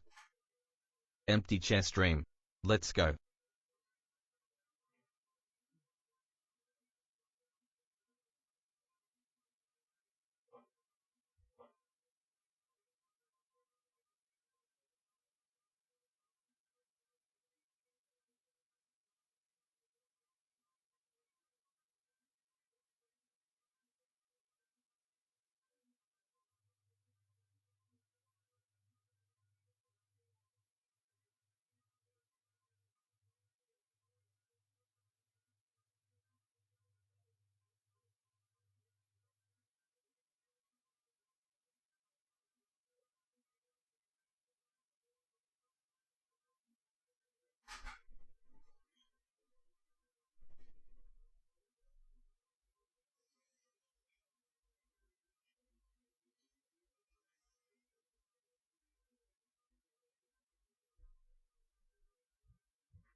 Det verkar inte finnas laban. Vill du ha skorpa?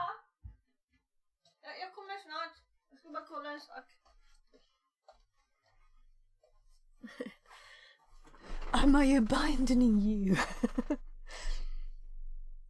Yeah, empty chair. I'm going to check on my kids, you know.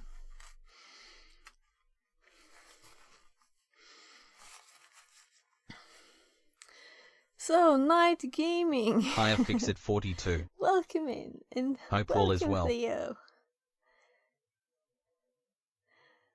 Yeah, all is well. I only realized that I've been streaming, you know, for 4.5 hours, and that my kids, I have to check on them sometimes. And I'm going to check a bit more on my oldest, but I heard you, you know, I'm still listening. I heard you complaining. So he asked me to go and look for Tom and Jerry cookies. So I did, and I'm going to check if he's something else he wants. He's eaten so many things today. But I think he needs more because he's not very... He's kind of thin.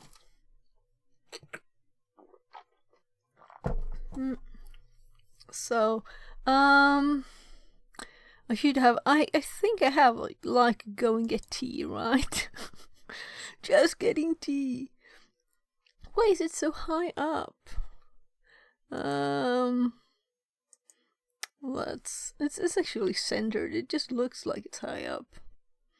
We can just move it down a bit here, right? Oh my goodness, what happened now? I'm switching through all these instead of just moving what I wanted. Because I selected the D one. That's funny. You know, you have to click on it too, though you already selected it.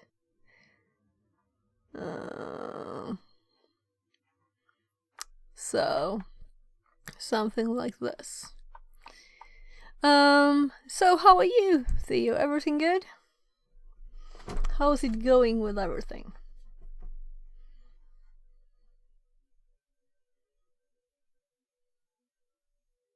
I love the time on this one. Yup. Going as good as it can go. Okay, yeah. I hope you find a great job soon. Yeah, and I hope I do too, but I have to start actually looking. I feel I have to at least finish the complete beginner, though I'm kind of closing up to the end now. And I've done lots of other things too. That's why parts of this is kind of boring, because I know already what it's about. So, but I wanted to quickly repeat this one before going to the next one. But if we look at the path, it's... Thank you. But yes, I hope you find something wonderful as well soon. Yeah. So we have these, and then we have these. That's all that's in the absolute beginner, at least here. So maybe this one is very simple, but we'll see. I'll just go check back with my kid if he had any other things he wanted before I come back. Hey, Ruben.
Okay.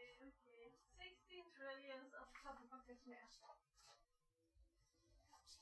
Okay. I'm just getting my teacup too. Let's see how much I can carry. Juice glass, teacup, and phone call. Hej Bubben!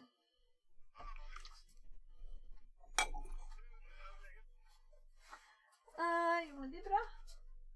Jag håller precis på att bära 3 glas och en kopp och en vattenflaska.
Linus, ditt vatten är där nere, gubben. Ja. Ditt vatten är där nere.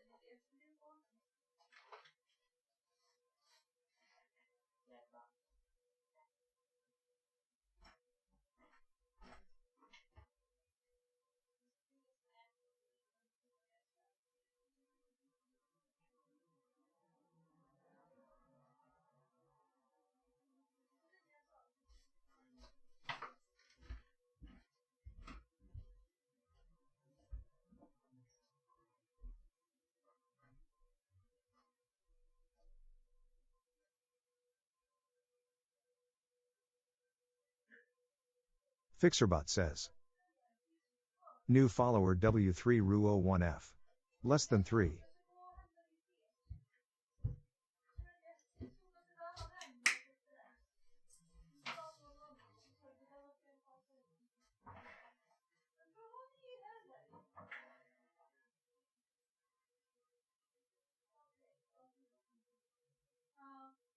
Okej, gubben.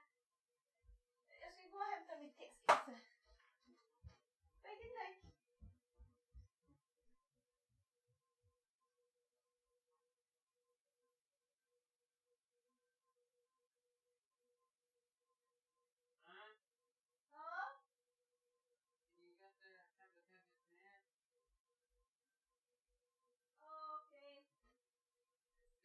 Tack.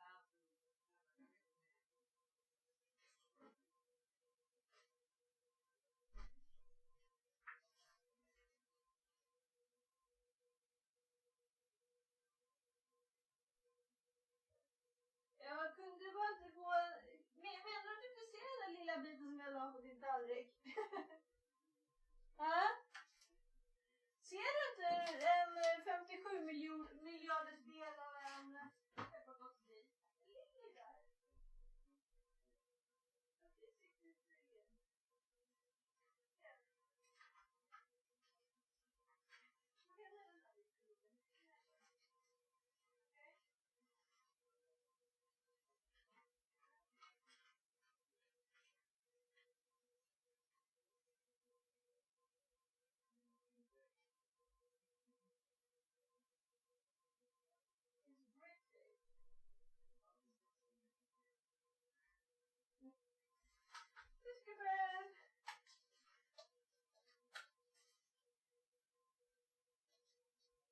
Får vi ha lite koll på lasagnen, Linus?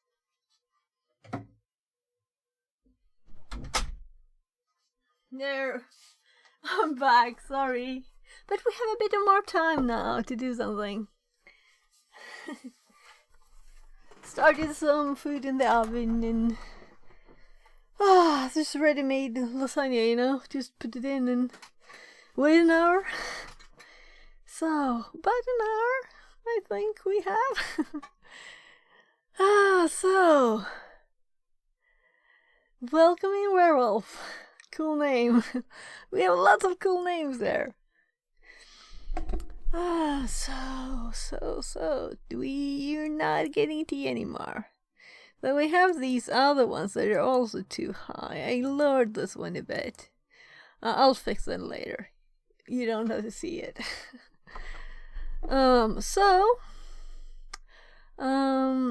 I'm going to read this one too, which was from the last room, I think. And we're on the beginner path, complete beginner path. And yeah, I'm a noob. Nothing to say about it. We're learning quickly though, right? And I've already done this, but I'm going to repeat and see that I haven't missed anything, because I'm making notes that I really like now. Right, I put them on my other screen here. So we just tested a bit with these, and the last one was about Netcat, SoCat, different kinds of shells. So let's just close these ones and we'll see where we get to. Probably like the Linux exploration, which ends up in exploitation, right? So let's see. Deploy the machine. Connect to. So I believe this might be like the first one they say, like do VPN. I don't know. I'm not sure if I'm even starting this. I'm just thinking we'll just quickly go through it and make sure I haven't missed anything. What does privilege escalation mean? Why is it important? This is not information, this is just pre-information. Privilege tree, yeah, that we can do horizontal and vertical priv-esc. So that's what all of that was about. What is Linenum? Yeah, so maybe this is interesting to run Linenum. Because I guess that's what this does, right? This bit. Though, I think we don't need to actually run it.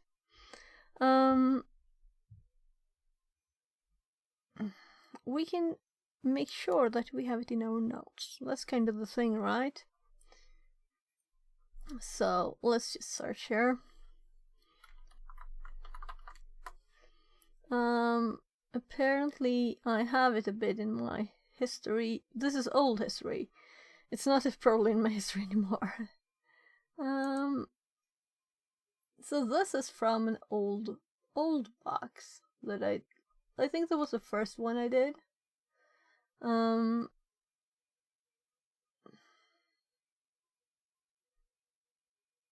I also did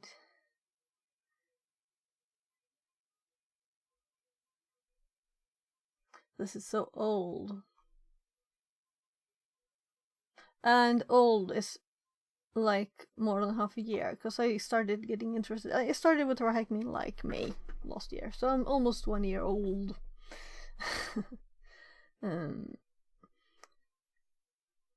Or I guess it is now that I've found this interest.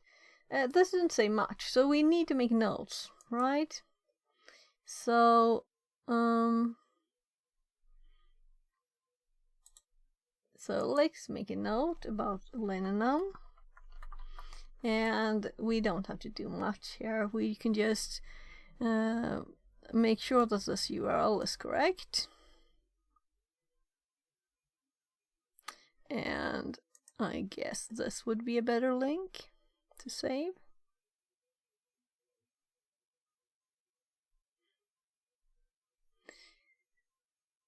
I'm thinking that I will run it again when I have the need for information. And if we can see all what it does here, maybe it's good to just copy this README file, you know. This is a MD file, so I'm guessing we could just like raw copy it into the notes, and we can add our own things before. So let's do README. So we have the basics there, and of course we need the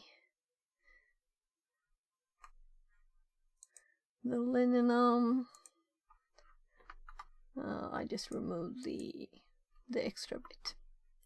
So that's the base URL on GitHub. And the script itself. We don't need a copy. Generalissimo for 69 says. Hello. Long time no see. Long time to see, Generalissimo. Nice to have you here again. So how are you? Everything good?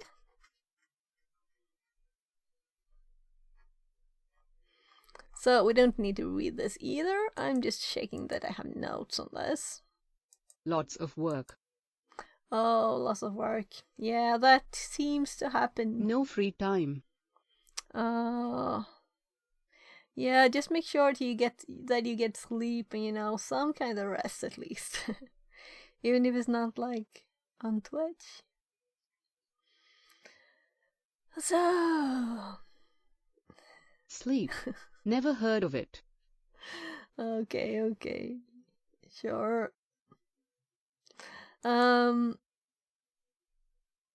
You better talk to your boss and tell them to get a room where you can just sleep during work hours. That would be nice, eh? I think we actually had that when I worked at one job. My boss doesn't know what sleep is either. D. Okay.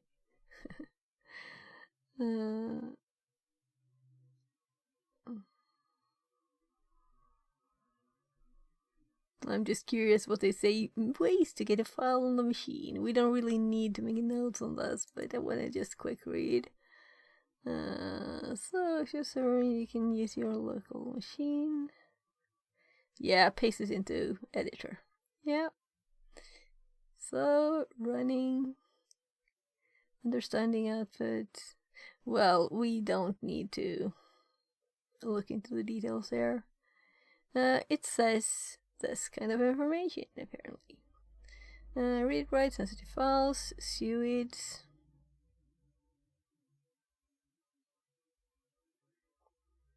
Oh, and I made a script for the cron tab things to get it, but I don't think I will ever use it.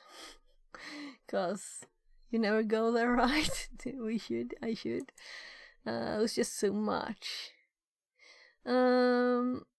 Yeah, so I have done this. This is just like re-checking I didn't miss anything before we continue, as this was in the path here. So, Generalissimo, no time to stream yourself then?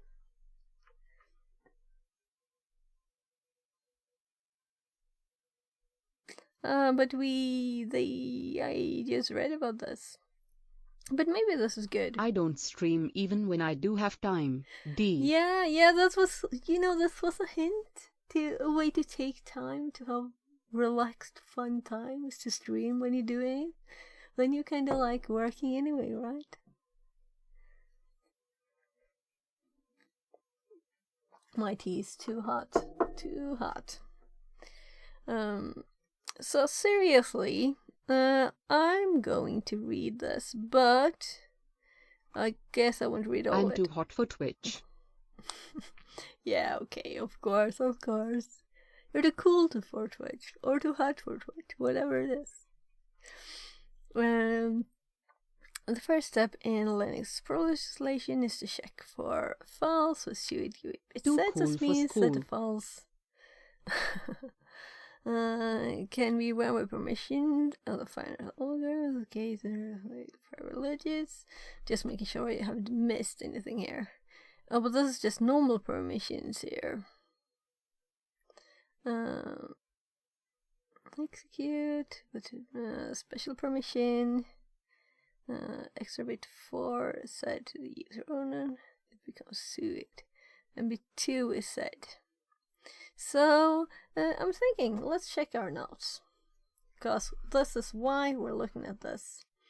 Suid GUID. And these were just some normal suggestions. So, let's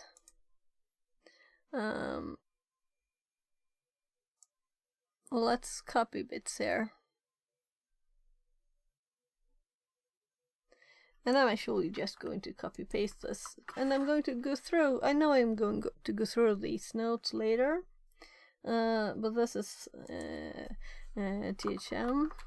And I need to edit it. So I'm just copied after the normal permissions bit. So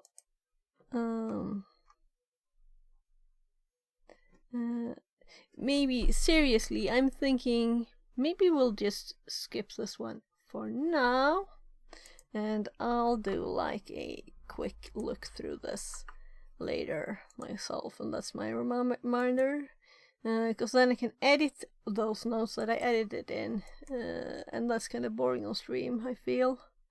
So just quick scroll here. I know how that file works since like 1994 or something. What do you want to do then?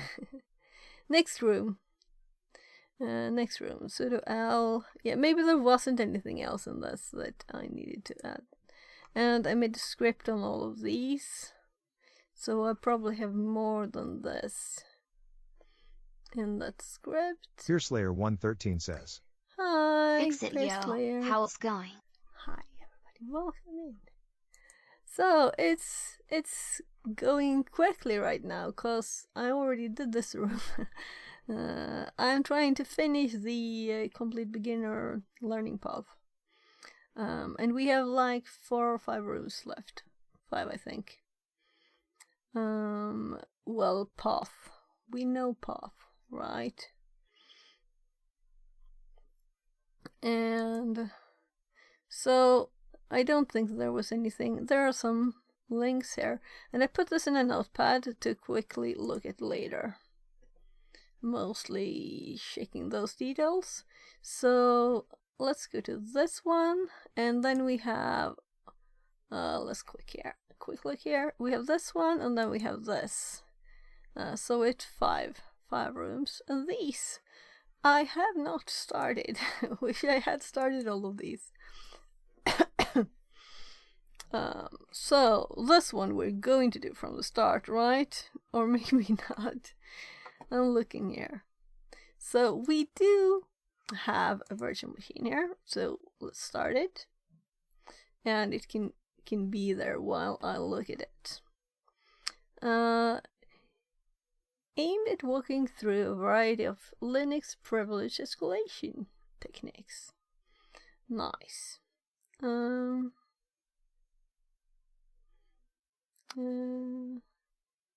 Has been updated, created by, well...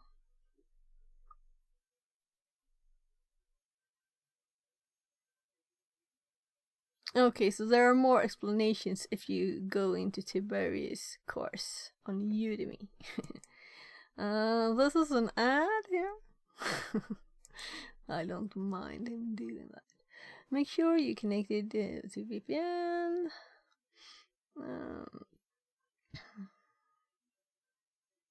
So we will soon have an IP. Did you ever try DVWA? It gave me so much knowledge. Generalissimo for 69 says. DVWA. I wonder who is the creator of the This Room Kappa. It kind of said up here, but I'm... anyway, DVWA. Tell me, what is that? I have no clue, you know, so tell me. Now we have the IP. Yeah, it's telling us how to use SSH. That's the level. A VM, which is a CTF. Oh, cool. Okay. So I'll copy that. We'll Google it.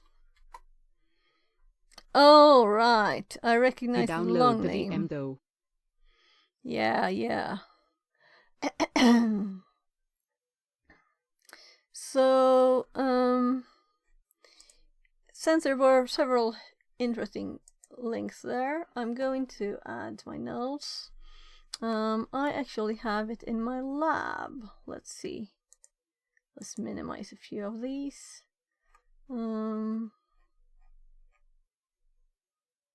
Windows we can close too. Oh, that was so lab,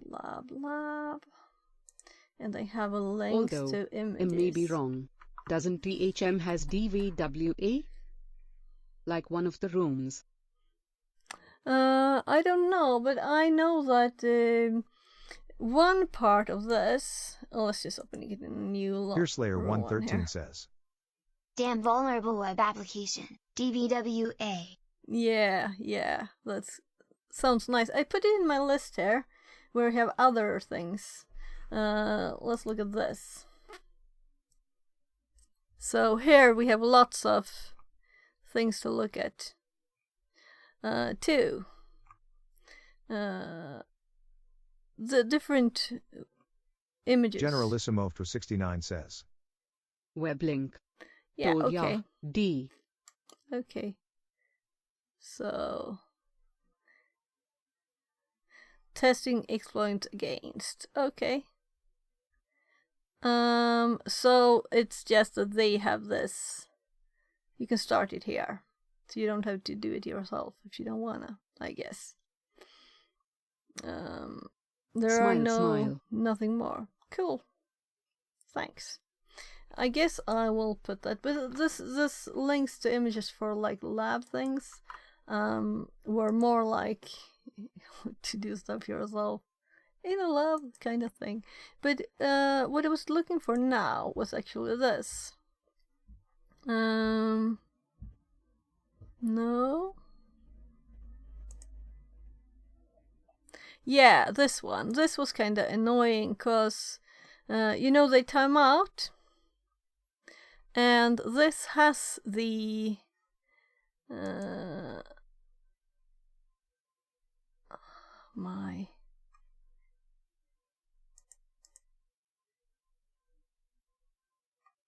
Maybe this is not the one, I don't know. We'll see. Fearslayer 113 says. Because there was this normal OWASP one. On my VM and hack myself by that site XD. Yeah. There's nice that there are alternatives too. D. Yeah, but they have this box, vulnerable box too. Says. So that's what I was talking about. What's the difference though? Fearslayer 113. One thing is the timeout. That's what I was talking about. I was annoyed at this. Because if you're thrown out after a number of hours and you want to, do all the things, it's kind of annoying for, let's say, you can fill up to hours for, I don't know, is it 8 hours max? Something? I wonder why I don't have this problem. D. But if you're learning and exploring, you want to do all the things. To complain about it. D. Okay, so you just did it okay, it just took 5 minutes. I've done everything there is. So seriously, let's look into this again. I guess I'm just the best. Yeah, this one. It's this one. Use shop. It's a use shop I was talking about. 113 says. Generalissimo 69 difference if I have to be honest tongue. Generalissimo for 69 says. Fearslayer 113 tongue. Translated from Spanish. No one can do all of this in the limited amount of time, especially if you run and help your kids a bit, go and eat a bit, do all the things in life. If you don't have a life, I don't know, maybe you can do it. Juice and if you know what you're doing. Yeah, but I wanted Juice Shop, not like this, not starting it like this, because you will never finish it. Because you want all the check marks there, you have done all the things, right? So I'll have to do this later. And there are a lot more volumes in it than the actual questions there. Yeah. So we have lots of things to do. But where is there a link here? Is there a link for us? Fearslayer 113 says. Yay, so many great rooms. D. Yeah, it's great actually.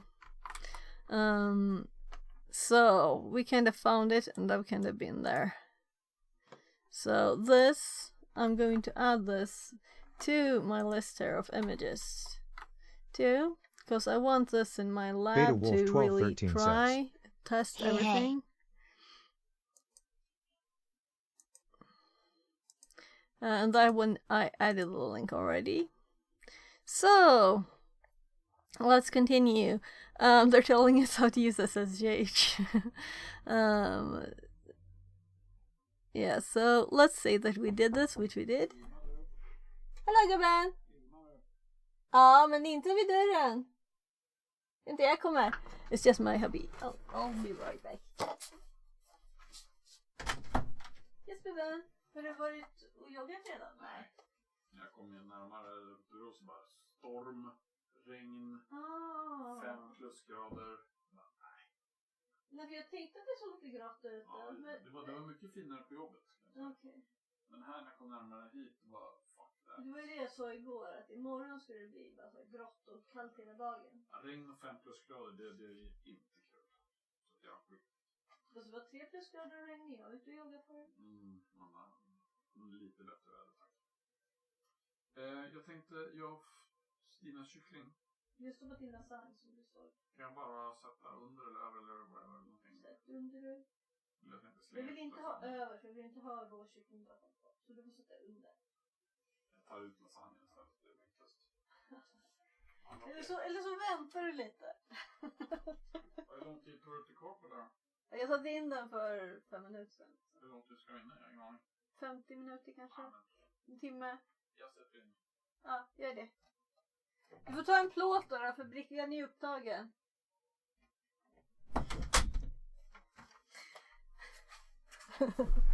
Oh, he had planned to go like jogging when he got home, but it was 5 degrees and rain, so it looked much better in Stockholm where he works. The weather was better there.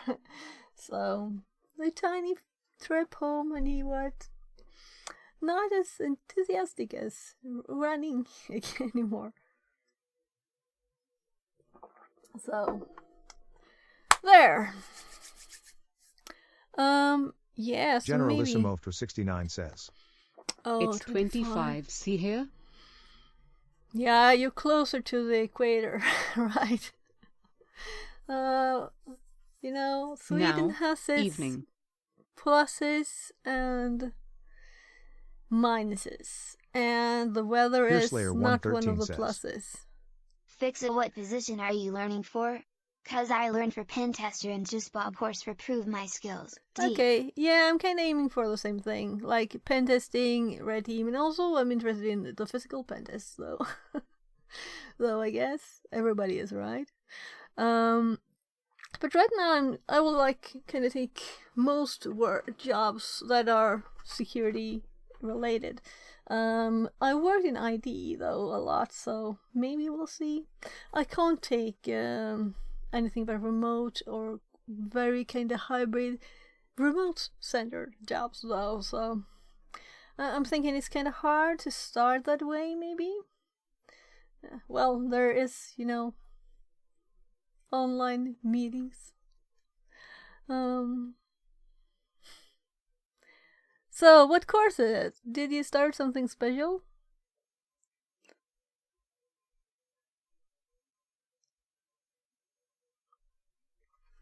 Only not for SoCal 1 is Booring XD. Yeah.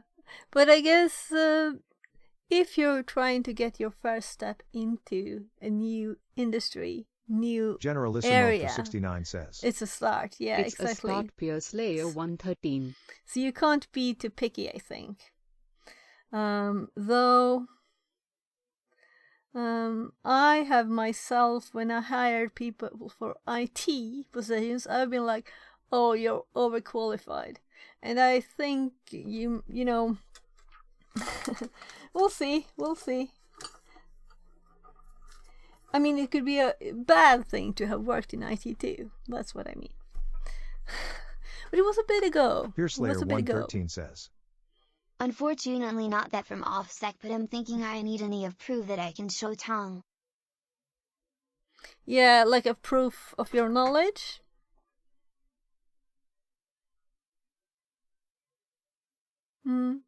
I'm thinking if start at least is to do...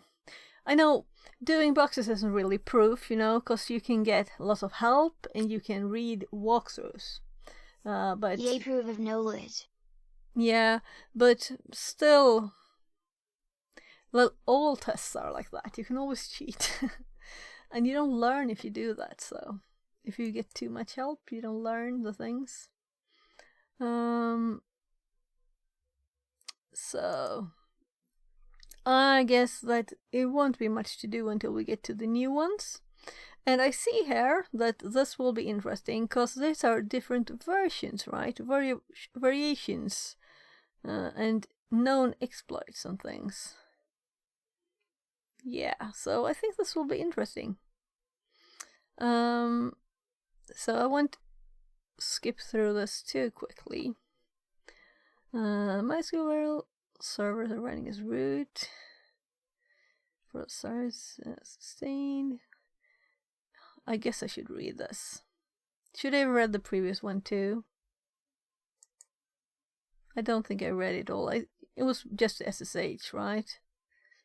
SSH, yeah.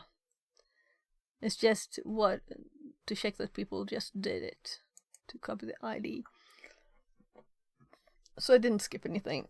I don't think so. The MySQL service is running as root, and the root user for the service does not have a password assigned.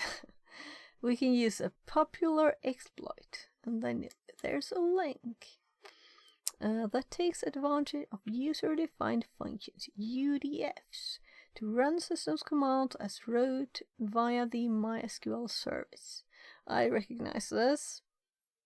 Oh, yeah, right, I have answered the questions, so that's right too. Change into the home user tools MySQL UDF directory.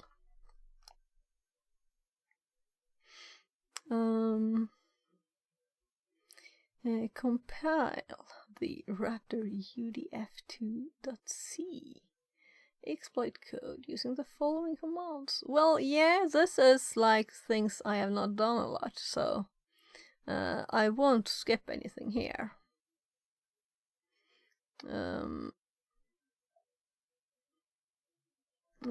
Connect to the MySQL service as a root user with a blank password. Execute the following commands. I've done this, I recognize this, you know. Execute the following commands on the create a user-defined function do system using our compiled exploit. And let's look at the link too.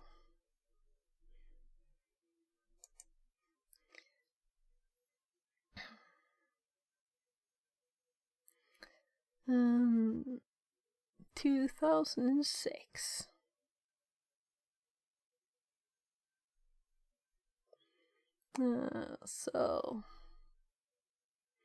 And I'm sorry, people, tell me if I'm reading too much code, you know. I don't want to bore anyone. Oh, this wasn't much. So they just define two structs.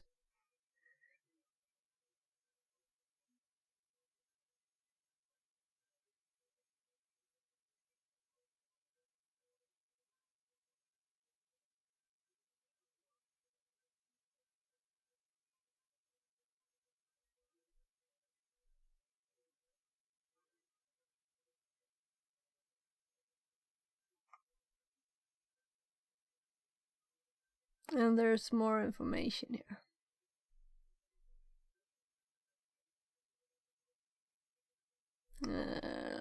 This is a helper dynamite library for local privilege escalation through MySQL run with root privileges. Very bad idea. Slightly modified to work with newer versions of open source database. Starting from newer releases include fixes for security vulnerabilities and handling of user-defined functions. Christy says. Reported by... Oh man. Hi. Welcome in, Christy. How was your work day today? It's after work. Generalissimo for 69 says. Here is Christy. Christy says. 7 years calls at work. No way. Oh.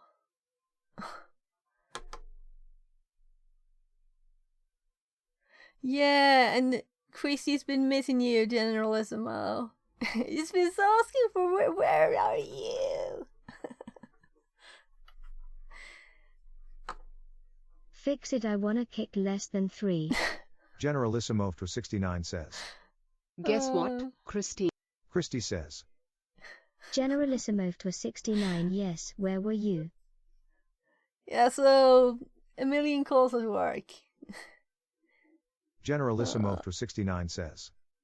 I've used Bloodhound CE just a few days ago on aerial target and it worked like charm.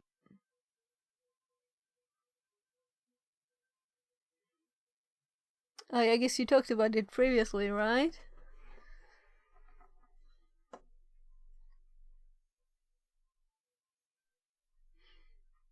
I need to learn Bloodhound because I don't. Yeah. Yeah, I think actually we mentioned it too, right? That was a version I was supposed to use and learn. I'll have to, but first I'm finishing the complete beginner path. I don't think it's in there. I don't have to read all of this, so it's already on Christy the machine, says. I assume. Generalissimo for 69, dude, you okay or not? In general, I mean, I wanted to actually whisper you in Twitch, was concerned for real for you and cocaine, aside from all the jokes. Generalissimo for 69 says. Concerned? Why? D. So they had lots of work to do. Busy, right? Generalissimo. Lots of stuff to do. Yeah. Yeah, poor you. All right. It got help. Walking like a mofo. Had no time. Christy says. I noticed the color of it. Sit down, General. D.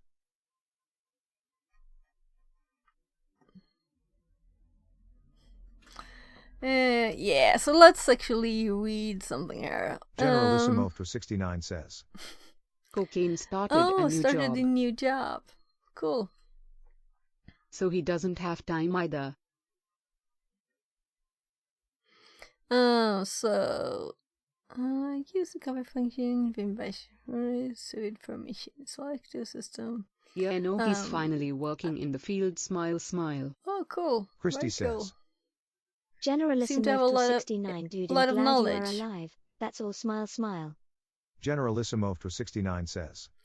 No. Oh, that was a serious Christy. 'Cause I was stoned on weed. What about the family-friendly bit here, right, people? Kappa. Family-friendly? Even jokes are supposed to be family-friendly in here. Maybe I should have made that a tag, right? Kids. Yeah, exactly. No drugs. And I really don't. And I've never been drunk even, so I'm really against that kind of thing. Seriously. Just read smile, smile. And for me, it's not like anything religious or anything. It's not just a drug. It tastes like it's crap. A plant. I don't like alcohol. It's horrible. So exit out of the and people smoke, and that's even worse. It smells so bad. Christy exit. Says. No, you vegan. No, but I'm allergic to all the veggies. Generalissimo for 69 says. Sometimes. D. Exit out of the mask shell. Right. Yeah, we need to do this, not just read this. That's what I feel. So I have done this before, but that was a long time ago. And we have the connection. We started 22 minutes ago.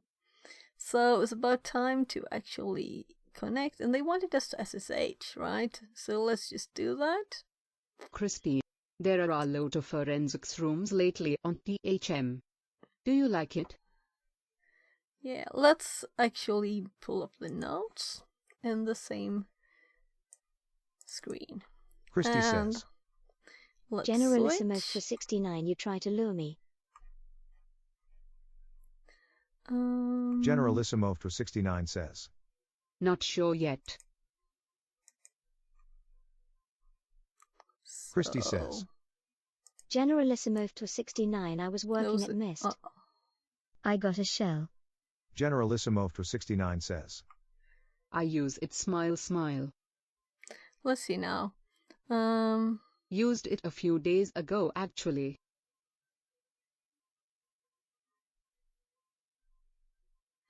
So. Focus time. So this Muddy is water suck tower. Example. NVM. Translated Let's do from like Dutch. temp. or let's just call it, I'm not going to make a machine one for this. So Linux Prevesk.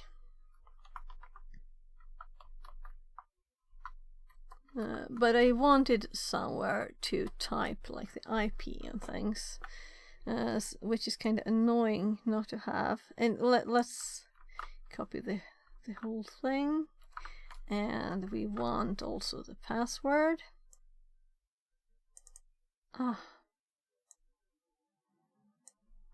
There. And is there anything else we need? Christy says. Generalissimo to 69, do you not have a HTTP? This missed Windows box is impossible. Okay. Generalissimo to 69 says. Wait, what?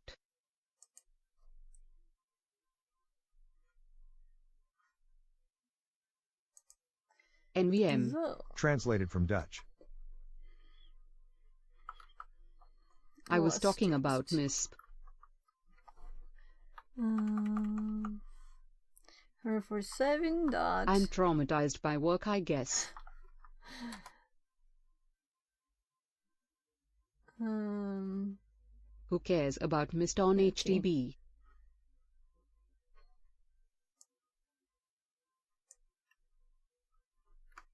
You should have already finished it a long time ago, D.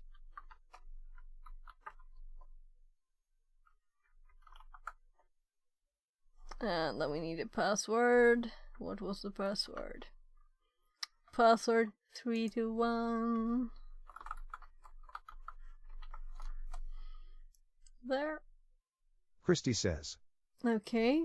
Lol, I only have nights to work on hacking my dude.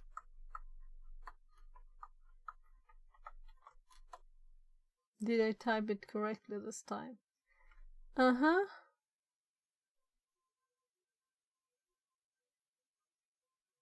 Oh. Why does it say Generalissimo user to 1? 69 says. So how many nights have passed since you were streaming back then? Like 14? D.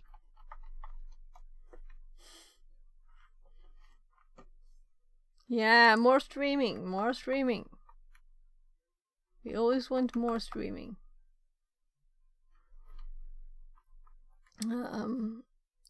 Let's... What do I have in the memory? I think I still have this, right? Yeah. So, better put that there. In case we need to reconnect. And... let's do ID. So we have done whatever is in there. And that's what it shows, the ID.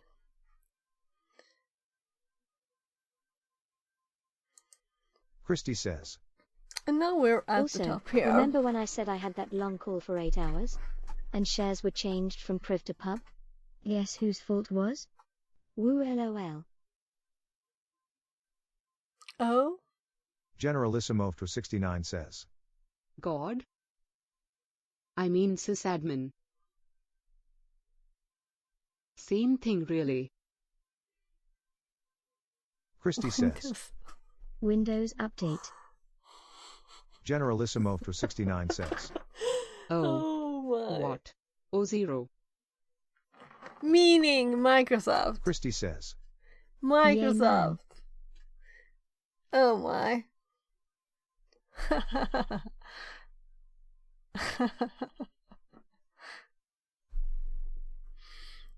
Yo, Sophia.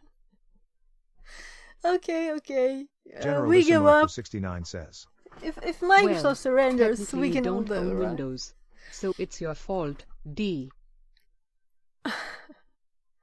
Yeah, it's the person's fault who selected to use Windows, I guess, right? That must be it. I'm not Christy anti-Windows in any way, but It's this always a seems feature, like ain't kind it? of... Yeah, it's a feature. Definitely not a bug. Generalissimo to 69 says. Always. So let's look at this now. I know this is repetition and very easy for someone, but this is, for me, this is not easy. because we're actually compiling it. And I guess on the machine it's supposed to be there. So let's cd to, oh my, I'm typing on the wrong machine again. Never happened before. That's not what I said again. So we're going to cd to, and I totally missed where I was, and jump down. So now I can read it again, because I don't remember the directory. So let's do cd home. Christy says. User. Also, I am talking about an active box mist, not that retired. That FYI General, I was right. You were right as well, but you didn't tell me.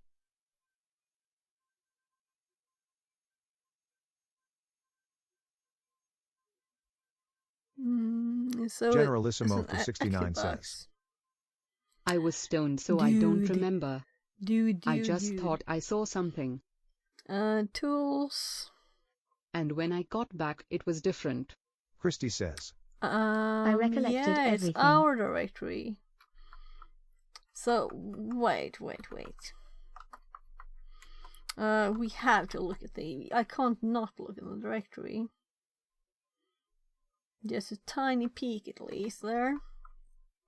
So this is, we have cd tools. And I found the link of our user to the service management. cd, and then we have the MySQL. So, assuming we have downloaded this before, that's what we assume, right? So we're going to compile this. So let's gcc. Yeah, I have to do help because I can't just type Generalissimo their for things 69 without says. knowing what they mean. So why didn't you root it yet? So Christy G says. and C. So the collections were bad, because BH-Python was cracking an error to object props.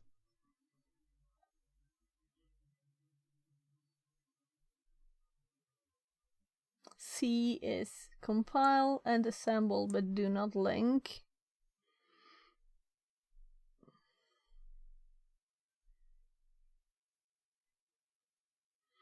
The rest is not in here. We have something called -f pick, and these are The automatically link was passed not on an to various official write-up as well. subprocesses. They didn't manage to get it Lamau. So we can't see what they are. Whatever. So people tell me, if I do gcc and do -g, what does this mean? Generalissimo for 69 Maybe it's says. actually in the room, right? I'm sure there is No. always more than one way with enough nodes.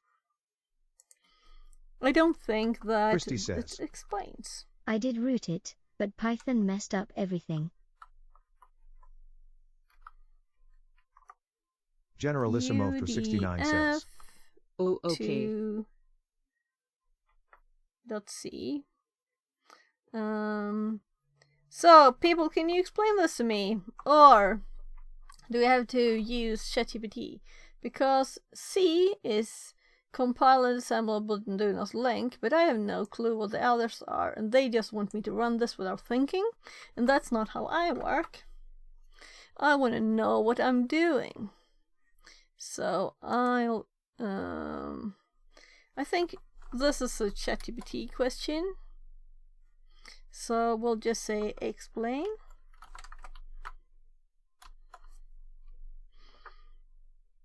This could 7 raiders from Lil Bit Lyra have joined. Fixerbot says. Oh. Welcome raiders. Lil Bit Lyra brought 7 friends to the party. Go drop them a follow. Christy says. Fix it. I know that command by heart. I don't remember all the flags for the shared objects. D. Lil Bit Lyra says. Lil Bit Lyra. Hi. Welcome. Translated from Thanks Indonesian. for the raid. Please tell me what you were doing. What were you doing? Hope you had fun and had a great stream. And I see you speak Indonesian. The TTS just selects the language there at random, whatever you type, you know. Translation language. Oh, Hello there, I hope the Ali hacking is going Retton. well. G means add debug information to the object. Thank you very much. Thank you. I missed that in all the chatting between Christy and Generalissimo. Christy says. Welcome Raiders, smile smile. Yeah, we're learning, and this is a room that I've already started, and I've answered the questions there, but it was a bit ago, so I'm going to redo it. And what I do when I do these is that I don't just type this into and assume that that's all the information. I want to know all the things about it. So if we have to, we'll type it into ChatGPT or Google it. You and Cocaine should join Sophia's Discord, so we make sure you guys are all right. Smile, do smile. that. You must join the Discord, everybody. Everybody must join. Generalissimo for 69 says. I'm there long time ago. Lilbert Lyra says. Yeah. I think I did this room when I was in school, lol, but I don't remember anything. Smile, smile. Generalissimo for 69 says. So, just not active. Yeah, you're allowed to not be active.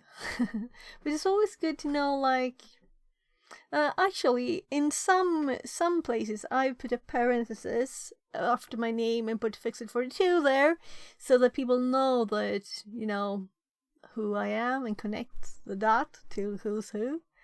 If you have a very different name in the Discord, that could be nice. Anyway, on this, so I'm kind of digging into and learning whatever I can, and I haven't used GCC in like 20 years, maybe. I don't know. So we got the replier on what G means. From, let's see, I'm scrolling up. G means add debug information to the object, from Ali Retton. Thank you very much. So that's great to know. Gotta ask for an appointment, but take care and good luck. Okay. Thanks for the raid again, and welcoming everybody. And have a great appointment, whatever it is. So,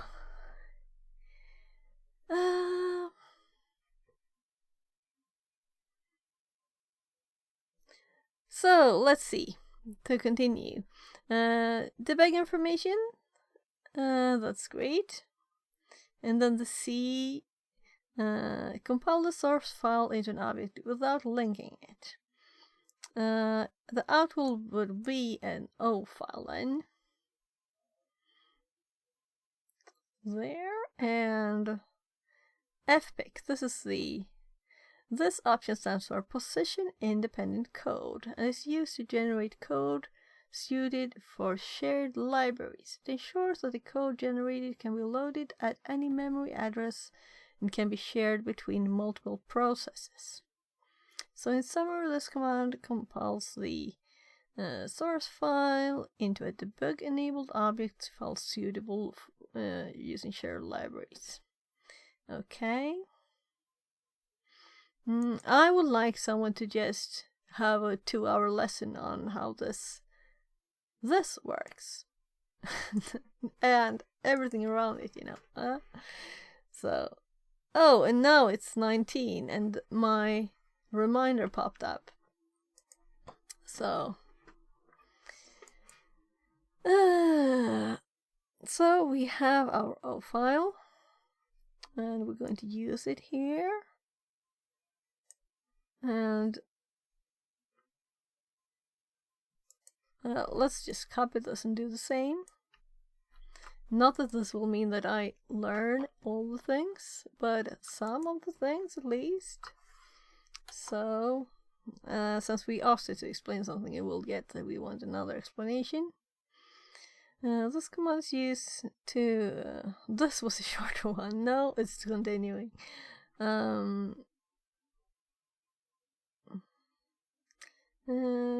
Shared library file named from the object.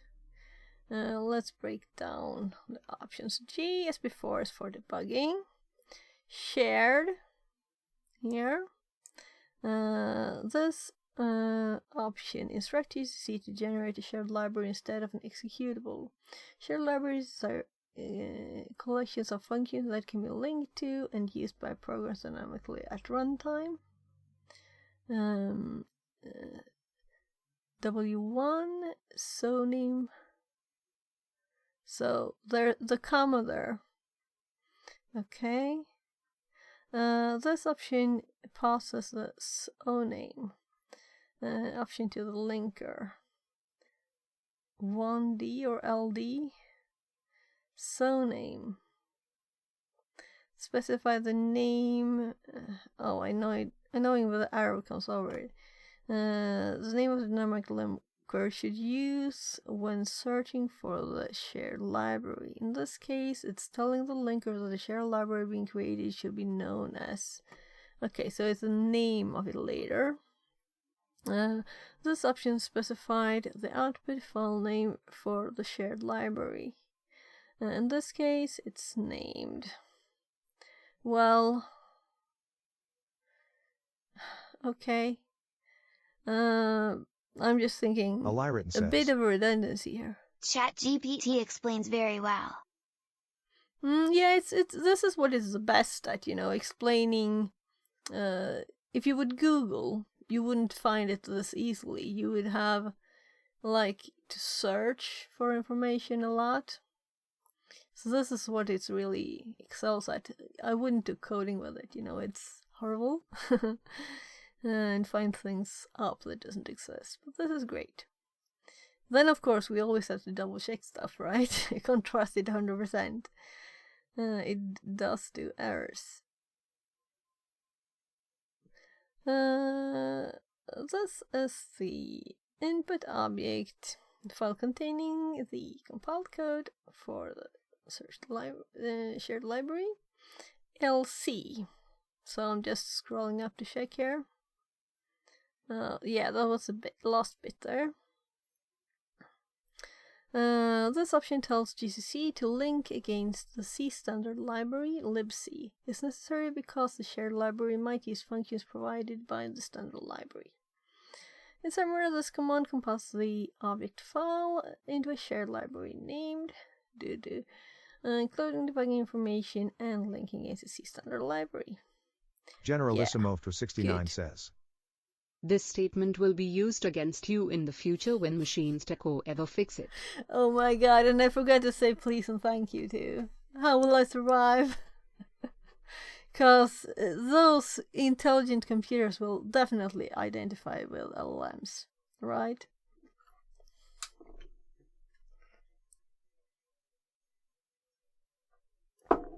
Oh damn. Yeah, I said family friendly, right? Is that okay? If you spell T in your keyboard that you recently fixed Christy and says. merged two keyboards into one. Show us how you talk to GPT. D1SC4RD9 says. We can beat the machines with SQL injections. They will never go away. Yeah, I guess you're right?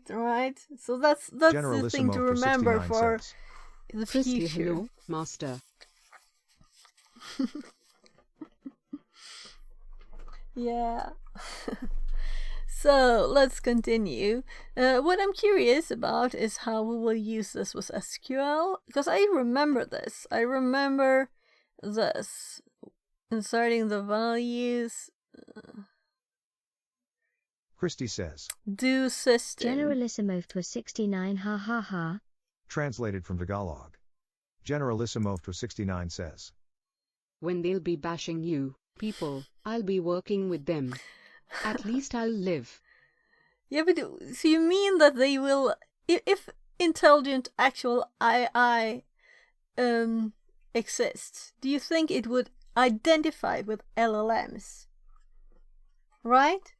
Would you identify with a cat? Or would you identify with other humans?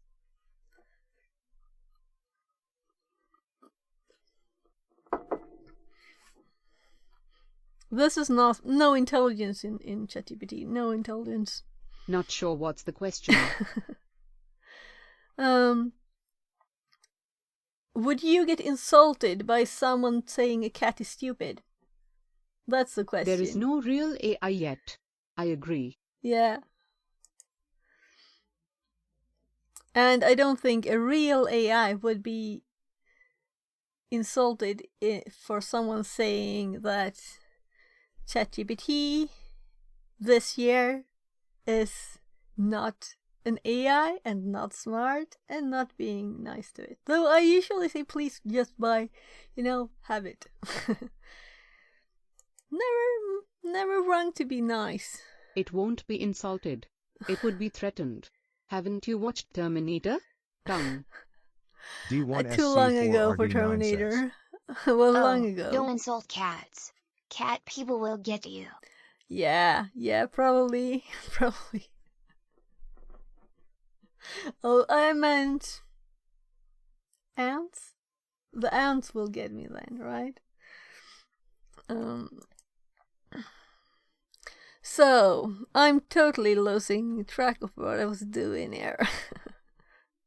Generalissimo for 69 says. My cat's manipulating me 24/7 BTW. So I'm not sure what was the question. D. Yeah, well... They insult me. D. Well, let's say that 42 is a part of my name here, right?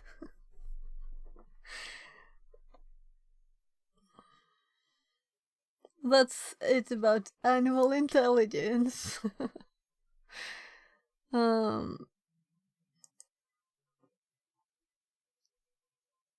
For the one who doesn't know what 42 is. It's 42 as the meaning of life? D. Well, it's the answer to everything. Generalissimo to 69, I can imagine lol. In that story, there are... The mice are actually making experiments on humans, and the Earth is a computer generated... Stupid book and movie TBH. I wasn't stoned enough for it. Okay. I'm just normally crazy, So, book or movie? Yeah, you would have to read the book. You can't watch movies. That doesn't count. And it's like 5 books, is it? Well, I had to select a number because the name was taken, so it's not a deep meaning in it. But if I have to select a number, I'll do 42. Yeah, because it's funny. Elchico to Linux says. Who machine is? It's not. It's a learning room. Linux Prevesk. So, but we've been talking for 45 minutes plus here now. So let's actually do something, right? Let's do something. I'm going to run this now. To compile. And then we do GCC, and I'll type this manually so that I learn a bit more. And now we know that this means that this is supposed to be a shared library. And Christy says. Oh, I don't actually care. I don't care to type this wrong, so I'm actually copying it anyway. Because I can't see what character these are. Now I can see it's an L. I thought it was a 1, this one. So, and we know that this is what it's to look for. Or not just a witch. And this is or the an actual old witch Christy. D. And this is what it's making it from. And that we link it to C-lib2. And it's just done. So let's look at our new files. I use Hatrix to see active CVE. Christy says. Generalissimo to 69 Thai. To see active CVE. Okay, tell me more. 69 says. I guess Can you see active CVEs in Hatrix? Because I remember using it. Elchico to Linux says. I can send link. Yeah, links are allowed. But I look at them, Web link. Yeah. I have Hectrix link, you know. Don't I have it up here? Maybe not. Maybe it's like over here. So I have Hectrix. I just thought, what were you thinking exactly in Hectrix? Were you looking for something special there? Christy says. Generalissimo to 69 tongue. Translated from Spanish. But thank you for the link. Generalissimo to 69 says. HE Code Linux. Everything is special on Hectrix. Everything is special. It's good, but I tried starting like reading all of it, and it's kind of messy. So this is actually a bit of a reason why I kind of remade a bit of my notes to be more Christy says. logical. Yeah, especially the copy pasta. Generalissimo to 69 says.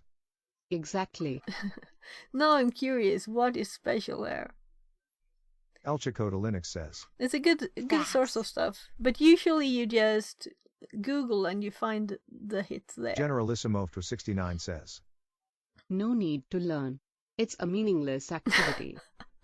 just use Google and other search engines like ChatGPT. That's what it is. Christy it's says. a search. If Hectrix will disappear, we oofed. Yeah, probably right. I guess it's someone's notes. It's someone's notes. Good notes. Let's continue now. Says. Connect to the MySQL service as a root user. Yeah, it's got it already, right? But it might change a few letters, so it's all bad and doesn't work anymore. Or maybe that's just an actual artificial intelligence trick to fool you into thinking it's not intelligent. You never know. Christy says. I actually cloned the Git repo. Okay, yeah, nice. To have a backup of everything. Generalissimo to 69 says. Or real paranoid. Christy says. 'Cause I'm afraid someone will take it down. Yeah, someone might actually. Someone might. Me panically cloning the repo again here too. Maybe I should clone it, you know. Could be good to do it. Also, you can search on your local machine then. So let's actually forward. Yeah, I know what I was thinking now. I was thinking SQL. I was thinking SQL notes. I Generalissimo have for SQL 69 notes, says. but it's not a lot, you know. Translated from Spanish. We have several SQL notes, but it's not a lot of SQL notes there. This is just normal stuff. This is me trying SQL. Let's make a new node or use an old node. This is kind of empty, right? So let's do MySQL uRoot, which is kind of, well, I guess why not? We could have it there. MySQL uRoot. And if this works, then you're kind of and here we have more information, and we don't have MySQL's help here. So let's take the opportunity, right? Let's take the opportunity to get the help saved. And I'll do this with all the commands and tools so that I have it easy accessible. Let's do there. And I'm going to just do MySQL. Let's see if it can do help.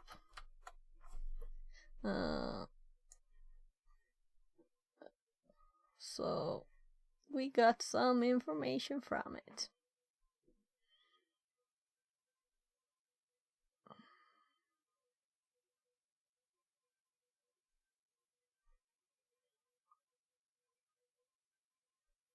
So now this is also telling us that this is like a box we're on, right? Let's just fix this. Oh, more of them. I want to forbid people from using this character in help texts, cause it annoys Obsidian, or the Markdown. It is the Markdown character. It thinks it's a string, but it doesn't think this one is, which is logical, I guess. So, this is so boring. Why am I doing this? Cause we can much easier see, you know? Let's do this in a better way. I'll do the same. I'll finish. But Good I'm going question, to copy fix it. this. Yeah. We could just replace all of them, but... Okay. Do we have an H? Yes. There. Okay. You good now? We could have replaced too many though. No, I don't think so. Maybe. Though there might have been actual strings. Oh, whatever. It's good. So we have this in our notes now, and the reason we have this in the notes, because we're going to put more stuff in the notes. We're going to put all of the things there. This is... I'm actually going to copy this to the notes, because this is an example. And... Allyriton says, I wrote plugin for PostgreSQL. Raptorov2.c looks like a plugin for MySQL. Yeah, I think it's... Christy says, we looked at How the did C we file move too. from so to MySQL? Because this is going to be used here. It's going to be run through this. It's an exploit to be able to, as you can see here, do stuff. Allyriton says, We're loading this file adds a new into MySQL memory function that through calls our C root function. access. Christy says, So let's see. So let's just paste all of the things here. And this is THM example. And that's enough for now. I probably will remember it if I read it, because I've done this once already. So I'm going to look at this. I'm going to type now in on the machine here. So let's actually do the MySQL. We didn't even do it. So user root D1SC4RD9 and no says, password. I don't think it's mentioned in this room, but worth keeping in mind that the library path /user/lib/mysql/ is not always the same on all systems. Okay, good. Yeah, I guess it's the same with all Linux or Unix-like systems, that they paths can be like all over the place, right? So from file into dump file, create function. Let's read it when we type, because I'll have to. So we do use MySQL, which I assume is like a default database, is it? Create table. Foo, very nice naming here. And then it says line blob. I would like to have explanations for all of this. Maybe I should have pasted the actual output, because that's more informational than just the commands there. Let's actually do one thing more before we do it all. Let's And what I usually type is please explain, because that's how I work. So now we get an explanation of all of this. And it's usually as long explanations, but we'll see. Switches to the MySQL system database. So that's the name of the system database. Contains information about users, privileges, and other system-related data. Create table foo line blob. I'm mostly interested in this then. This command creates a table named foo with a single column named line, which is of type blob, binary large object. This is very useful information and very nicely formatted by ChatGPT, right? Insert into foo values, load file. So we load this into the memory. I guess we don't need to read this bit. Select star from foo into dump file, and it dumps it. This command selects the content of the foo table and dumps it into a file named located at. The file is likely being placed in a directory where it expects to find UDF libraries, and it said before that it exploits a vulnerability in this UDF thing. And what was it called? User-defined functions. Takes advantage of that because we are root, right? So it's not really exploiting it. Create function do system returns integer so name. This command creates a user-defined function named do system that executes system commands and returns an integer value. The subname parameter specifies a shared library file that contains the implementation of the user-defined function. And when the function do system is called in SQL libraries, it will execute system commands. Overall, these commands are setting up a mechanism to use the do system function in MySQL. Christy says. Link alert, web link. Which allows executing system commands from within SQL queries by loading a shared library that contains information of the function. Okay, Christy, what is it going? What are we gonna watch? I was expecting something like this. Can I pet that dog? No. Can I pet that dog? No. Can I pet that dog? No, he's Can I pet that dog? And the accent. Very cute, very cute. Yeah, so we say please to ChatGPT then. Is that the suggestion or the result of the discussion? Smile. Just to make sure, it might be a bear actually. Yeah. We don't really know if it's just an LM or if there's actually some kind of intelligence in there. It might be fooling us. The command creates a user function. Yeah, I read this already, right? So now when we have actually, let's. I'm going to be lazy, cause this is just mostly a path. I don't feel I have to. I don't feel I will learn anything from typing. That's the fact.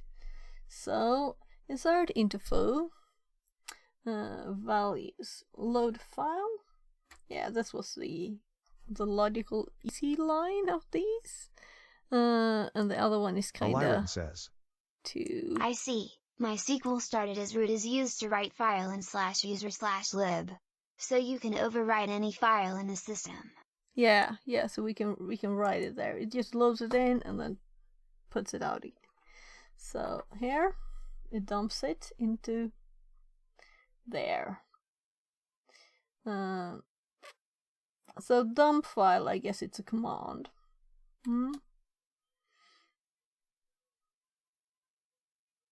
So let's look back at the ChatGPT here. this. See if that dumps it into file named. Yeah, it must be a command. So, and then we have the create function.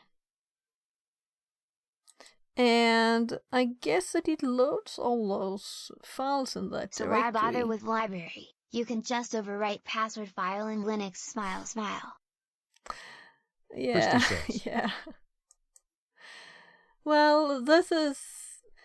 Well, since this is the switching screen, scrolling up, showing complete beginner, of course we have to make it more complicated uselessly with GCC and linking libraries. So the complete beginner will never try to understand this or this. They will just enter this and not understand the thing, right? Selecting dump file / etc. / password smile. Yeah. So we could do that probably, but no. Well, I would assume there are other ways, or lots of ways to, Christy says. Root use bash? this. Is this Tiberius room? I think you had edited it, right? Or was it the previous one? So, edited by Tiberius. So, this person started Generalissimo it. And I don't think this was here the first time I did it. So, not, yeah, it's Tiberius in here. Translated from Haitian Creole. Generalissimo for 69 You says. reveal him by the naming of the previous files. No, it was this one. But I was thinking the same thing. Was it the previous one or was it this one? We've been talking for too much, people. Look at the time. We've been talking for over an hour on this. And we've gotten like nowhere. But I have read this too. So we haven't just been talking. You're allowed to talk. You're allowed to chat. And that's what makes this fun, right? Because otherwise it would be boring if I was just sitting here reading the text. I barely talked, so I'm not to blame. Smile. Christy says. Was previous one Windows Priv? No, it was like basic. I don't want to Generalissimo to 69 Lamar. waste more time there. Translated from Haitian Creole. I think it was like Linux basic thing. What is Generalissimo to 69 says. I was looking at the new Telegram desktop RCE, which was funny. Oh. I've not heard of that yet. I haven't listened to any news in a few days, I think. Christy says. I have to Generalissimo to 69 is funny but is stupid lol. Create a function. Generalissimo to 69 says. Returns 5 in the disallowed extensions there instead of bytes. A and typo. This is the same D. so name that we Christy had agree. before. D. Right?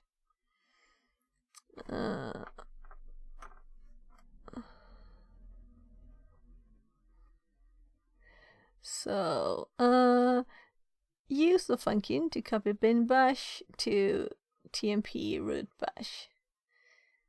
Yeah, so I wonder what the edit was. Because I'm kind of curious if I did this room before it was edited or after. Select do system and then we use this here. Copy bin bash and cmod it. I guess this function is kind of useful, right? It's not just any file we did.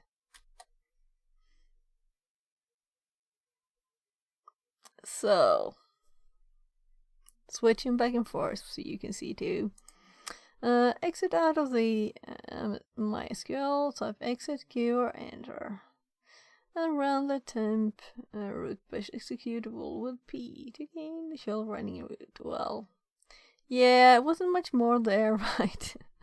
Remember to remove it afterwards. So we just must remove it, right? And then we have the next one. It's a totally different thing. So we have to always keep removing our stuff. Otherwise, we want to be able to do the other ones, right? So this is just a long list of ways to get root. we don't really have to do this, because Christy I've done says. that. Most funny thing was that Fshinderground said in before the book that Telegym RCE is a meme. Oh, okay. Generalissimo for 69 says. Yeah, tongue. Actually, my ear is starting to be uncomfortable. Until these pesky Russians showed otherwise. D1SC4RD9 says. I think it's just because Tibbs is a pen tester, and you are supposed to clean up after yourself so other people can't use your exploits. Yeah, but for this one, it's you know, it's not that. It's that we do this 1, 2, 3, 4, 5, 6, 7, 8. You know, all of these. A lot of Christy them will says. also make a root bash. Generalissimo you know? for 69 yes. They don't like to be taken as a joke. Yeah, I'm kind of thinking though that it's starting to get late, and I have kids and I have things to do tomorrow. They're created and by it's Tiberia. so sorry that I would have to stop At streaming the right end. when people are starting to get in here and it's starting to be funny, because it's been kind of a slow stream like that. We haven't been much talking here today, which is kind of it's so quiet. I'll go and check with my family a bit, and we'll see, and maybe we'll do a few more of these. I'm not going to do this because you know, first of all, I've done this before, and then I've done, you know, we can look at the file though. Let's do that. Let's. Oh my. Also, right, we could just. Instead of I doing had you on, that, but I was not active here 'cause was one crazy day. Yeah, I know. Okay, thanks, Christy. Thanks. So we could just do anything here, right? This is just a. So.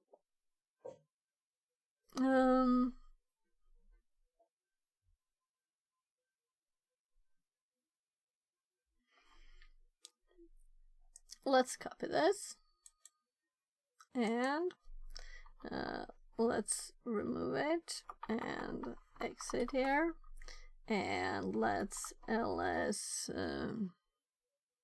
tmp, I guess it is then, and tmp, and there's a root bash, and then we do MySQL uroot again.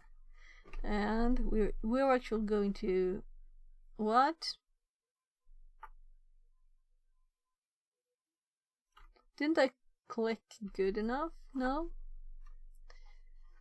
I'm trying to shift Control V. Oh, I know the problem. There's a new line at the end. 2/tmp/rootbash-p. No, I don't need to. Generalissimo I know that for I will 69 get says. root, so I don't need Chris, to. you tried 12 hours straight when you slept only for 1.5 hours. The problem But here I'm is chill we have now, the new smile, line, smile. so we need to get rid of the new line. And we're going to actually, instead of doing what they say, which is this, we're going to use what we learned, and we're going to remove it and run this from here. Okay? So that's my plan. I was just pasting a new line in it, so we did nothing 2 times. Because there was a new line, and now we're going to rm. We check that the file is there. That's enough for me. It's confirmed that it's there. And then we do tmp and root bash, because all of this machine or this room is just getting root a million times. So there, and if we now do let's exit again, and I can arrow up, then I'm lazy, it's gone again, it's gone. So this works as it should, and I'm getting a call from my kid. I don't know if you can hear it. Let's see. I'll just go check with them. I was going there anyway. Discord call? Yeah, Discord. Cool kid smile smile.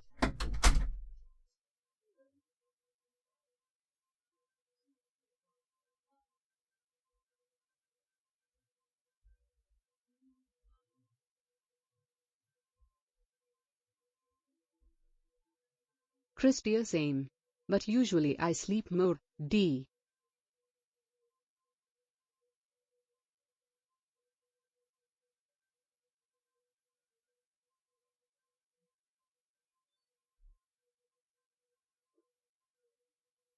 Christy says. Lols. Translated from Portuguese.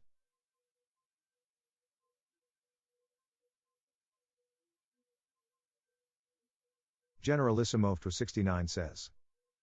We're all maggots here, I guess. No life.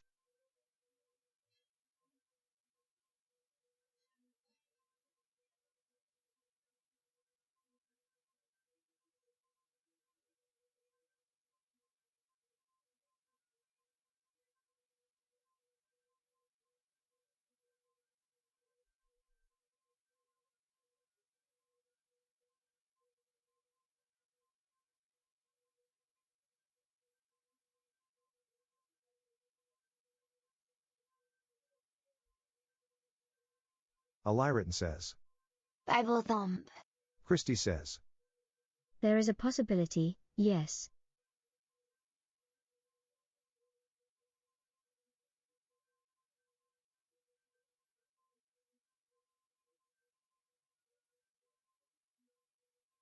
Generalissimo for 69 says. We're worthless and weak.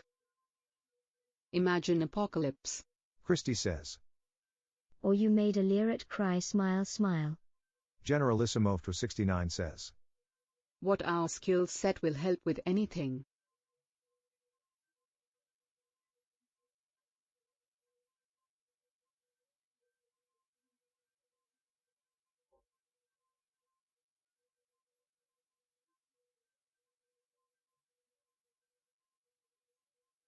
Christy says. We hack the mainframe and restore the world.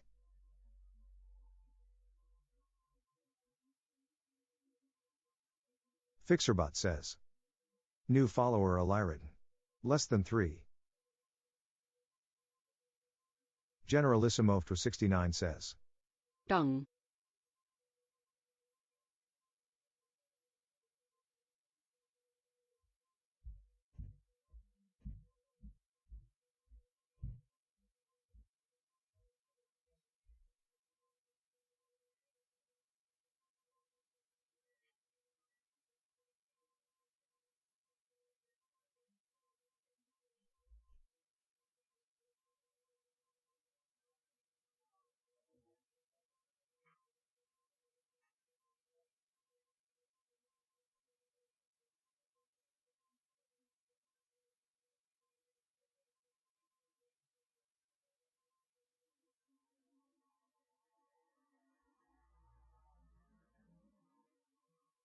Christy says.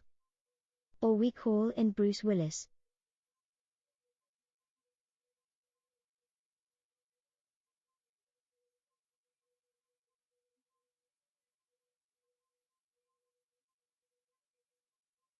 Generalissimo for 69 says. The current Bruce Willis. Christy says. Gotta be in December too, D. Generalissimo for 69 says. Won't help frown frown. He can barely talk.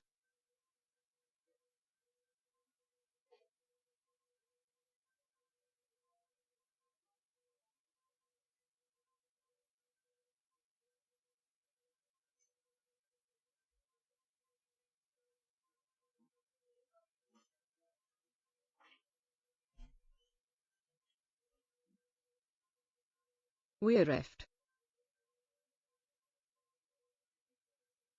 Christy says. I heard he is sick, yes.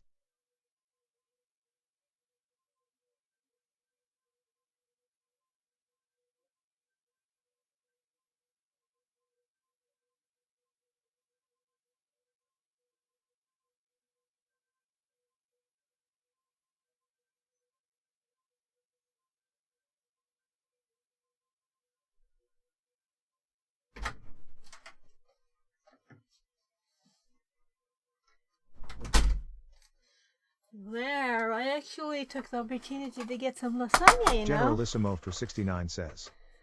I found out that Ani is 76 a few days ago, which is shocking.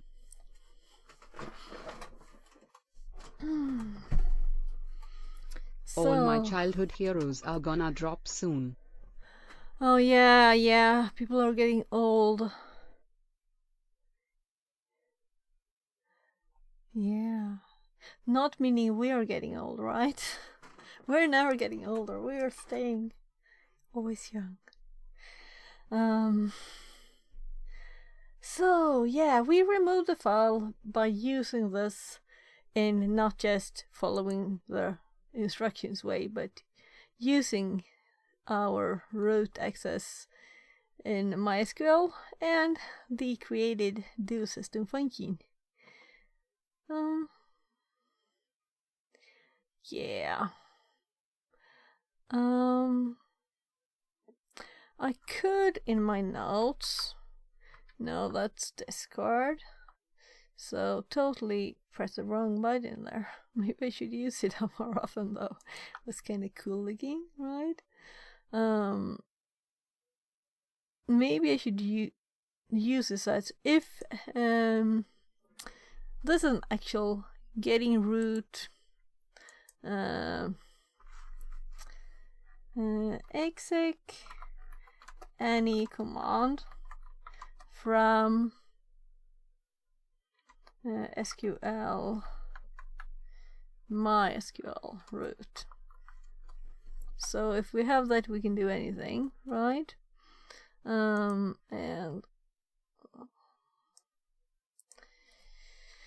there also is the link, which we don't have in here. And this is not really necessary, because that's just, you know how to delete a file, right? Kind of thing.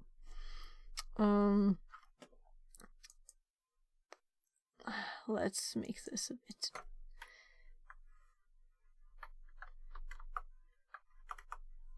bit shorter, because it's actually a file name, right? And we can remove this, and we start instead we're actually going to add the, no, I think it was here somewhere, maybe not there, maybe here, there. So it's this one. Let's actually, why did I close it so quickly? D1SC4RD9 says. Yeah. You don't tend to find many miscalls where this vulnerability is actually exploitable these days, but it's a good one to keep in mind. Yeah, why not have it in the notes, you know? And maybe it won't be here. Maybe it will be somewhere else. But we need this too, otherwise we won't have the C file. And also the compilation might be good to save. Did I save it? No. So let's put these two here.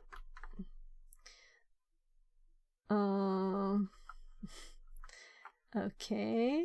Why did it remove the line break? I have no clue, but let's add it again.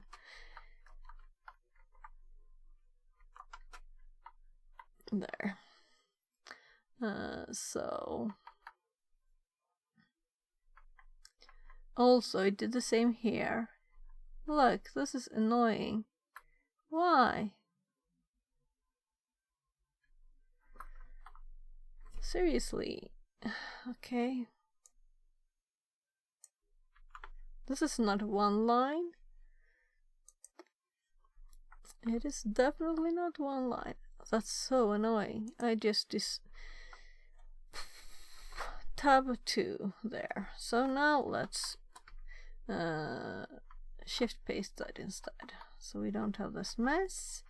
And I'm sorry for this taking a few extra seconds, but better. So most of these things, you know, aren't actually available anymore, like, unless I've been using Linux since the 90s. Test. I don't question when copy-paste fails me. Okay. Yeah, I've been using Linux since, yeah, I guess 90s too. Yeah.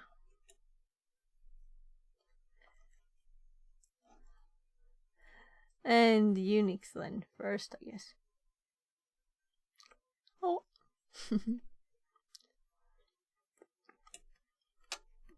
Well, that's good lasagna.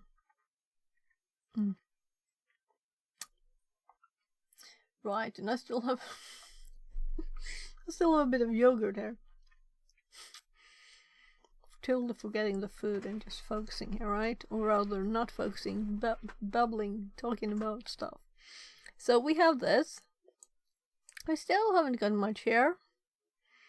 We have help now, which we see it's from this Debian. So let's go to the next one, and let's make sure to make notes of everything, because that's, you know, and even if this exactly this thing doesn't work, there's still learning things there, you know. So readable, it's a shadow. I'm not thinking we need to do all of these.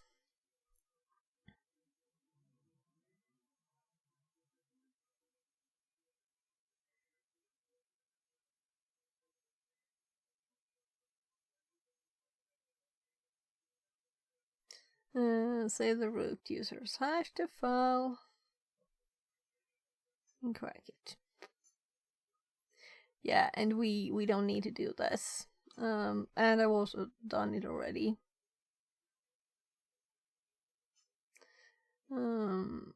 But do we want to add anything to the notes? Maybe we should check if etc had shadow is readable. That's the whole point of this, right? Yeah.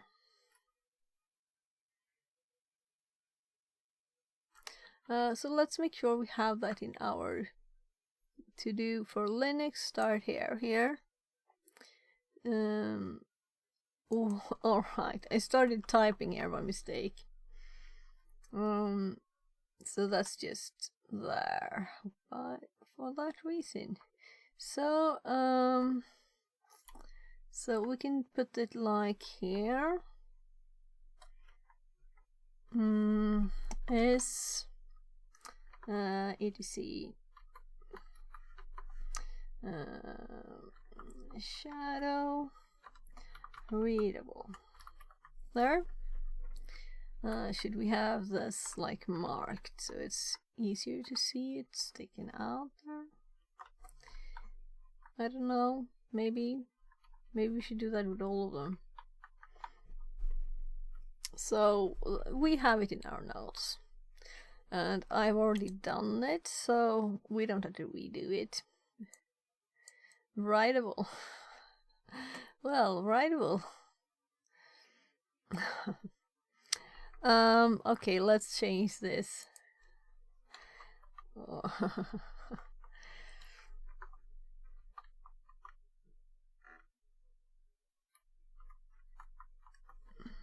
Writable. So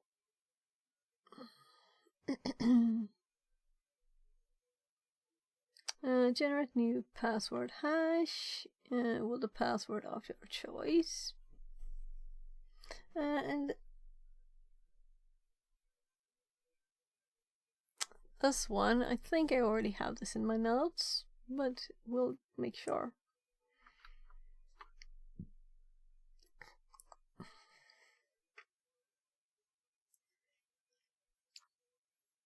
Yeah, and this is nothing we need to do, we just make notes of it.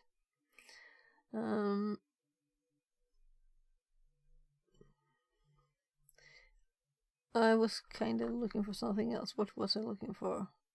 Yeah, if I have make password in like my these are kind of mixed, so it's overlapping so much now, so that I don't know if I should just combine them. Oh yeah, we have it here, and I think it's kind of the same, right? That's not the same. So make Linux password. Free breakfast banana says. I don't know, was it much differences Do you have between acceleration on the hash cracks? No, I don't think so. It's in Kali, so but I don't think so. That's kind of one reason not to do them if you don't have to.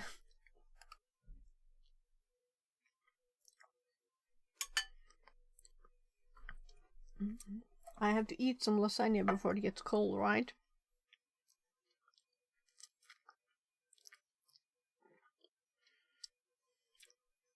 Sorry. I got sauce all over the fork here while carrying it. So yummy.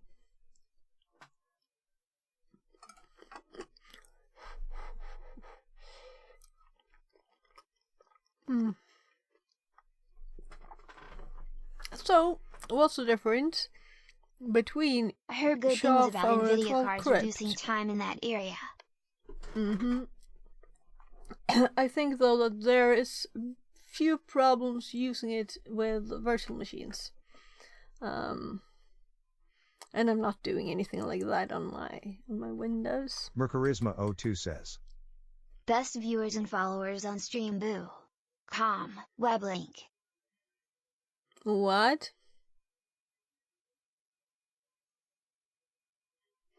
I don't know what that is, and I'm not going to click it. Generalissimo 69 says. Just ban. D1SC4RD9 says. Welcome in. Don't click that. Bam says. He has a ban hammer there. Security Jive says. Bob. Free breakfast banana says. This was a funny thing.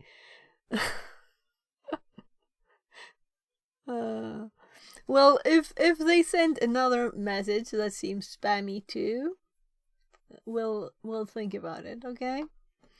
It was just one message, and it's not really like a bad thing. Some things I would ban at once, you know. Generalissimo 69 says. What's to think? It's a bot. D1SC4RD9 says. You are too kind. Okay, maybe I am too kind. We'll see. We'll see.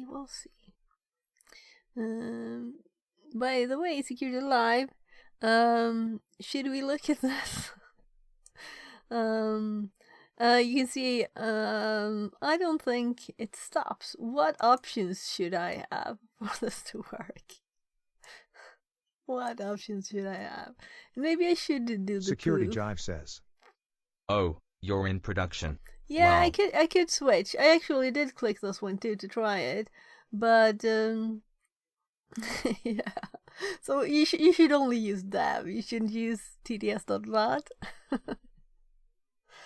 Anyway, in case I have some option missing for the pausing of the speech to work, I would like to. There is a config bug there. You need to select local WebSocket even if you're not using it. Yeah. So let's see if we can get it working, because I've changed lots of options before, you know.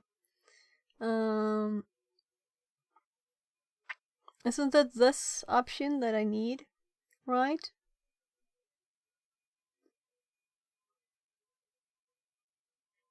Because we still don't get the pausing here.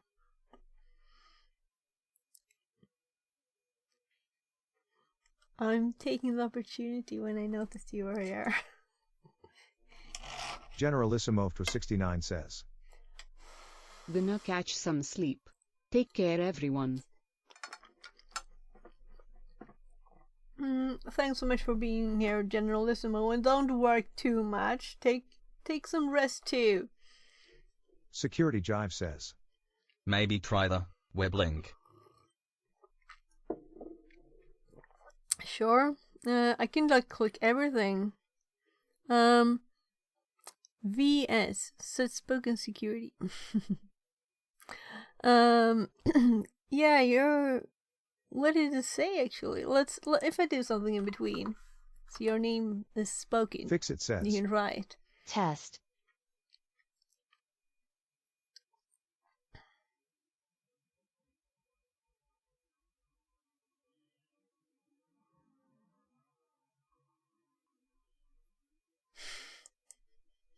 You got Levenstein. Security Jive says. I test.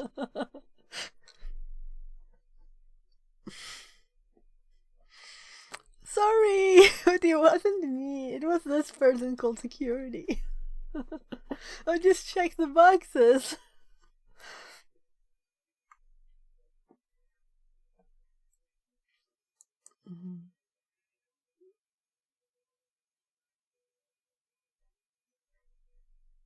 Yeah, 100%. So, is there an option? Is there something I can do? Is it the Check settings the box for the AWS web link. mic? VSTTS bot. I was looking. Is it on this side? Or should I go to that page?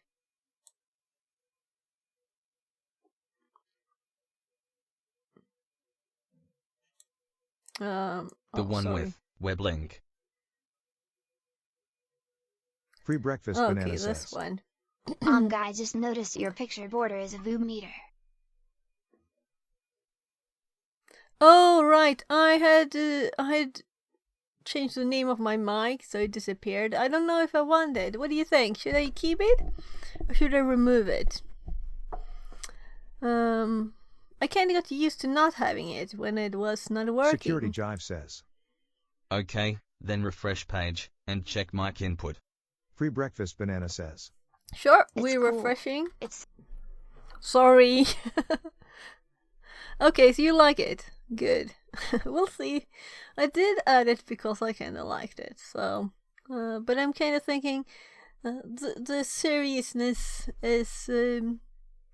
Am I serious? Nah, I'm not serious. Do I mind then? I don't know. Let's start the Connected voice to channel recognition Fix It again 42. there. So now we have voice recognition on. So let's try and send some test messages here and see what happens. Fix It And says. it's not currently Test. pausing at least. If we do this and the security live, you don't have to, you know. You don't have to do this.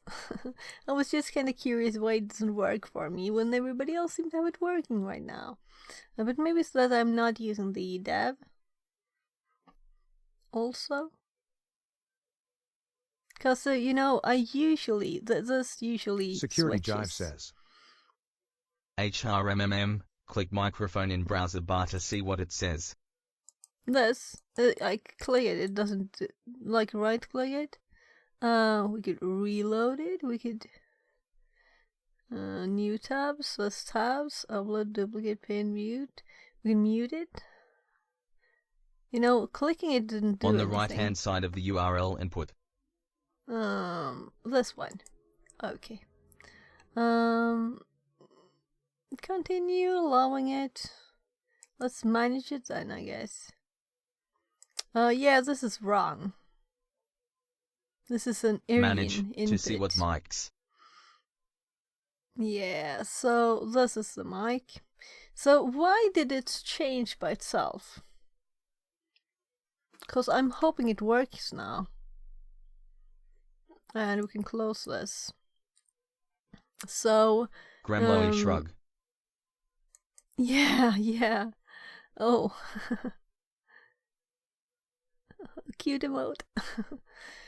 So what if I stop this one and I start this one and I keep talking and talking and talking? Yeah, let's refresh it again.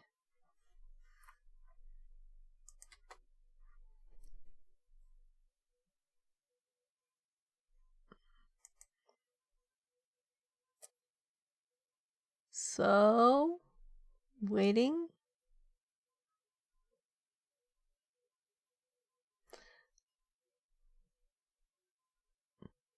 So, okay. Otherwise for dev, I need to fix a bug with new chatters in dev. So don't we have it at all working now?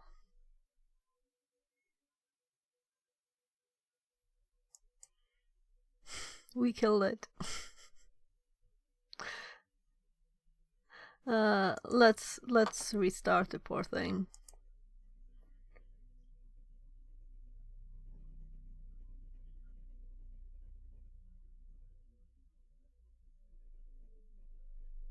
Do you hear something? I can't hear a thing.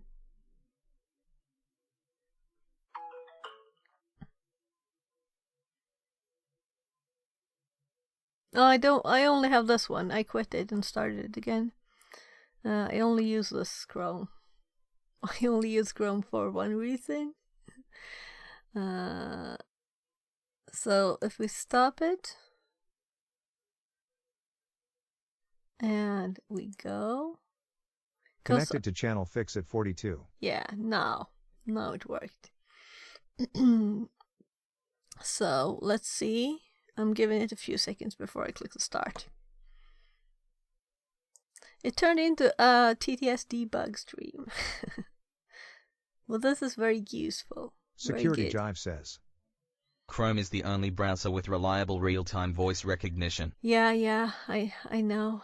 So it's not your choice. It's not your choice. I'm just thanking you very much for the TTS. It's wonderful. And I think we had some positive input before today here on the TTS, though I'm noticing that it still says just TTS enable here. So let's check again the options. So we have both of these checked. Can you try dev once? Yeah, let's go to dev. I think this is dev. So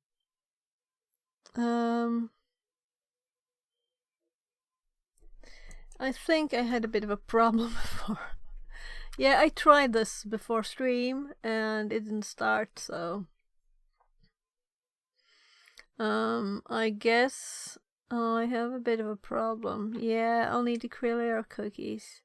What about just Control F5ing it? Can I clear cookies from here for this site? Or do I have to go to the settings? It would be kind of nice to be able to do that, right?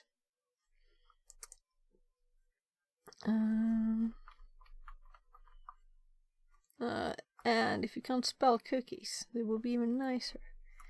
My goodness. I can't spell cookies anyway. So,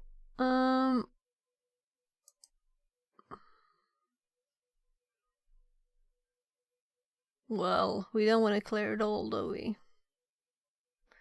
I guess we clear it all, or we can do, just clear it. We only use it for this, you know.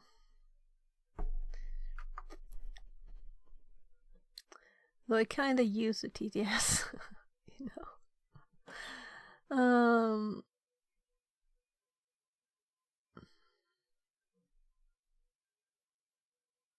The TTS bot login. We can test also here. Oh, that's nice. Should I click this maybe? Maybe that's the thing.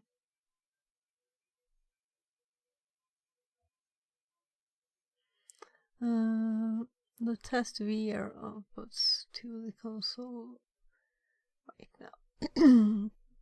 Okay.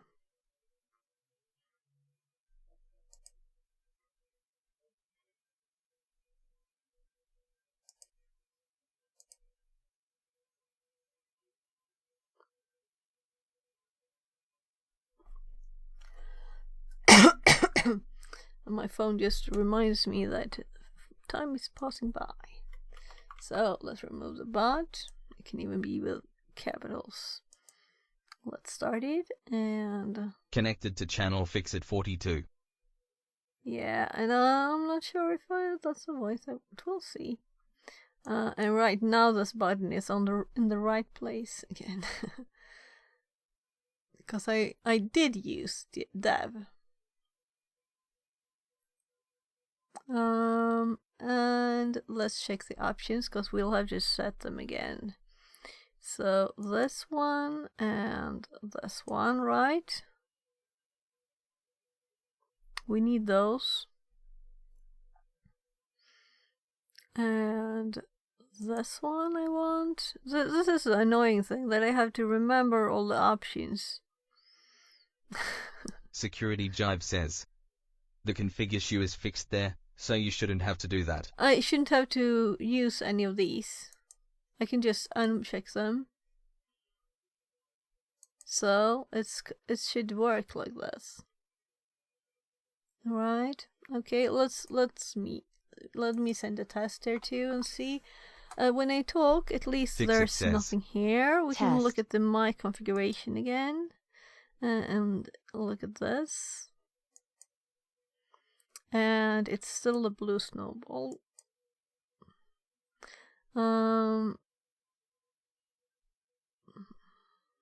Size can ask to use your microphone.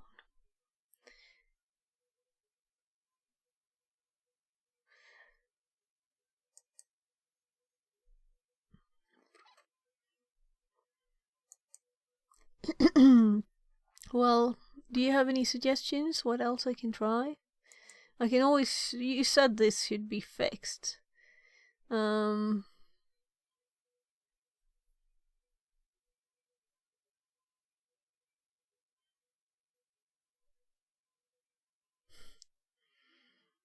I'm half listening, I'm half looking at chat, because... I'll listen to final results. Security Jive says clear cookies one more time and look at the console on the login page. Okay. So should I clear cookies again then? Okay. So settings. Spell cookies right the first time. You can right-click Inspect and go to Application. Should I do it before? Like now? Oh. Yeah, that one's there too. Because that's where I was... if I needed to ban anyone, you know? That works too. So, what works too? You can click Inspect and go to Application. Well, it'll teach me stuff. I don't mind learning. So you meant this? We can always make this bigger. So, is this the now Application tab on top? Yeah. Yeah. So we are in Application already. So should I clear the cookies when we're here, and so we can see it all? Then select Storage on left. Storage.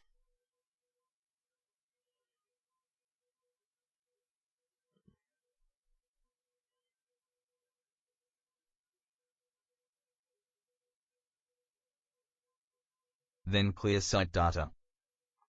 Okay, so application storage and clear site data. Then you only clear for this site. Yeah, nice. Okay, we can close the settings then. Because I don't use any other sites here really, so it's just the Twitch one is on.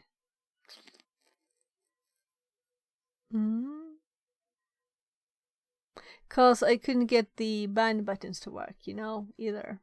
So, otherwise I wouldn't have needed that either. I don't know if they work or not for anyone. Anyway, we still have the TTS enabled. Should I just refresh it? Then refresh and you should get the login page. Yeah, okay, so let's refresh it. And we get the login page. And now we have Kevin all over the place. Let's... Oh, we got an Australian one before. Let's just do Sully double. Let's do a double Sully. So where do we have Sully? It's kind of... there, use English. Sully. There, Sully. Can I do a letter? Yeah. Oh, we have Sully. Sully. So, okay. I'm just listening for you now. What should I do? A test voice recognition. Right.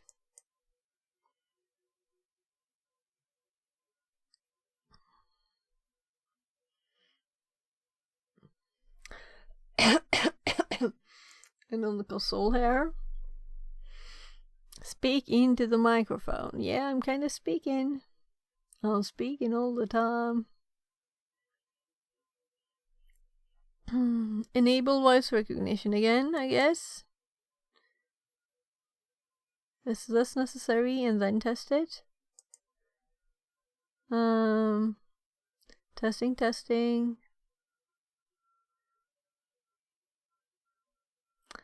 And testing.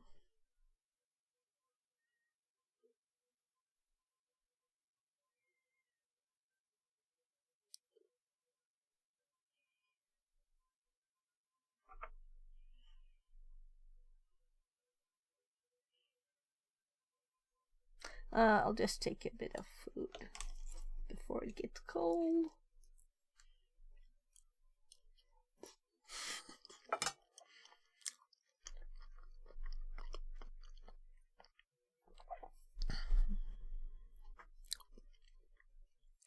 No, it's never asked me for the microphone, right? I don't think so. I don't think it ever asked.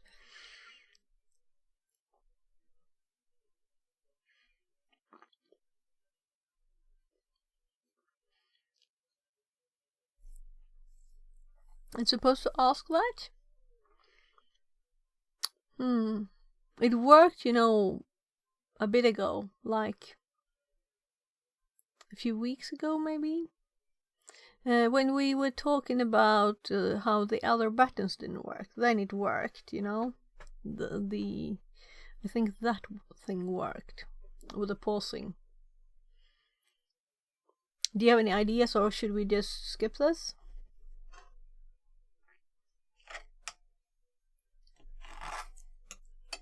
It's very odd not to have TTS.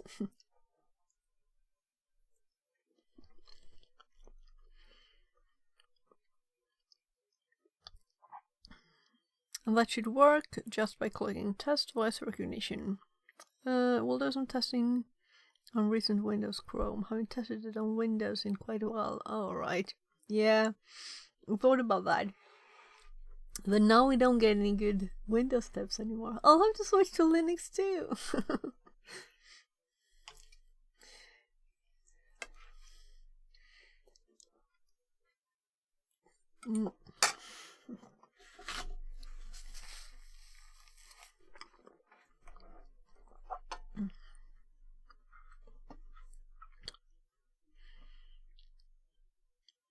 Okay, BIOS gets in the way.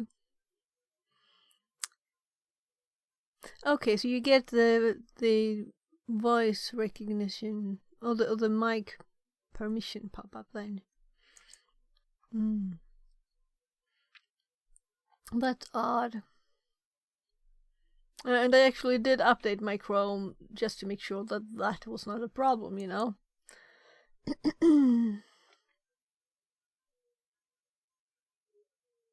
So I guess that I will just click authenticate again. So we have the TTS back.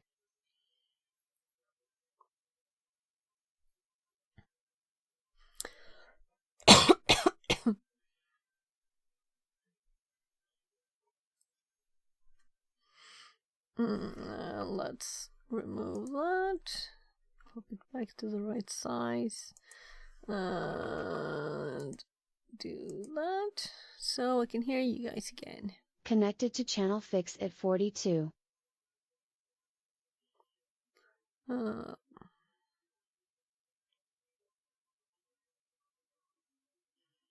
Security takes a little more finagling, but Ubuntu and other reasons this support secure boot.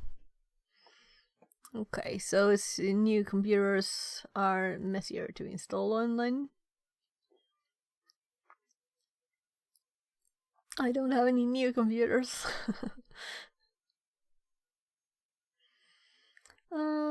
Let's do a test here.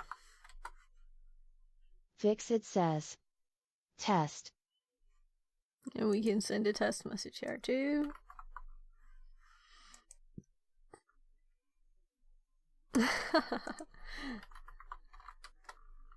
Security Jive says this is a test. Fixerbot says Security Jive. Testing.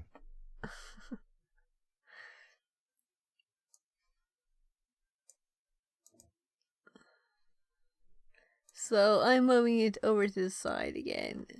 I guess it's Security no reason. Jive says update commands not working in prod or dev. Sushi sad. Pre-breakfast banana says update commands. Infinity portal opened.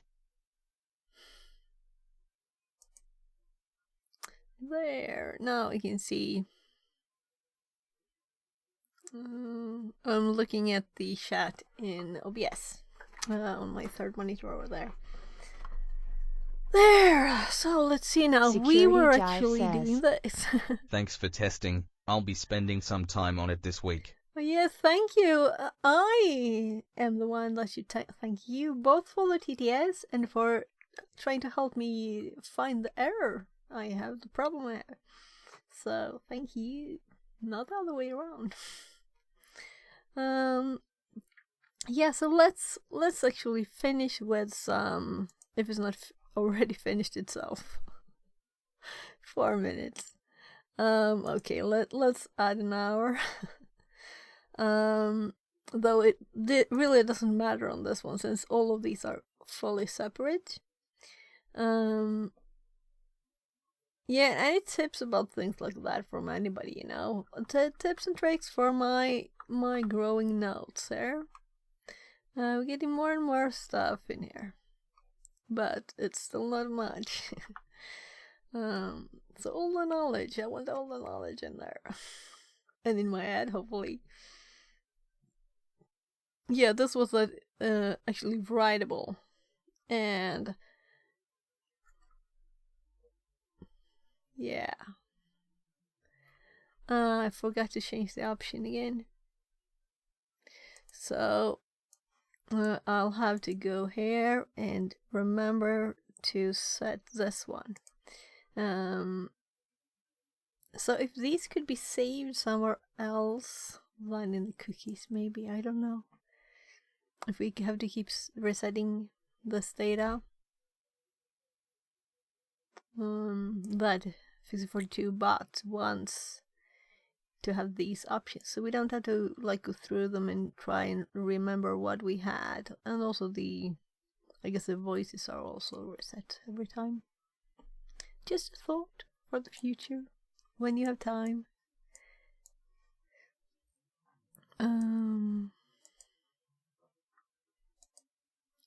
So yeah, and actually time is kind of running quickly. How come it's already 7 hours and 40 minutes? When I was intending to stream 4 hours from the start. I have no clue how that happened. It just kind of happened, right?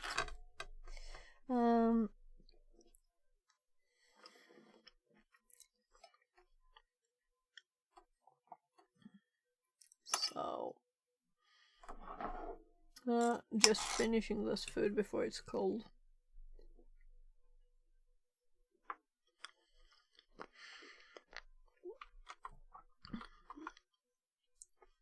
So my question here is, what is the actual difference between SHA 512 crypt and SHA 512? Christy says. Hi Christy, welcome back. Nothing happened but TTS debugging, I think.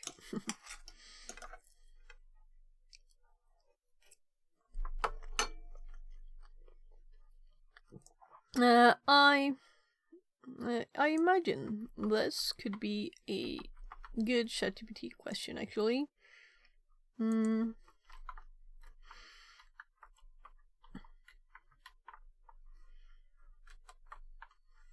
What is the diff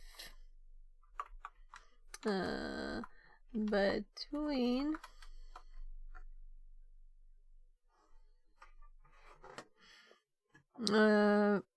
hashing algorithm used and how the password is applied?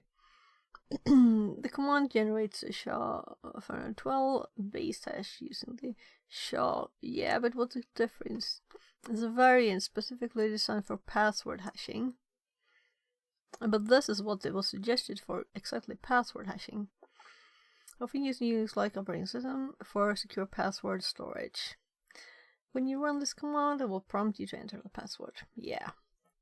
And there, the password is supplied, of course. This command was generally directly supply the password. Argument command list the password is provided directly on the command line might not be desirable in some serious scenarios. This method is less secure. Yeah, of course.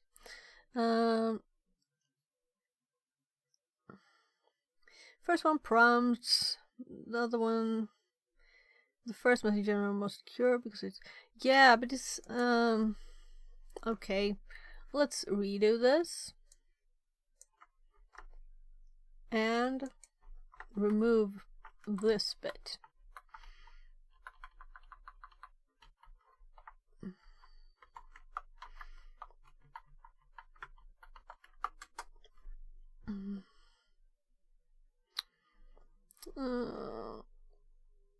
Two different. Well, they have different names, but what is different? Password hashing algorithm. It's designed to hash a password, includes features like salting and multiple iteration of inquiries, increase security against brute force attacks. It's often used in Unix like operating system.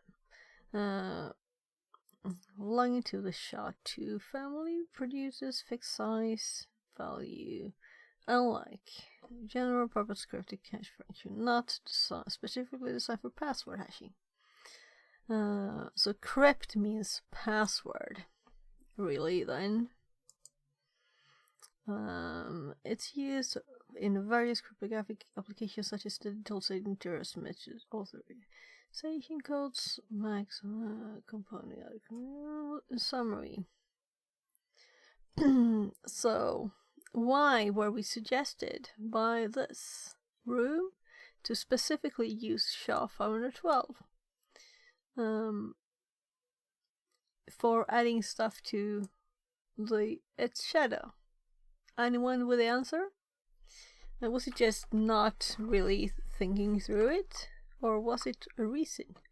Because this was something I got from, like, someone wanted to make an example. And I noted down the thing. And we can remove that bit.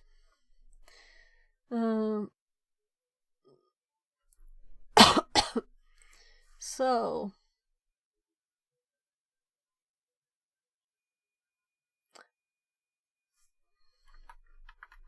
we can just change this instead. Linux password hash.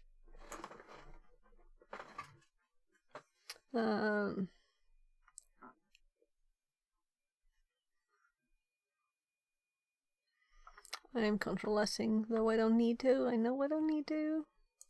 We don't need to do this. I've already done it too before. Weak file permissions. Oh right, it's just the header of this. Writable, it's password. So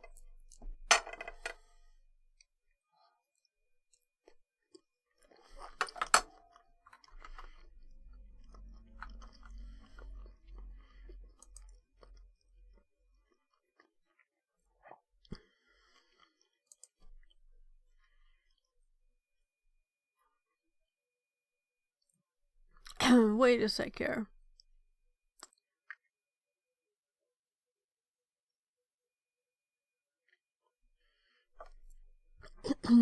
Did I add this in another place, right?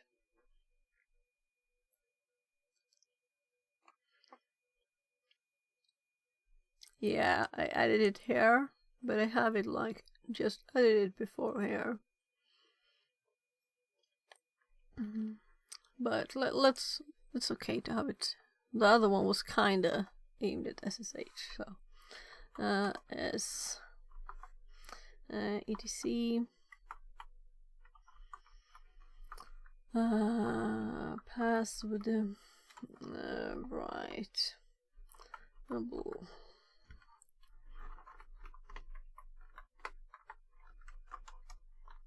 there.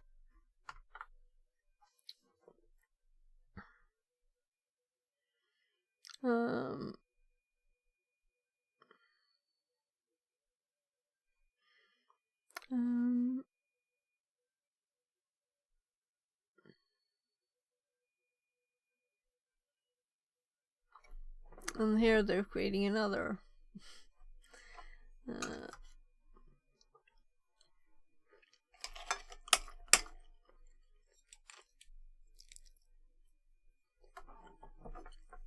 I'll have to actually read it. But I can't read while I'm eating.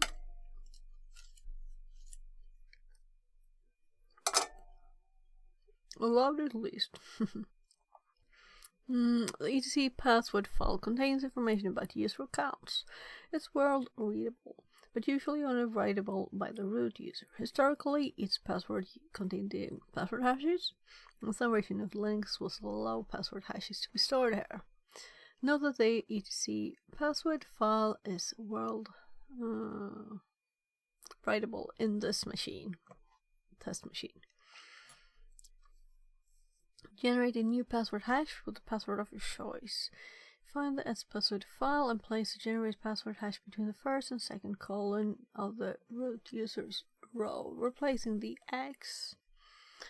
Switching to the root user, use a new password. Alternatively, copy the root user's row and dependence on the bottom. Yeah, I think I did that when I did this.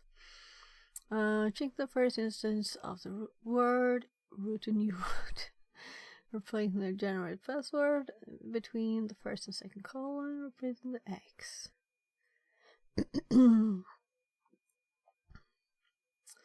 And then they ask for actual new root user.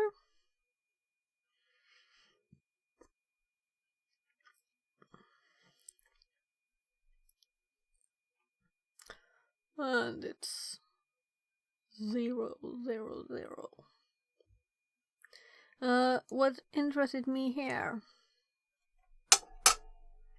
Now we have the opportunity to ask how this differs.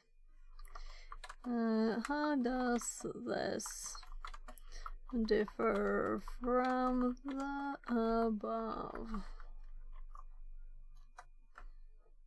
Oh, well, let's say stop and add it, because I actually forgot to paste the thing it's supposed to compare to.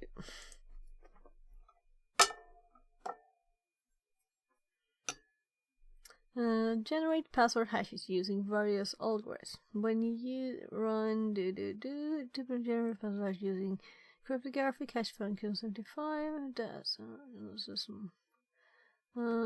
Difference between and lies in the algorithm.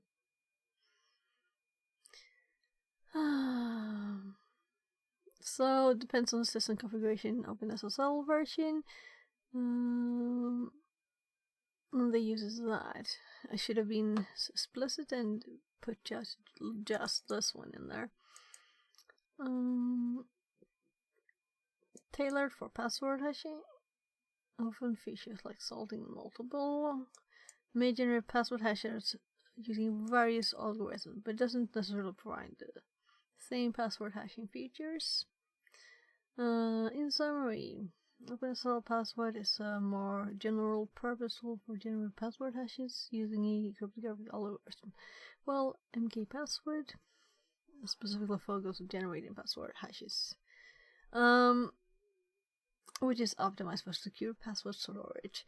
My question with this is, how can it see the system? What is actually used? We'll have to use both to compare and see what the hashes are actually.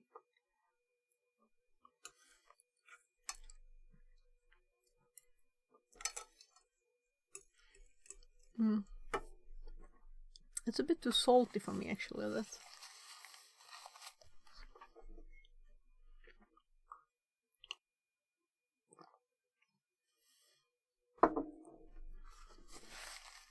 Probably just because I have only the sauce left of the lasagna. So, open it as well, password here, compared. So we're still here on the machine. It didn't run out of time, but it almost did. So we go over to the notes, I guess.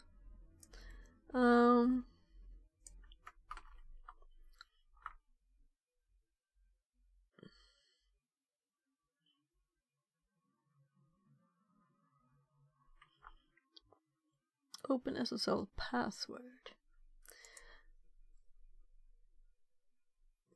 So let's just type this. OpenSSL.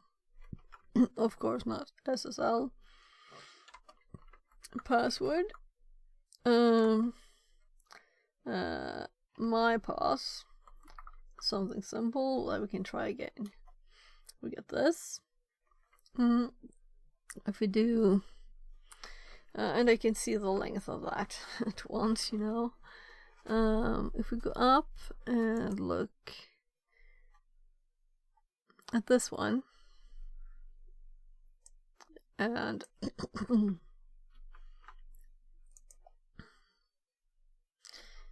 if we run this and my pass, we get this. If we do instead crypt, right? I think that's the only difference. I'm checking with my ChatGPT question. Yeah, crypt. No dash and decrypt. And I have to click this window again. There. And there we have the answer, I guess. CRYPT.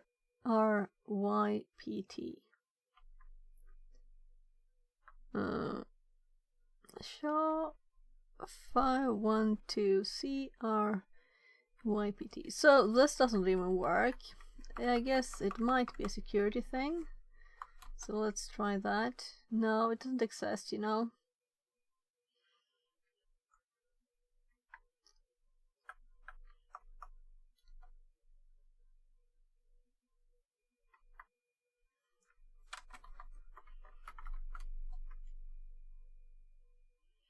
So, okay.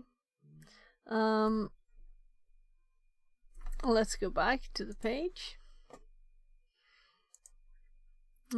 So this works.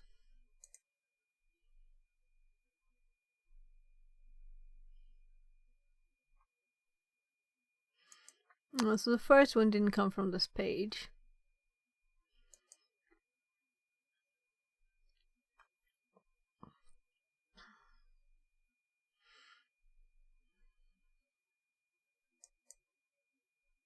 And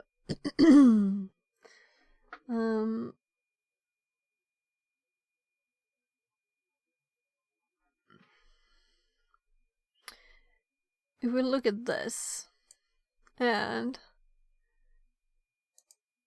we'll look at this,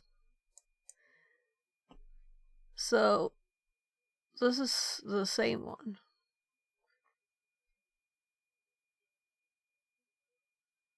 D1SC4RD9 says, you can do password help to list available methods. Password even. Translated from Tagalog. Yeah, that's a good suggestion. Let's do that.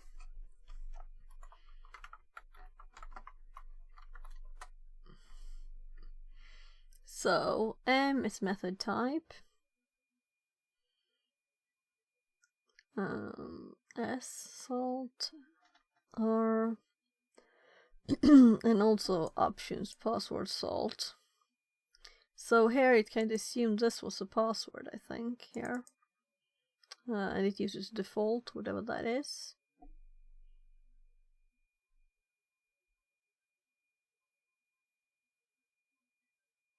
And here it says use encrypt.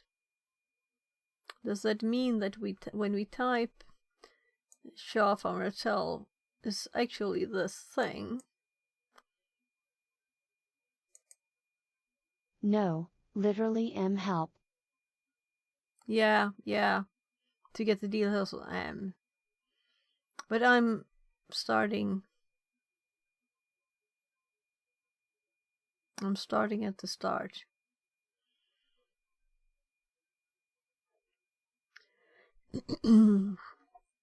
So I'm thinking that when we didn't do the M, it was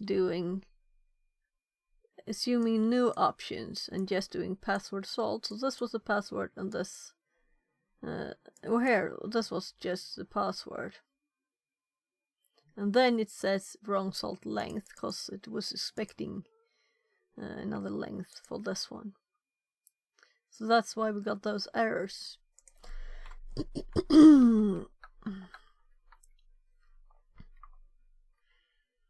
And not have the dashes then.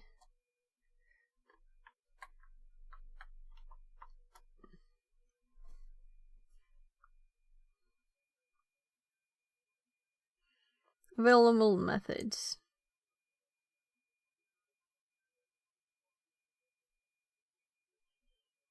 So that's MD5 and SHA. So this is. So what about this one? Is this a different version of the MK password?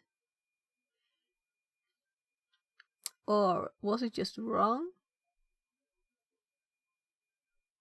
If you run the same on your Kali, you will get a lot more options. Yeah, okay. Cause that's the version thing, right? So let's make a new tab. And let's do MK password. And first I'm doing help. And that kind of looks the same.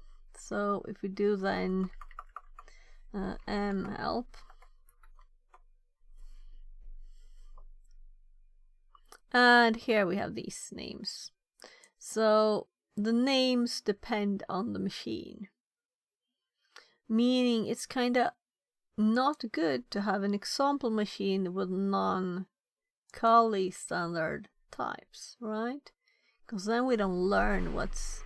Because the one I had was actually what works on Kali. Not that everything else is bad, but you would probably like try it at least on Kali, right? I'm going to just move my plate out.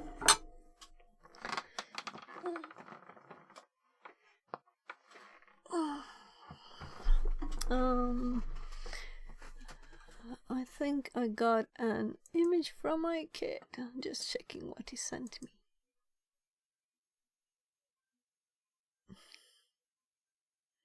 Sent me Geometry Dash. Alright, and that missed call was what I checked out. So yeah. Depends. It could be a good idea to use what's on the machine, but it's good to know how to figure that out. Yeah, so they could have mentioned that this is one way, you know, to do it, and that it could be different. And now, luckily, I did figure it out, because I tested some stuff.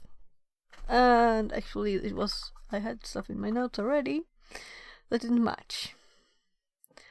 So if we look at this one again, I guess, can I undo this? I can undo this.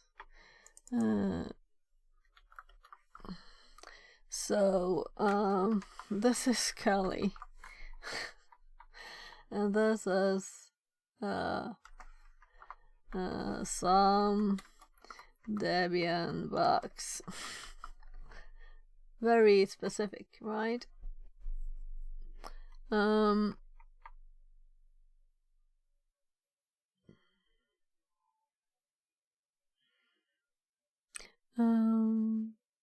By the way,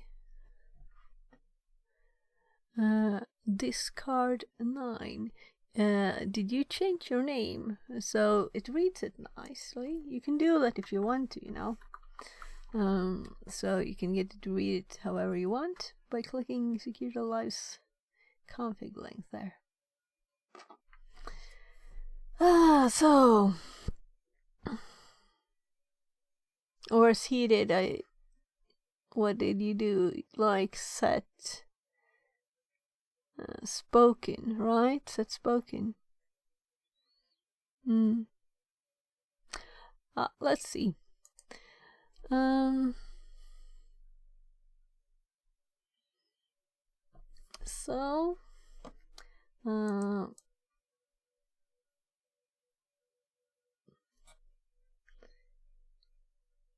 So I'm going to copy this into this.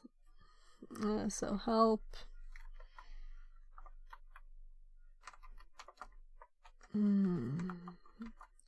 Calling.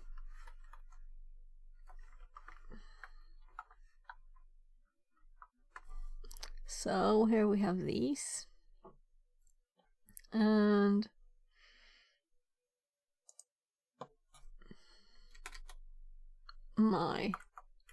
that was annoying.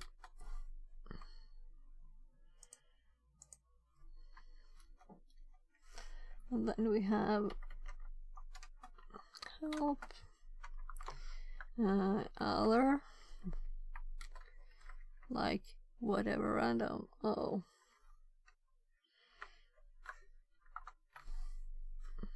So let's get the same stuff from the other machine. And here we go. So got some other. Let's remove that one.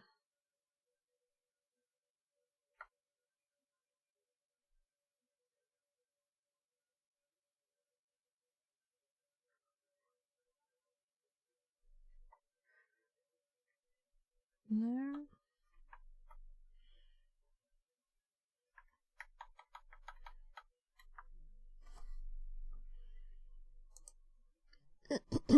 So we can compare them if we want to. And here we also have NT.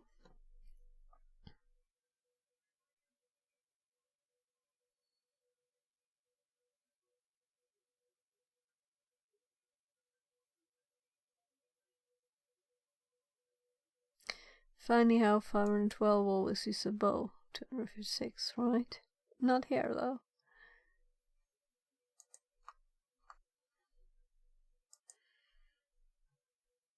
So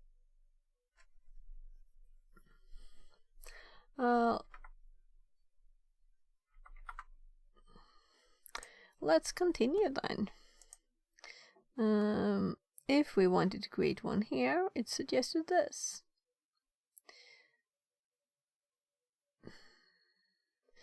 which makes a much simpler one, which I guess is what was used in the Pathway WD times. Mm-hmm.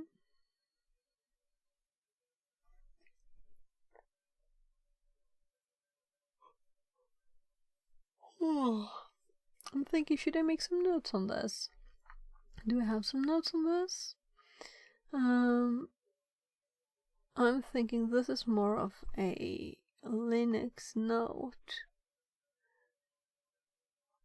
though it is related, but still.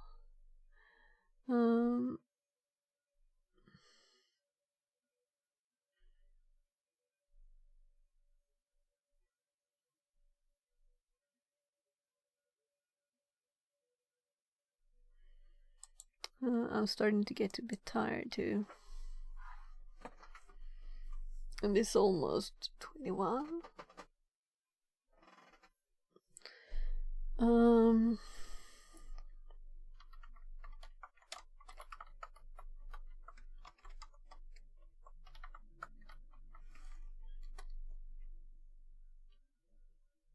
I thought so. Just wanted to check. I didn't copy anything.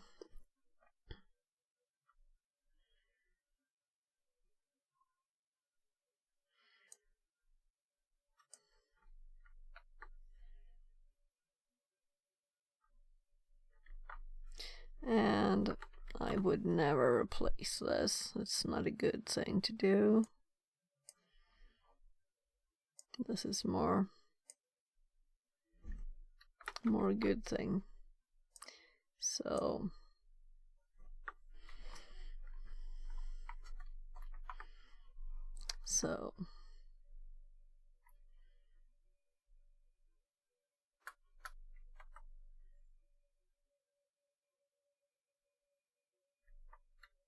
there. So you never know what you forget, even if you think it's obvious, you know. You never know. So before we look at the next one, which I guess is nothing, though there might be some fun program that we should Google there. I'm going to check with my family again. Kids.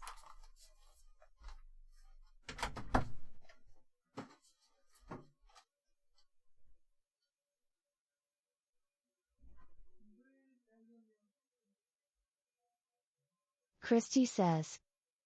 Okay.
I'm just going to put clean sheets in my oldest bed.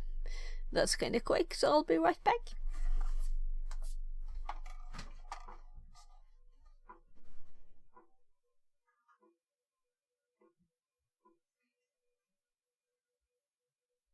Okay.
Lamau, you made a log channel in Discord. I absolutely love that, D.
So he's actually still I'm making food for him again.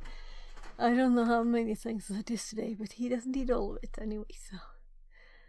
And he's thin. Kinda. Whew. So, shell escape sequences.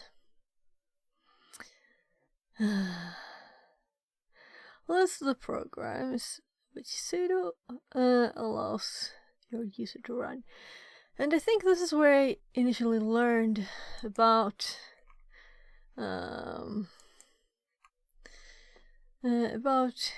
GTFO bins. I think it's kind of almost here.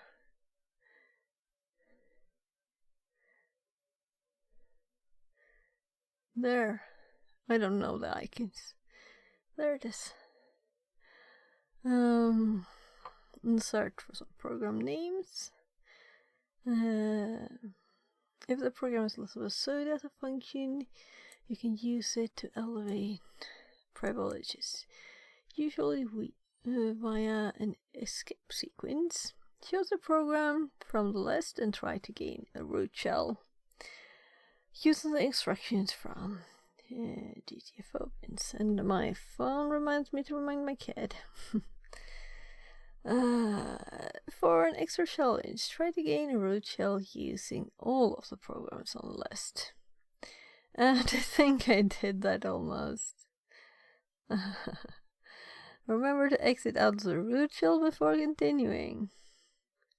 Or it would be kinda useless, right? So, 11 programs. One program on the list doesn't have a shell escape sequence. Patch 2. Mini10 has. Consider you might use this program with sudo to gain root privileges without a shell escape sequence.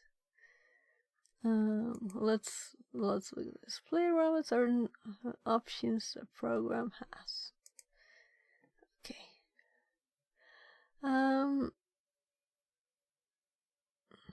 I don't remember that. Let's do sudo l, and that's my making food to MP. But I intended it to be like waiting for a few minutes too. I'm just heating up hot dogs I made yesterday. So that's the bread in the air fryer. Available methods. This is no.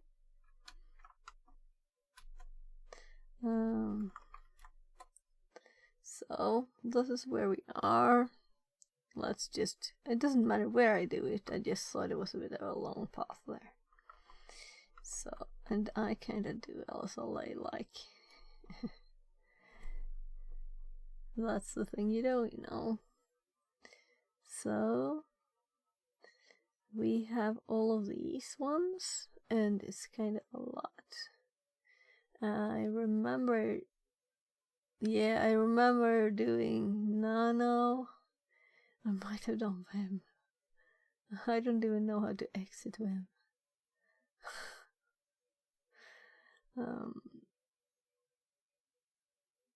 More too.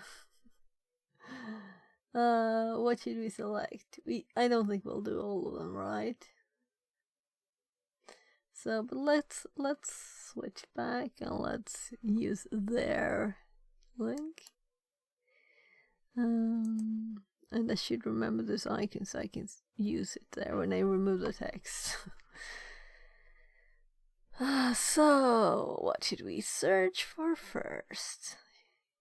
I'm kind of curious about more now. So let's open it.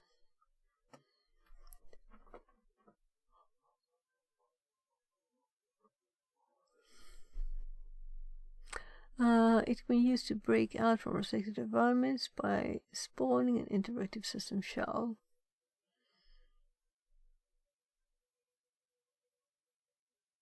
Mm.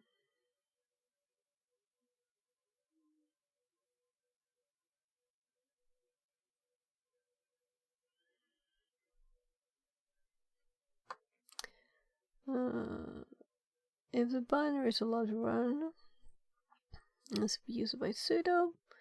And does it not drop the elevated privileges and may be used to access a file system, escalate or maintain privileged access.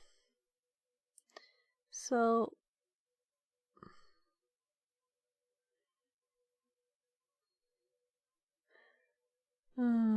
well, it reads data from files. Yeah. Use more to read files. If the binary associated with side. Well, this is not for us now, of course, but we could read like anything. But everything was already open in this box. So, to actually use this,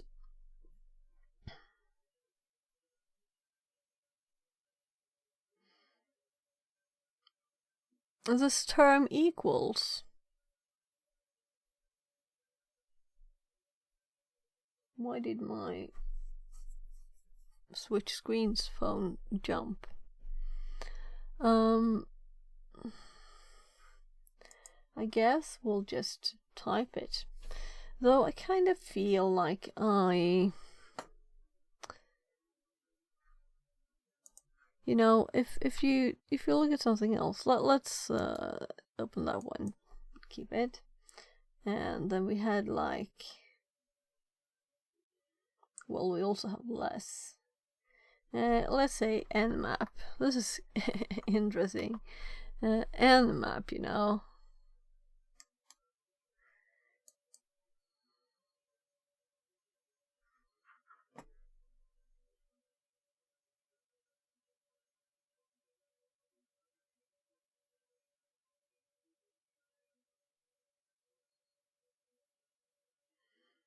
Okay.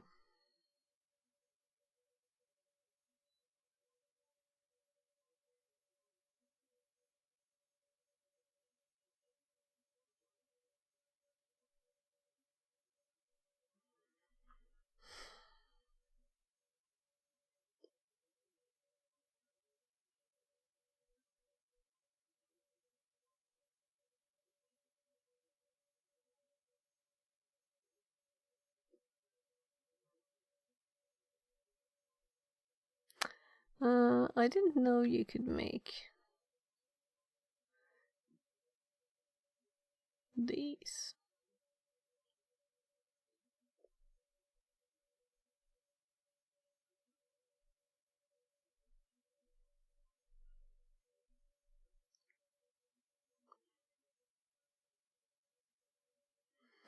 I guess we'll have to do it with nmap too, right?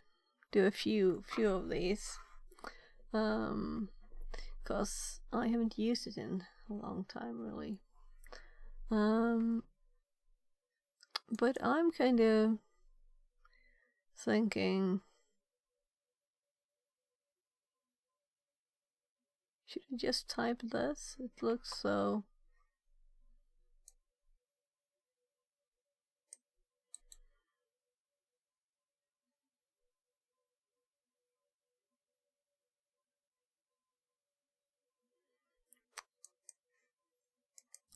seriously, people, help me here. Should I just type this?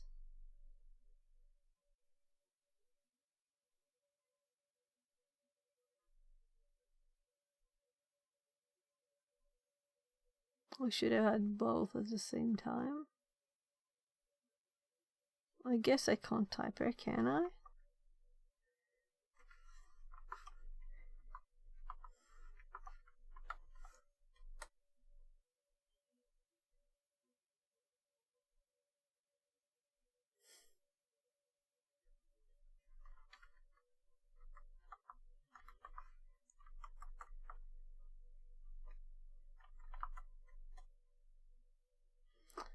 So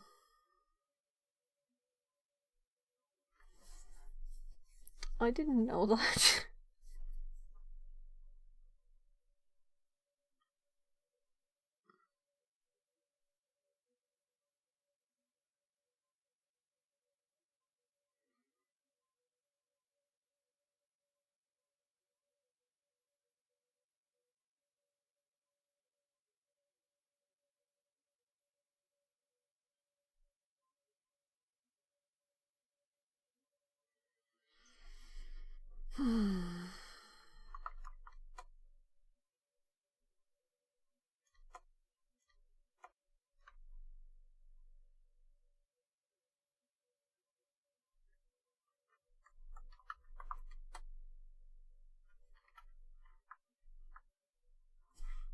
So what if we don't do this bit and do, well, I don't have to look what I'm typing here, right? So why did they want us to do term equals?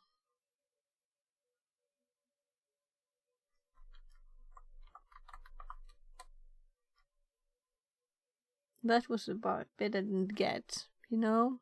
And it's obviously not needed.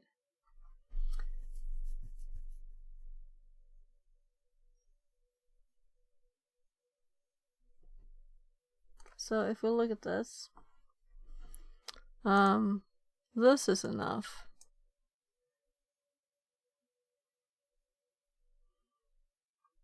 So, and this is of course the same thing. Oh well, this doesn't have pseudo.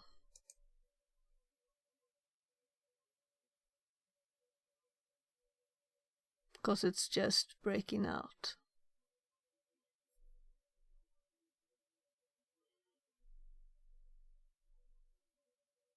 So did they copy this to here and that's why? Or what?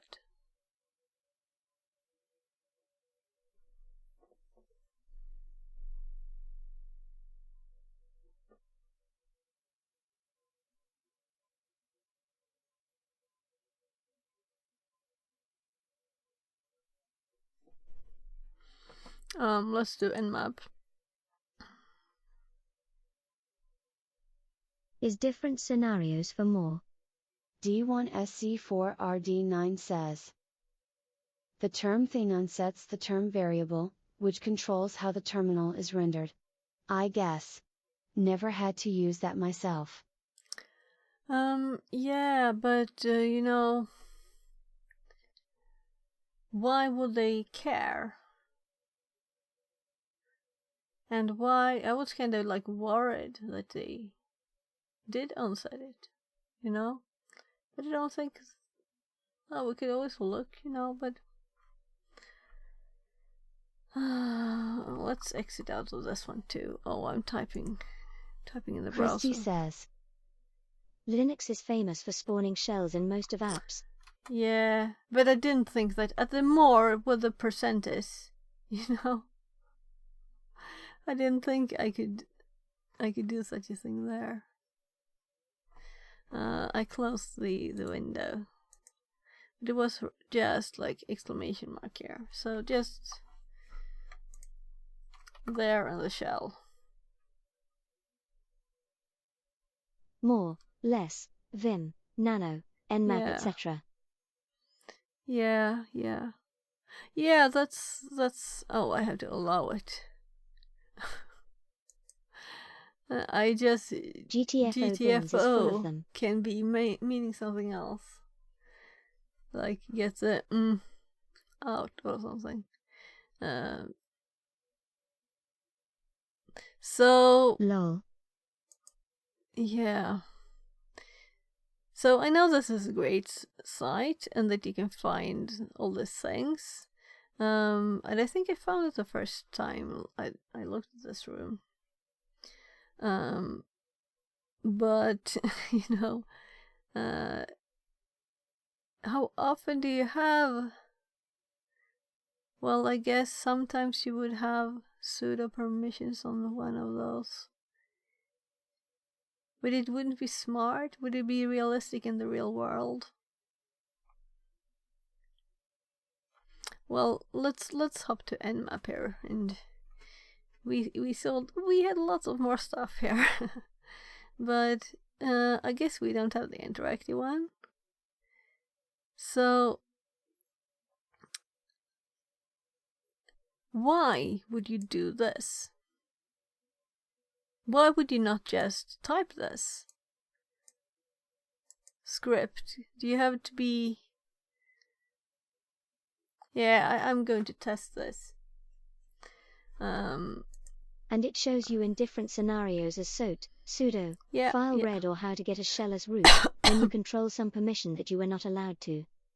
Yes, exactly. I know. The thing I wasn't clear about, why was it saying term equals when it was not necessary, you know?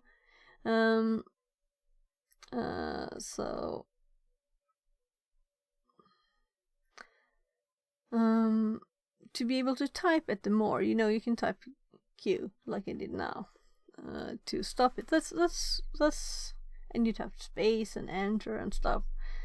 So of course you can type there, but I didn't know you can do exclamation mark shell. It sounds so off that should be possible. And why would it be coded like that? I mean, could do more in the more. Thank you for explaining, Christy. But it's the is it still here somewhere? It was necessary to establish a global environment, or how D1SC4RD9 said, unset it. Yes, but it works without. Variable. Yeah, it works without. So I did it without it, and it works the same. No difference. Of course, that could be versions, and that this is like a general thing.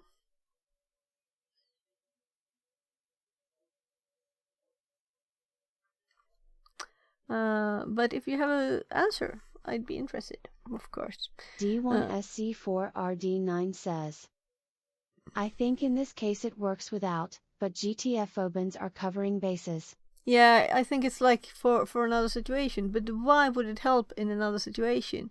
Because if we were to, what I think is that the term, let's go up this one. Christy says, this should set it to this. Yeah. Yeah, but here it should set the term to sudo_more, and then we didn't do anything with a term variable, you know.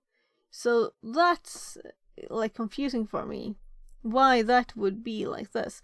Because in the next one here, which is it is TF, we're setting a just random variable, and then we equals it to, and then it's I think that space after equals is illegal. Okay, so maybe it's illegal, the space. For some, at least.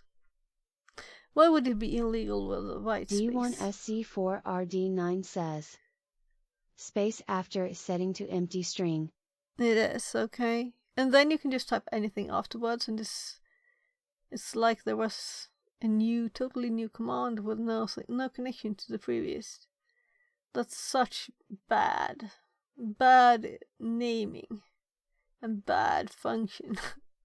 It's simply horrible. Isn't Linux supposed to be kind of good, right? Do you think? I can't accept that as a real thing. Lucifer that Morning would mean 1 2 just 3 4 5 says, saying, what's your age? D1SC4RD9 says, X equals hello bash C echo $X. Yeah. Okay, sure, let's do it. X equals hello space. Christy says, Lucifer Morning 1 2 3 4 5. You don't have to answer, Christy. I've asked you not to, please. Thank you. So bash. Let's see. And okay, echo.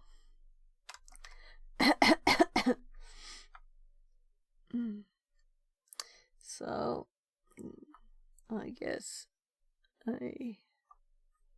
there. Hello. So if we play with this, and skip the bash. Fixerbot says. New follower and Zuu. Less than 3. We get an empty line. So new follower Lucifer Morning 12345. Less than 3. Hello people, welcome in.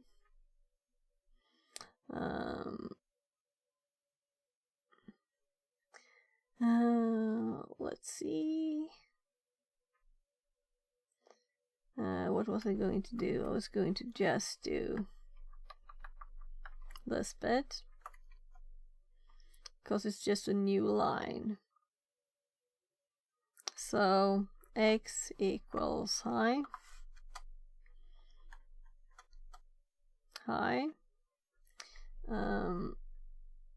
but x equals hi, hello there,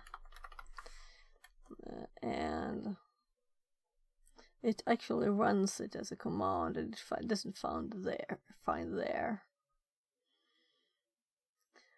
And this annoys me a lot. This is not Python. Christy yeah, says, yes. Quotes. But the space, it's a space, you know. The space annoys me. This annoys me. You know?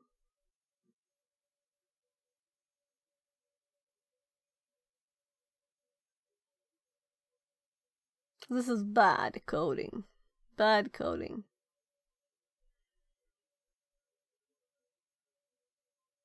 I guess that's why we can exploit it, though. I mean, it was used for some kind of machine, I guess. Let's do the current one, which is D1SC4RD9 says, space is a delimiter after an assignment. You can do x equals a y equals c to assign x and y. Yeah, and I don't like that. There should have to be like something in between there. There should have to be. But I guess it's just me not being friends with Bash then.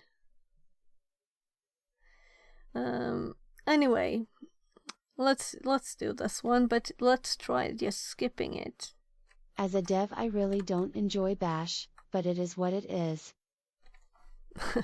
Yeah, I guess that's the thing. So let's try skipping what they do, and because I assume the thing works, and see how we can do this. I assume that this will not work, because there's a reason why they did this. But I also guess that we can fix it somehow.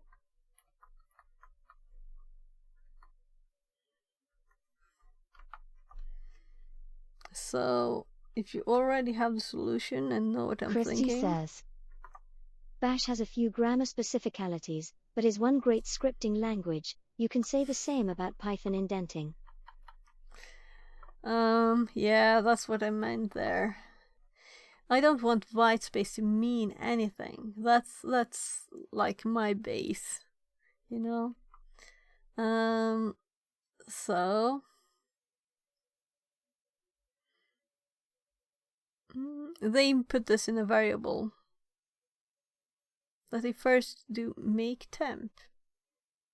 So I'm just assuming that this won't work. So how can we fake it for it Pre-breakfast to banana says, make this work? Bash is everywhere, but it's got a lot of footguns. So I guess that bash. Yeah, bash is bash. Anyway, the thing that they did have here was first this make temp here, and then they echo this text to this, which is, I was just trying to see, which I assumed didn't work, but it didn't work, unfortunately, because it would always be nice if things worked that just you didn't think would work. So just putting this there, and I did, let's see, yeah, I didn't even do echo, because that's when it's sending it to there. So what if I just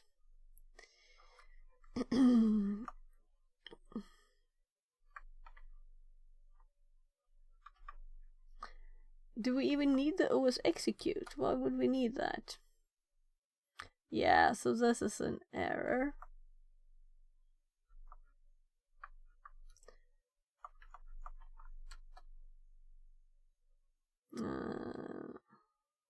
Because it expects a certain format. I'm curious now about mktemp.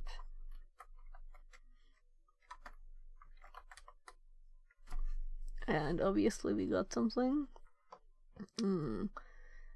Create a temporary file or directory safely and print its name. Okay. Template must contain 3 consecutive X's in the component. What on earth?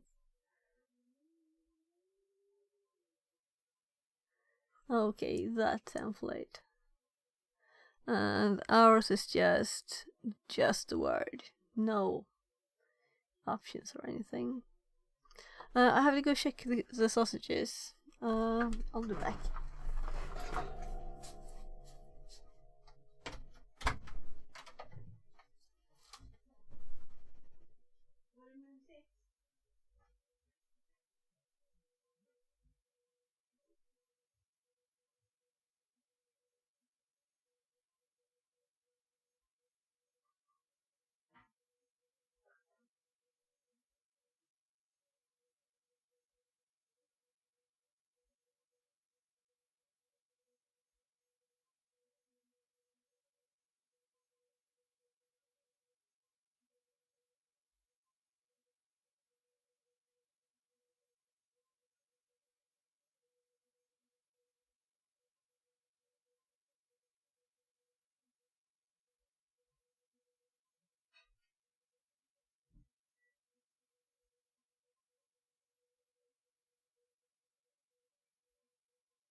yes, another meal. And all of the house is kind of dark. I turn the lights off, it's night. And I go back in there. Bright light. So, let's do a... So, we're gonna take all of it and let's give it to ChatGPT. Ha ha ha, you sounded like Gizmo. Oh, I did? Okay.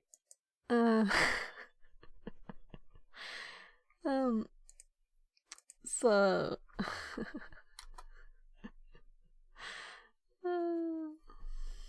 potentially dangerous colleague to unauthorized access. Let me explain. It doesn't matter for it, it just explains anyway. Creates a temporary file, yeah. And assigns its, yeah.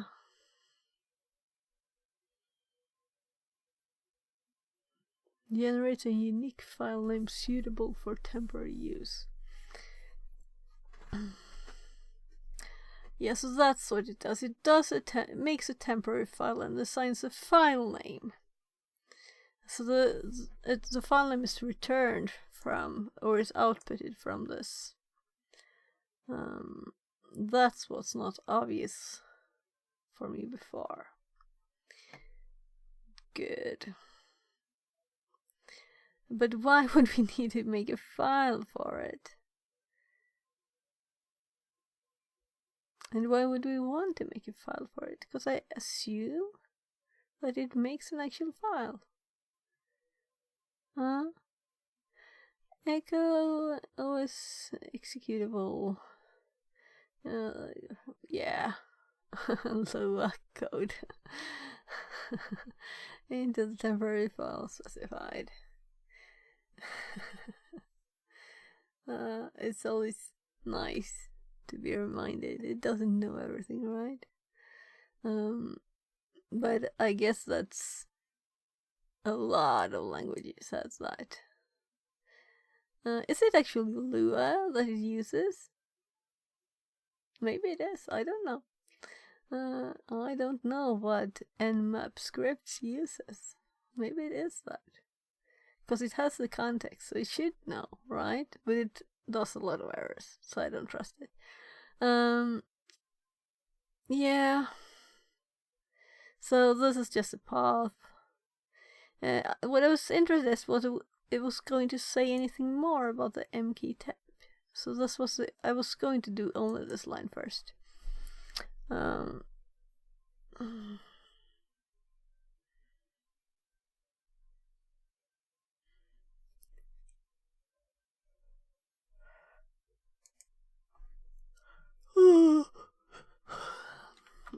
Could the same be done? Well, we have it in here. Be done by just using. I guess we should be able to like. Yeah, we could always like. No, sorry for being cryptic. By using just sudo nmap script equals and in some other way input the script text.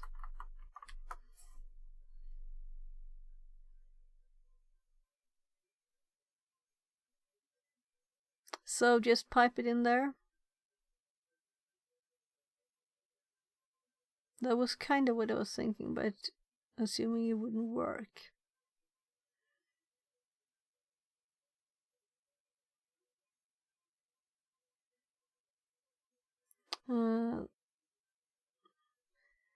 Standard input. Yeah, that's what we used in Socket, in the Socket things. a representation dash for the standard input. Output.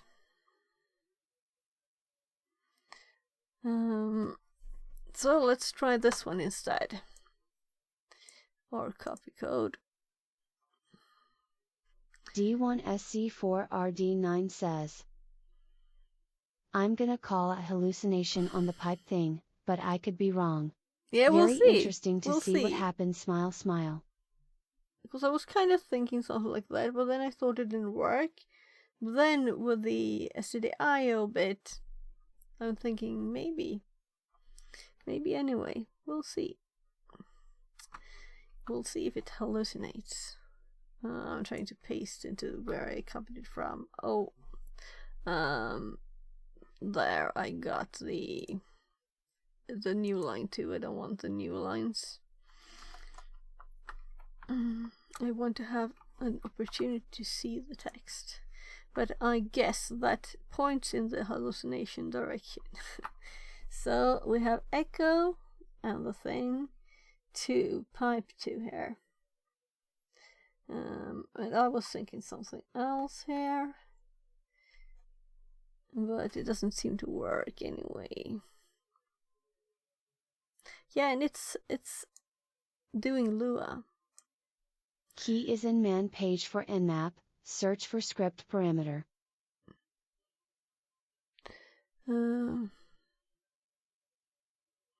Man pages.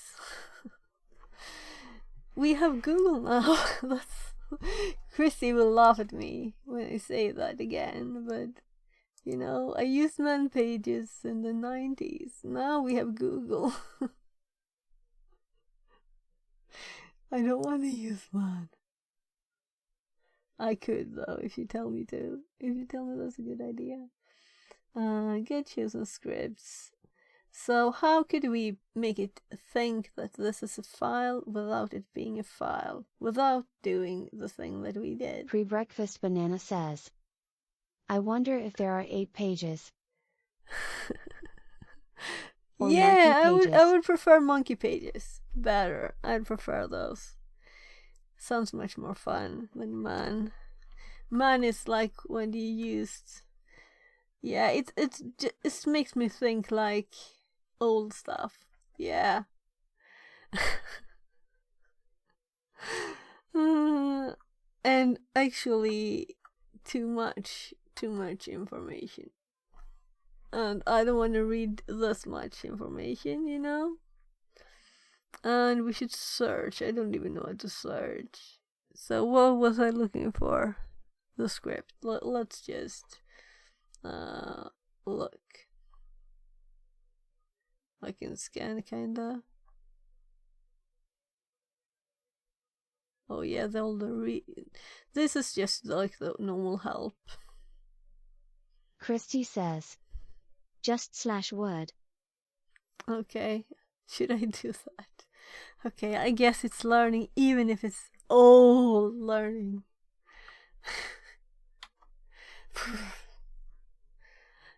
Can't we have monkey pages instead? Can't we have monkey pages? Doesn't find it. Let's try word script. No, maybe it was. Seriously horrible thing. Man. As in /script. Okay.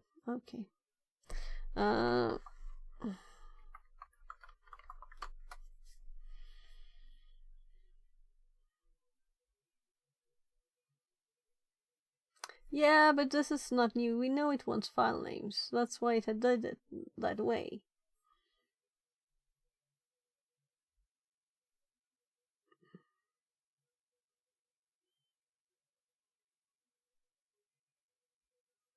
So this is nothing new. But look here. It can press be a path N for next. Too. Okay.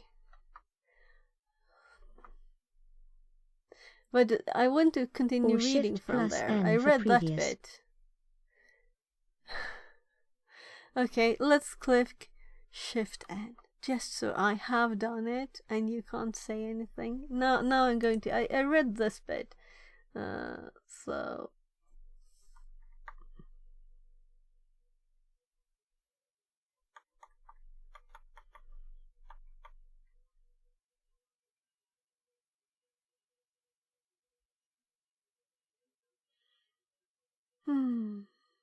I guess I should read it more carefully.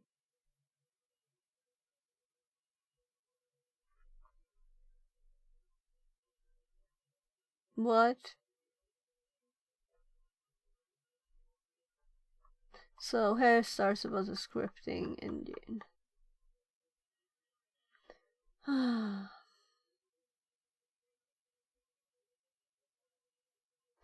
So SC does D1 SC4 RD9 says. The TLDR is, you need the file. Yeah. So and that I knew before. So I'm thinking, how can I fake a file? That's what I want to do, you know. So I'm not thinking the answer is an nmap. Unless there was an alternative way. You know, so man didn't help. At least I know how to exit.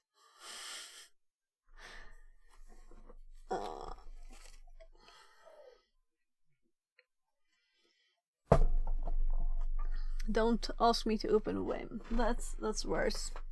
I don't know how to exit. New follower Pencil Cake. Less than 3. Welcome in.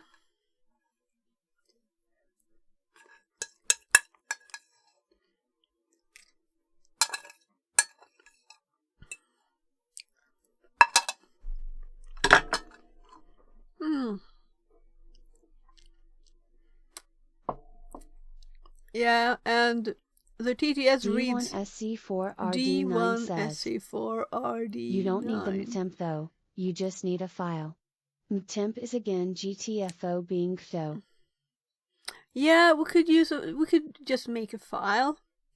But I want to try and do it without making a file. That was the try I was making. We could just run those 3 lines, or possibly even have spaces between them then. I don't know. I don't know anything anymore. Spaces have a new life.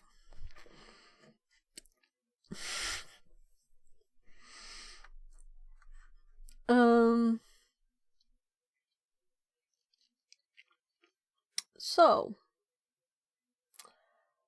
should I just give up? I'm arrowing up here. Yeah, this was. We could continue. We can give the error message to ChatGPT and see what it says.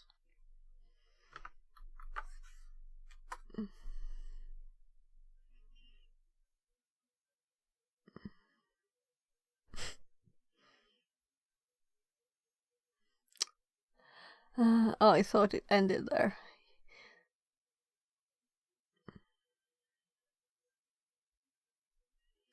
Oh my goodness. It thinks it's a format that's wrong.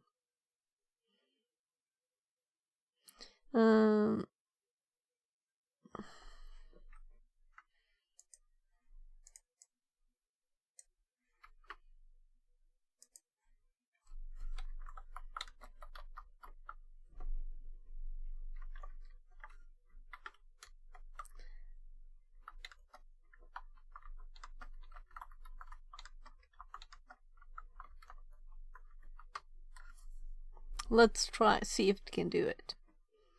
It's kind of late here, so I'm not so serious at this hour, you know? It's almost 22, which is kind of sleep time, cause if I want to hold my schedule tomorrow, I start streaming at 7:30. But maybe I don't wanna. I have an important meeting tomorrow. Later in the day. We'll see. But I guess why not? But maybe a bit later, like 8. I see what you're aiming for. You want to simplify the process of executing arbitrary commands or nval without the need of separate Lua script file. There's a simpler approach to inline. Well, Lua. Well, why not try it? Why not try it? Okay. Well, copy code is there. So what do you think? Hallucination or a step in the right direction?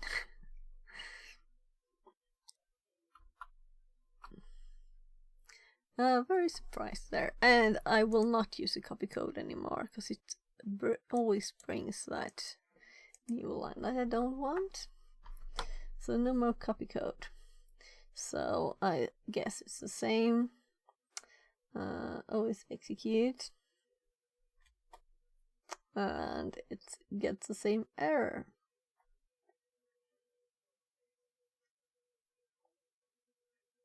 Identical Boolean value. Failed to initialize script engine.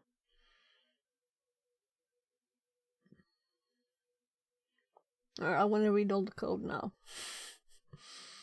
It's too late.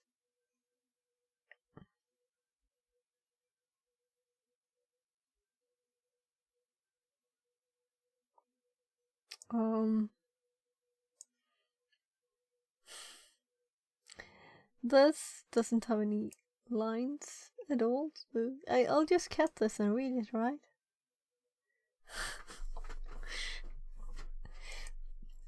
Okay, let's skip this. Let's accept that it might not be possible to do it in a simpler way.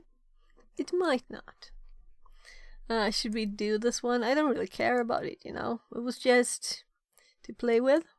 Pre-breakfast banana says, where is there a function entry? I didn't see that in your code. No, it's just, well, it's the execute. Always execute. It's a function that we call always execute. That's a function. Or method, possibly. I assume that it's object-oriented. Oops, I kinda did it twice. But I didn't do it still.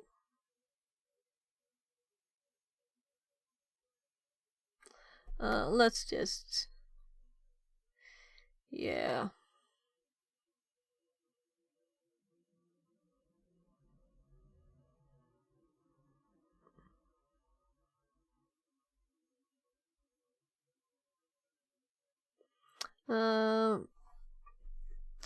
We got this error here. I clicked twice and there were no new line. So I don't see the fun thing in just following instructions from GTFO bins. I want to like dig into it a bit and explore it and see what you can do. And we couldn't make this better. We failed, which is a good thing for. That means that, I mean, it's not a good thing. It's a good thing for GTFO bins because they were not stupid. Whoever added that there.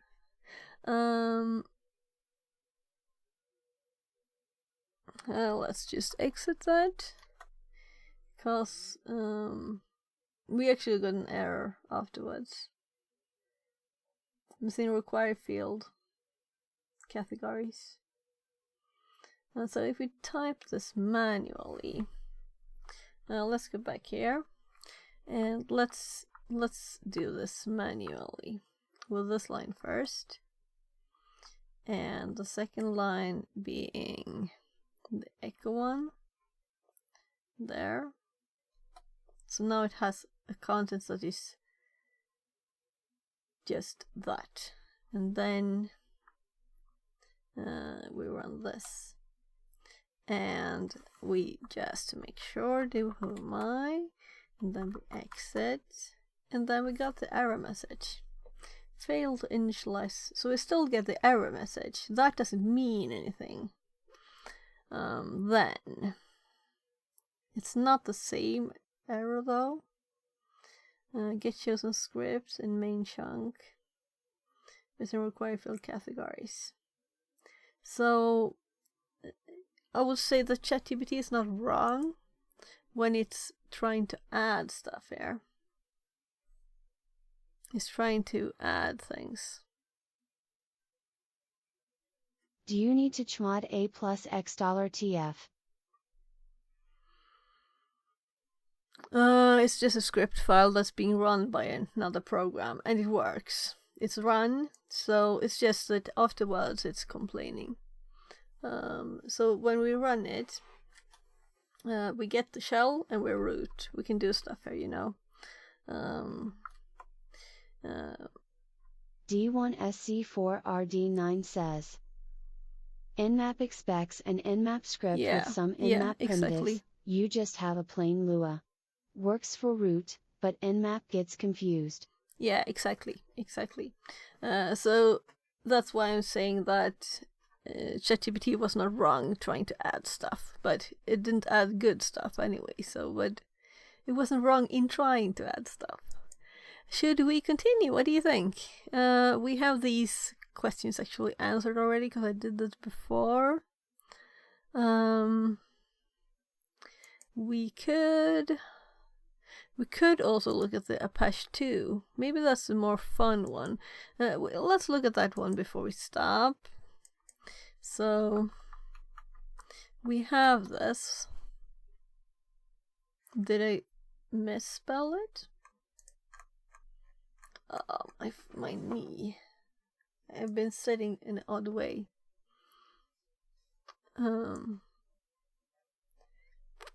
Sorry, I'm just scrolling on the machine here, trying to avoid doing sudo L again. Let's just do it again. Why am I scrolling? Maybe I should exit first. Doing it as root is kind of stupid. Sudo L.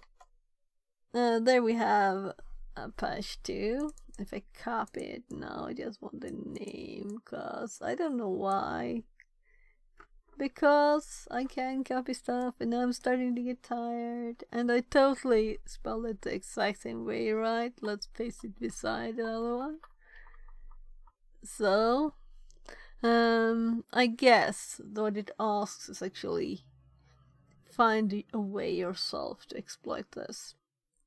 So let's just be crazy and actually look at like its help, I guess.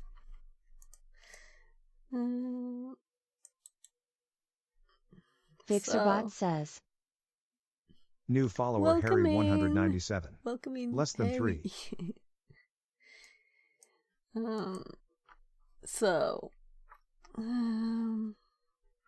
Let's again, I got the new line. I don't want the new line when I copy stuff. That's not fun. I just want the stuffy thingy. There. And now we do like help. Let's see if we get anything. Bad username. Okay, we need a username apparently. Let's see if this works. Yeah. That people can't agree on what to use for help, right? Do I agree that this is the best one? But most programs seems to like this one for some reason.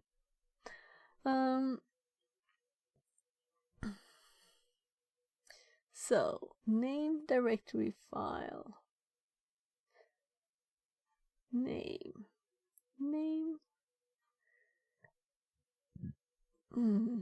Server root.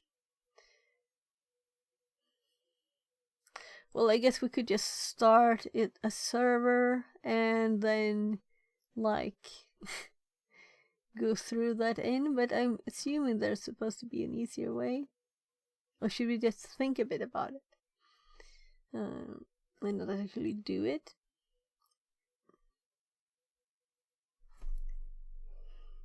Oh, debug mode.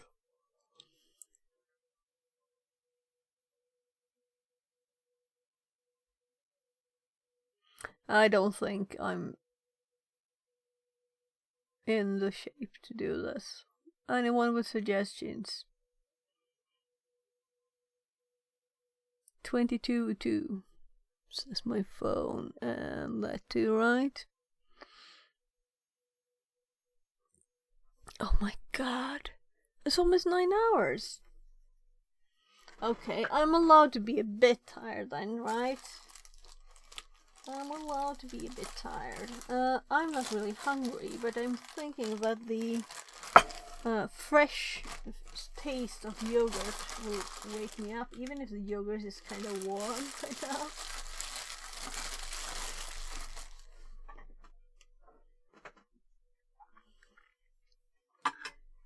So, getting a bit of bread to dip it in.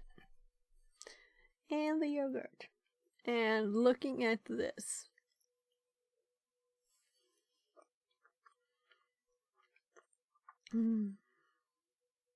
Start to start, graceful, past the blue.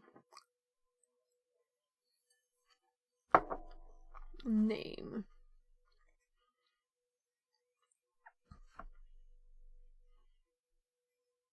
Alternative internal server root.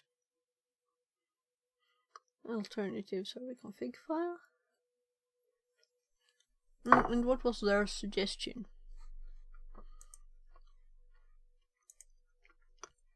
Play around with certain options the program has. Yeah.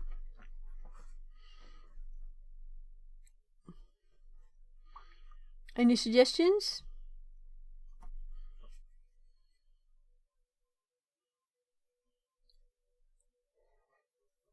List available command line options. This page. Yeah, that didn't help.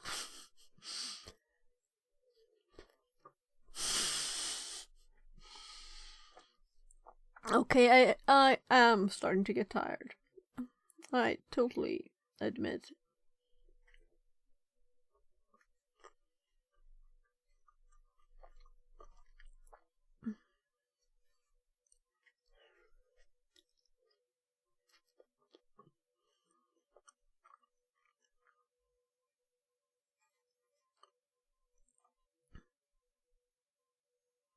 I'm curious about the debug mode there.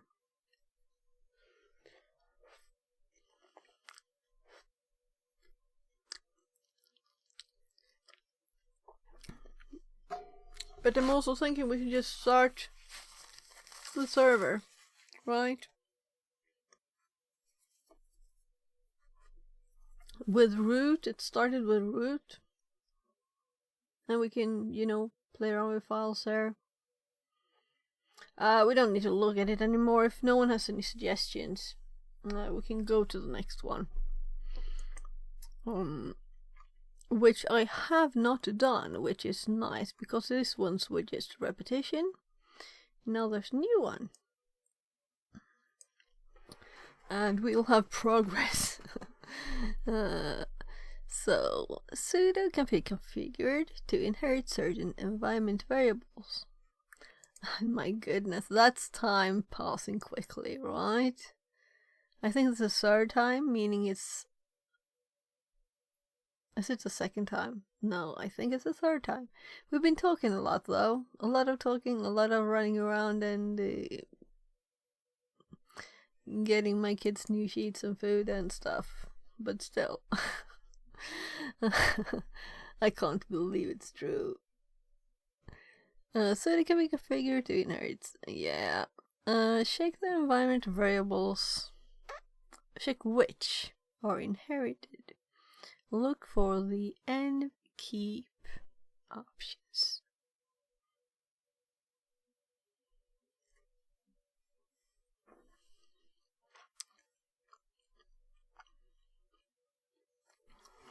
Sudo can be configured to inherit certain environment variables from the user's environment. Yeah, I'm really lost here now, so that's good, because that means learning. So if we do sudo L again, did I miss something last time? That's what I'm mostly confused about. Did I just skip over stuff?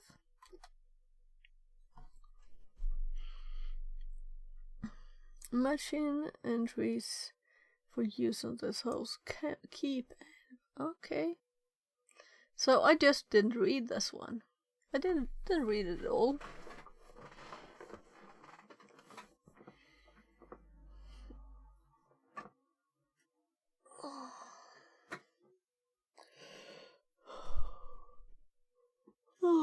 LD preload and LD library path are both inherited from the user's environment. LD preload loads a shared object before any others. Let's switch to this one. Loads a shared object before any others when a program is run. LD library path provides a list of directories where shared libraries are searched for first. So, this could be used. Create a shared object using the code located at. So, let's just look at the next ones. We have cron jobs. Oh, okay. And then it's suid. History files, config files. We have lots of stuff to look at. Let's not skip ahead, but to do this thoroughly. I'm just amazed that I totally skipped reading a line. I totally didn't see this line at all.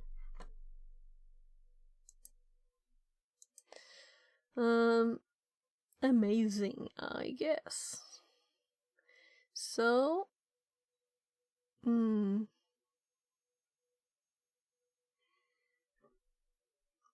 we have another GCC line.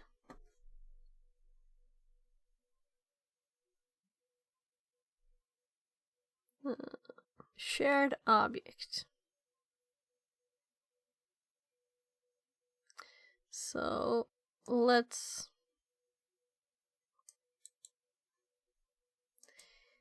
I think this was even the same one that we started with this GCC, right? So that's where we started at, and we have here position independent code that we had known to, right? The fpic. So let it give it a chance there to explain for us.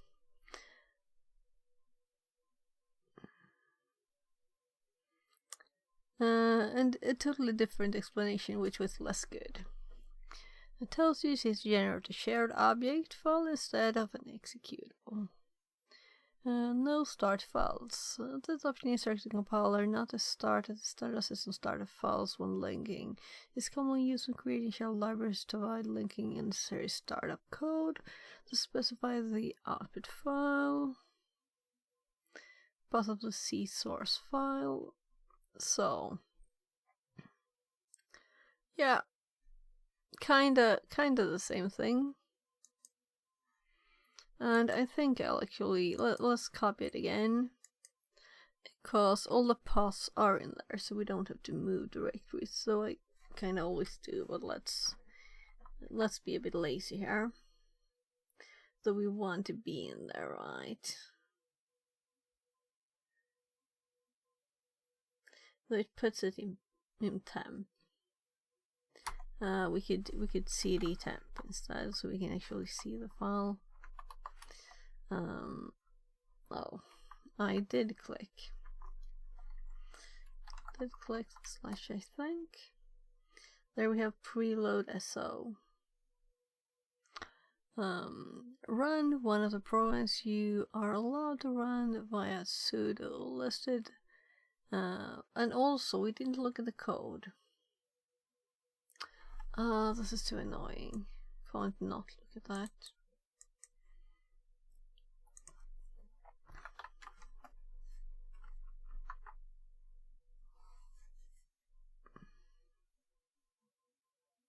That wasn't much. Unset env.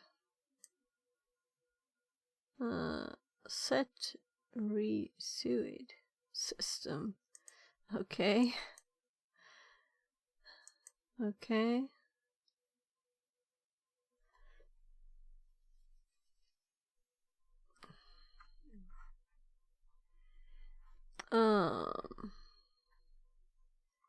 What do you think, people? Am I starting to fall asleep or not?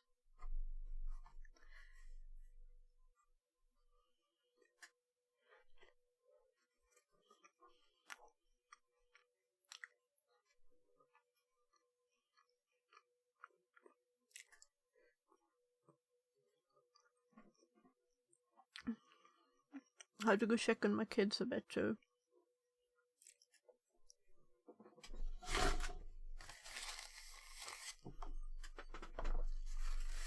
D1SC4RD9 says, if you forget the unsetting, you end up in an infinite loop. Don't ask how I know.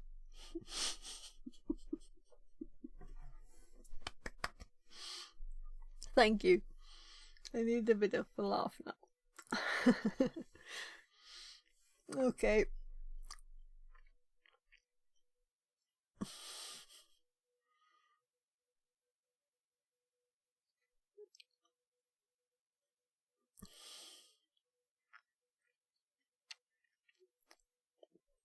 Okay, I'm going to check on my kid. Is this the best page to be on while we do this, or should I switch to this one maybe? So you can read ahead if you want to. I'll be right back.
So, and again, the light.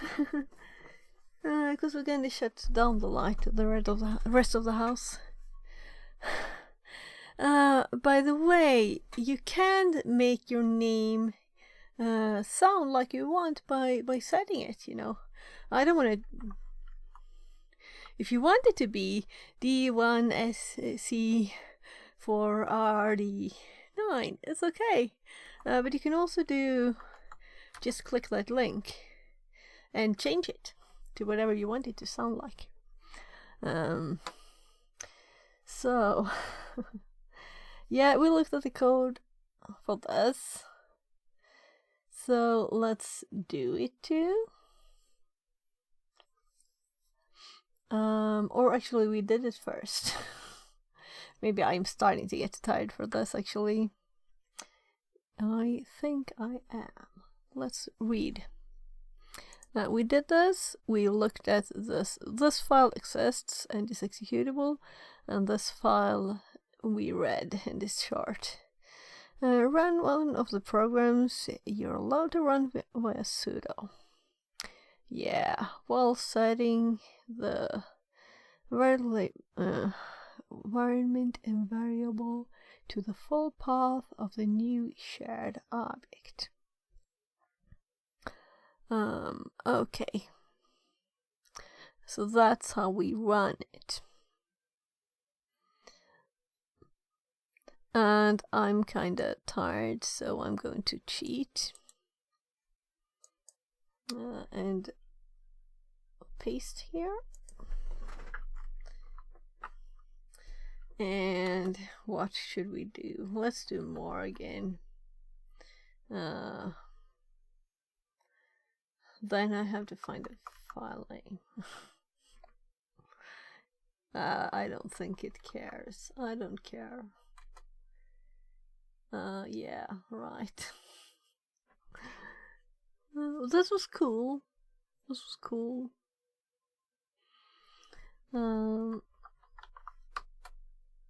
So obvious there, but still we are root.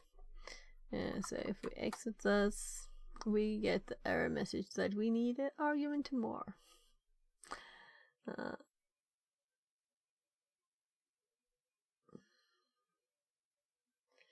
This is cool, and I need to add this to my notes. And this is a very simple thing, you know. Security Live says. Oh, I had my global name set to Security Jive. Lol. Yeah, I think you had, because I've heard this several times, right? Security Jive. That was kind of fun. Oh my, I'm really getting tired. Let's make notes on this. Let's not lazy up. Let's actually do this, because this is a useful thing. If you have one of these variables, preload. I guess we'll look at the other ones too, right? Library path. But let's make notes for this one before I fall asleep.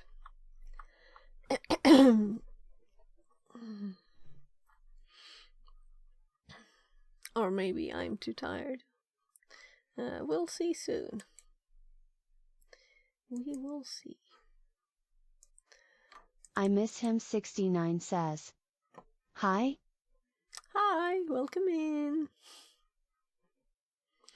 I'm actually going to start checking out here who's streaming, because I don't think I'll be able to stay awake for much longer. So why not have a bit of a check? Fixerbot says. New follower, Welcome I miss again. him 69. Less than 3. There's no one that I'm thinking like, oh, I have to go there at once, cause, you know, I don't want to miss it. Something like that, at least. So let's make the note for,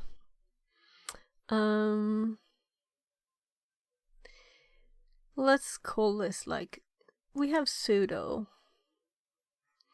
And we of course have the sudo L. And I've been kind of changing that. I want these not underneath, because it always, even if I can fold this, it kind of hops together. So if we paste this up here, and we don't need this one line, that's just for it not to be compressed like this. There, we can call this help instead. And so if sudo L shows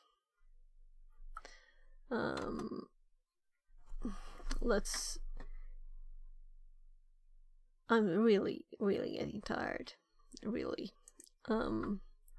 Let's try to get through this one at least. So this is for when we have the LD preload, and it looks on the machine. Let's scroll up like this. And we can have an actual example here. In the notes.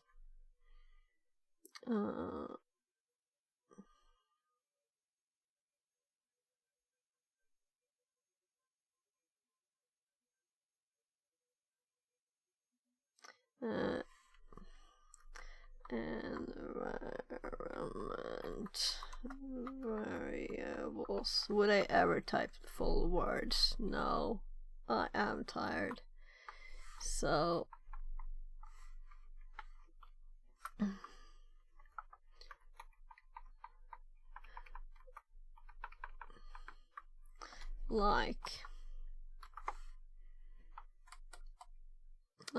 we could make a header for this too.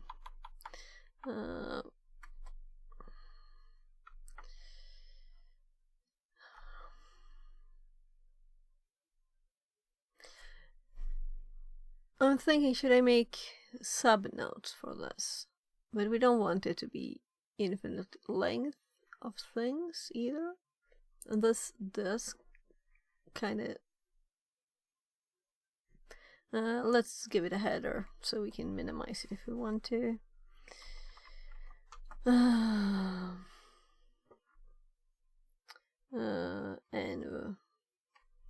Env-vars.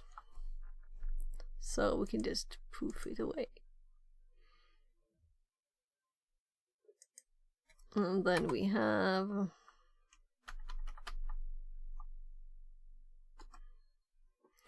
LD preload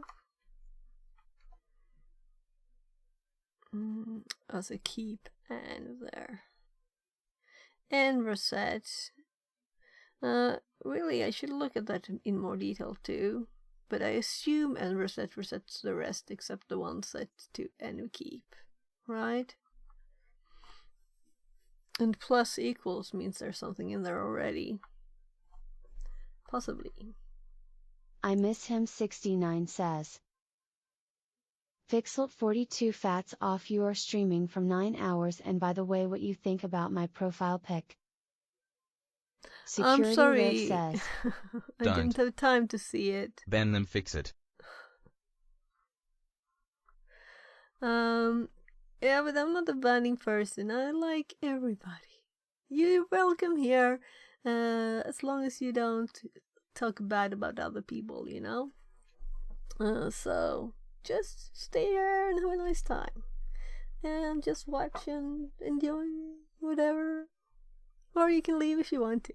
I miss him 69 says. Okay, sorry ma'am. Yeah. So you're welcome in here. So let's continue looking at this.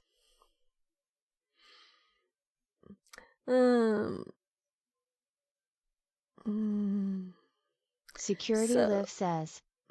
The account was created 12 minutes ago. They have a pornographic image on their profile. Okay, I didn't look at the image. So. And this is a family-friendly channel, so no bad words even here. So, if I have to, I will ban someone. If I don't have to, I don't. So we'll just see what happens. Christy says, there were a couple of those today, yes. Okay. I can turn off showing the image at the start if we have more of those. Because I hardly ever see them anyway, you know. But someone liked it, so we'll see. Anyway, I want to focus on the learning now. And I hope you want to, too. So, what was I? I totally lost track. Yeah, we were doing this and putting this in the notes. And we will also have the need to copy the code, because I don't see a path to that, and it's also tiny.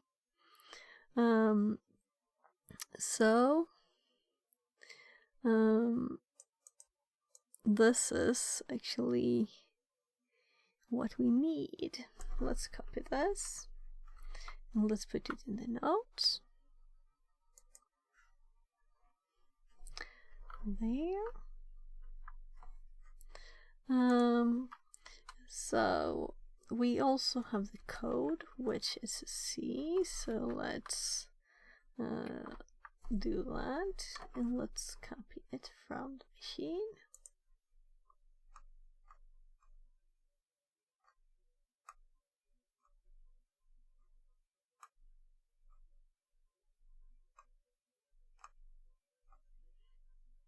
Oh my, right. Did I scroll past it, or am I just stupid, tired? Yeah, we're too far up. Long way too far up. So I should actually look what I'm doing. It should have been kind of close, right?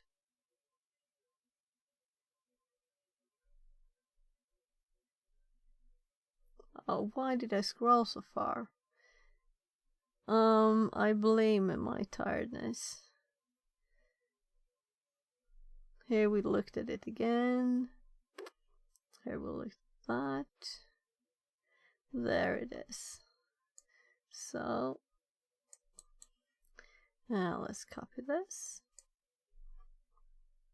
And go back to the left screen. And we paste it. There.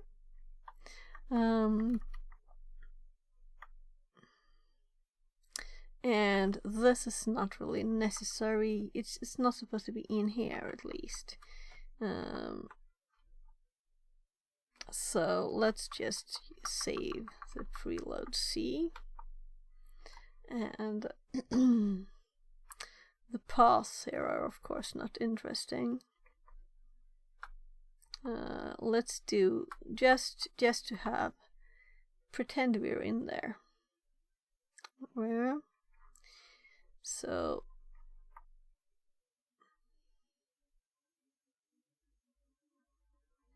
run one of the programs you're allowed to run.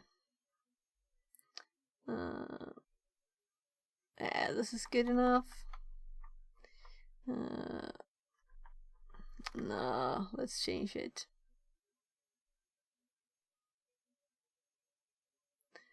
Run. I did more, so let's do more. Run more.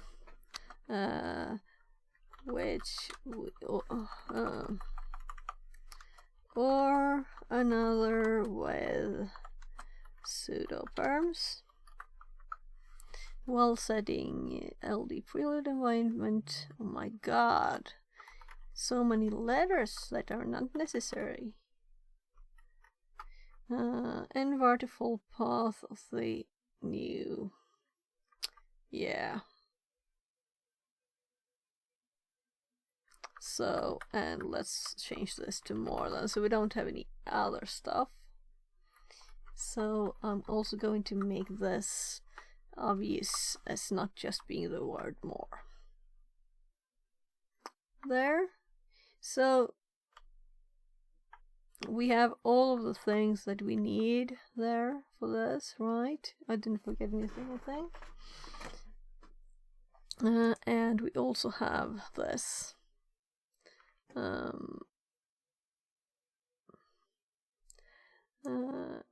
We could make actually this the here,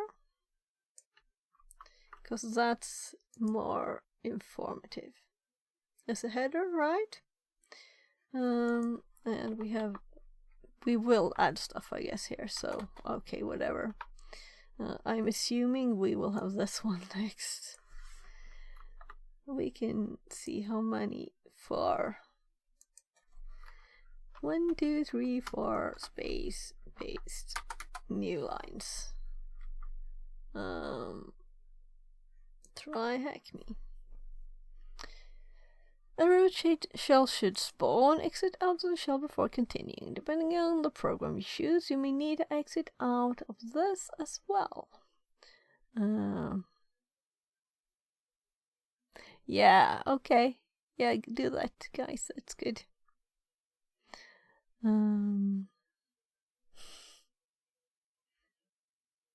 I just feel that they could change, you know. And they won't if you just ban them.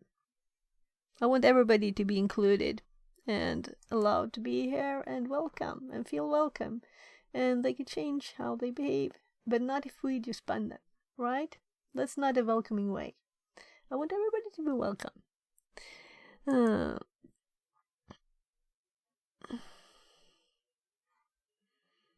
So that's the goal. That's what I'm aiming for. That's why I don't want people to... it's nice that I know that they had a bad image. So I have a thing that I know that I can watch out for, you know, but still I would prefer everybody to, if they say something questionable, they can still, if they like it, they can still stay around, you know, and change their image instead. So let's see now. Arrow shell should spawn out of the shell before continuing. You will see on your stream those big pics on the screen, D. Yeah, and if it's a lot of them, I will have to... I did add that you have to have, like, been on Twitch for a lot of time before you followed, I think. But maybe that didn't work. And maybe it is, like... that didn't have to be like that if you had an email address or a phone number or something attached. Maybe that's why. I'll look at that later. Run LDD against the Apache 2 program file to see which shared libraries are used by the program. Okay, this is totally new to me. Totally new. So let's do this.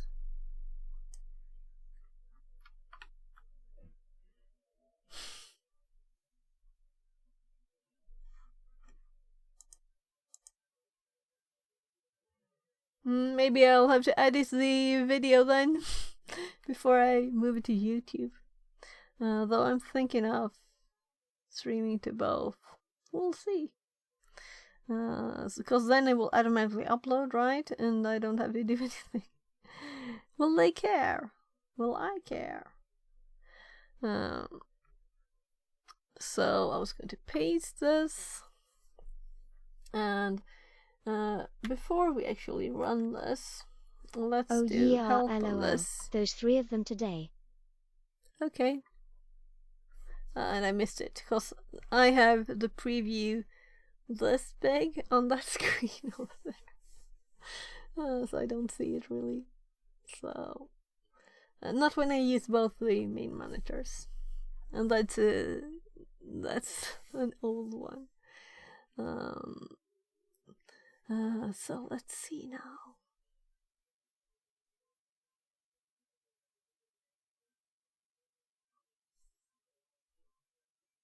I removed the TTS tag, by the way, because I think that they were searching for that. To try and make it say stuff that you wouldn't want it to say.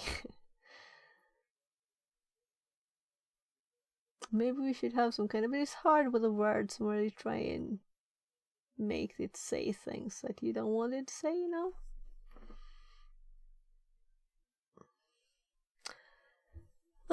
Oh, my time runs away with everything. Well,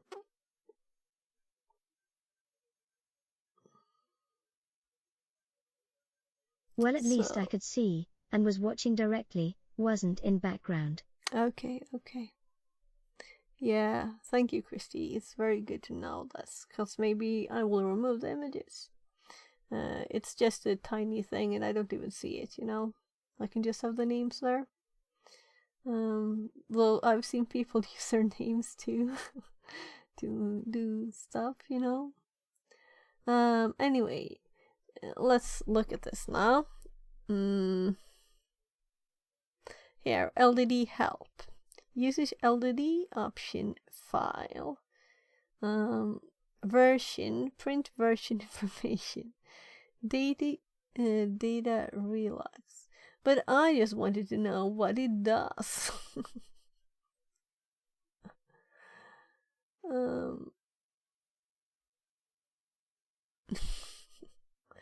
So, and I don't want to know how to report bugs. I just want to know, like, a one line of what LDD is, what it does. So we know that it finds what shared libraries the program uses. Let's paste it again here and do it. So these are the ones it uses. The bright light is starting to hurt my eyes from the lights, that is. It's time to...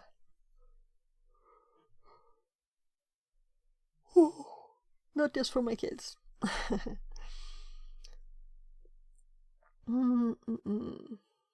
Yeah, and my stream start time tomorrow is at 7:30.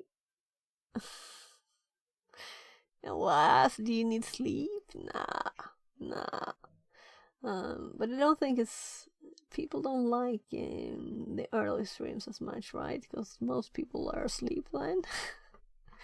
Even Europeans like. Whatever. Let's just try and run this. Continue. Let's continue. So, create a shared library object with the same name as the one left of the listed libraries, using the code located at library path C. So let's start with looking at that. So I'm copying that first. Then we're going to let's compare this to the other one. It's just switch around. This one was first, then with this one. It doesn't have the no start files.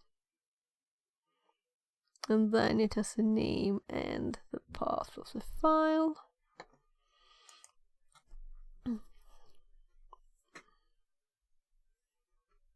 So what did I even copy? Oh right, I was going to cut this. And if this is huge, no, it's not. It's another tiny one with kind of the same thing. We have the cutest name, right? Okay. So let's actually bring the name there too. And why don't they have the code in here? Is it because people wouldn't be interested, I think? So I'm going to paste, and then we're going to take all but that one, and just we need to tell it at C there.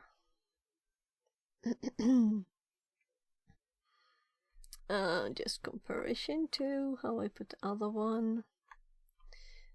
So first here we actually need to know one of the programs. That's kind of obvious, right? We don't need to type this.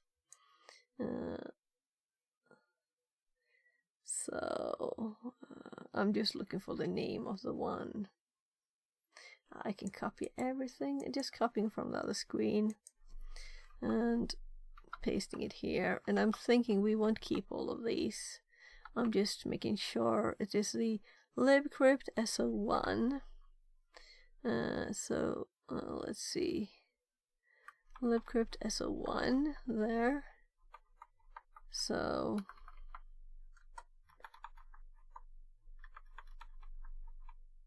let's keep one more. So there are several here, and we're taking this one, and let's copy this. By the way, I didn't have the command error, did I? Yes, but it's in here. That's okay. We could sh this. Not much of a change. I'm going to go say goodnight to my kid here.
I know my kids' routines, you know.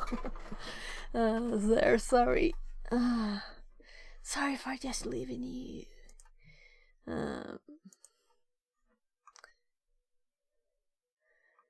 So, yeah, I'm...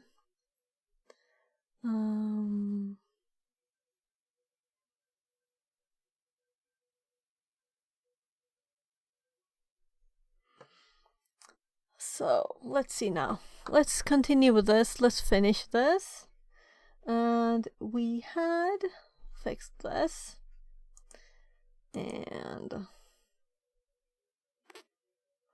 copy this over to the notes. Before this, we have this in the notes too. Here. So first, I'm thinking of putting this on top. But it's more obvious it's an output of the shell this way, I think, from a command. Then we have the code. Then we need this. And we have not run this either. So let's first run it. And I'm not typing, I'm too tired now. We are in TMP. And we have the full path to the file, which we catted so we know is correct. Funny that the order of the arguments are different though. It started with fpic and then shared the other one. And that one is missing too. So let's see that it's there. It is. And let's pop back over here and add this to the notes. And there. So, and I'm just confirming that I actually have this. Alright, we have the instruction too on this. Maybe we should do that here too. So, here to share object. Yeah, why not? Why not have this here? Though the paths are not very important, you know. If you do this again, this is just for the box.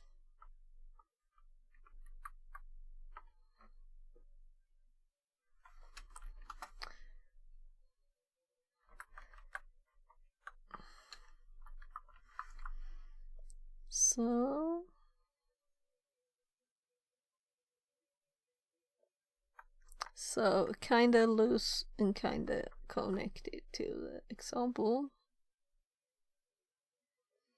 Create a shared object the same, that's what we did. And then we have run Apache using sudo.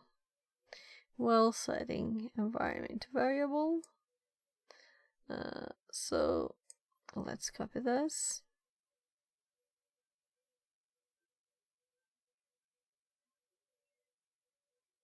This is where I'm going to read yes temp.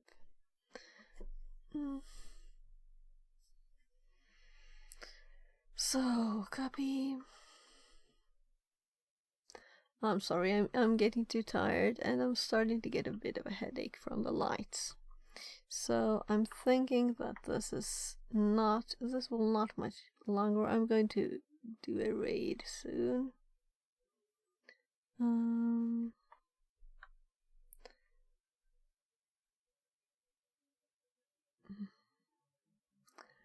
Well, I guess since I'm tired, we'll just keep it like that. And we're going to actually run it too, which I assume will work. So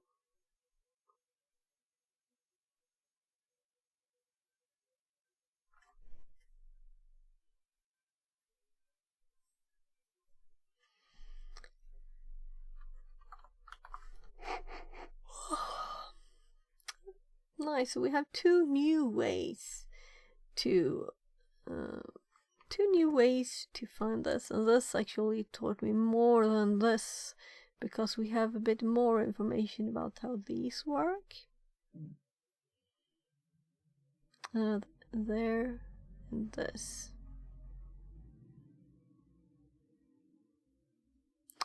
So, and I also connect this from when I watched Al do these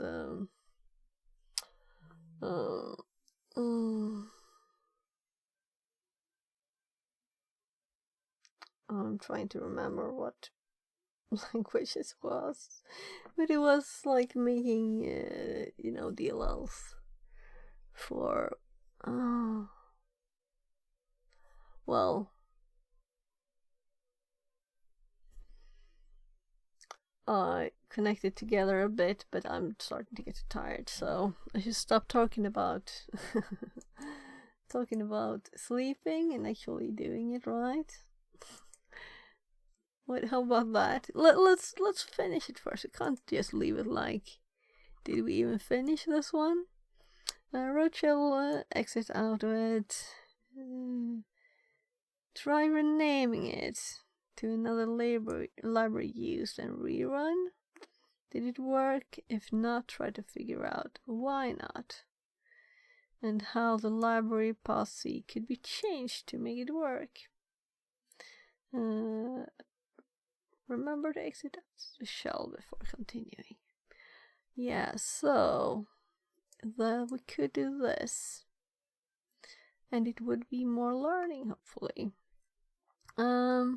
Since I don't have in my notes the full list, let's look at it first here. We have the full list here, and let's look at the code.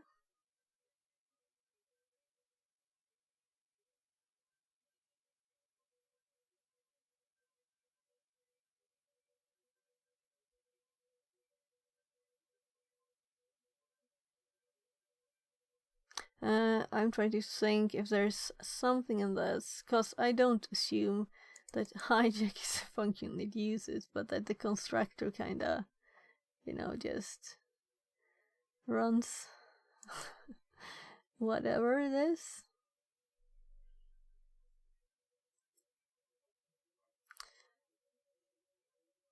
It would be kind of fun if it actually wanted a function called hijack.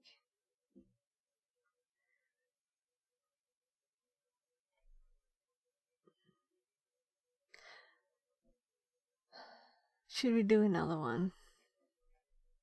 It's not much work. We exit. We go up a bit, and we did cat this one. If we instead just... This is not the right one. Why did I look so far up? This is the one. So if we're instead... It's the pen.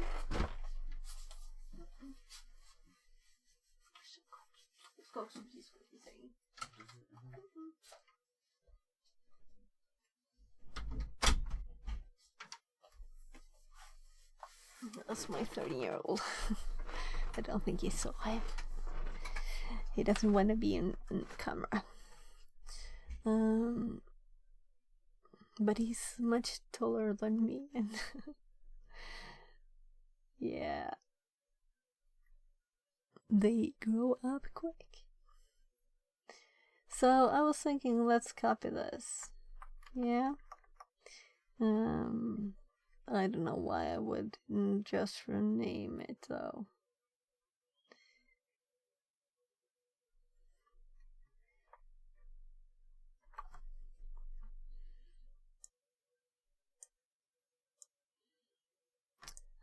Seriously? No.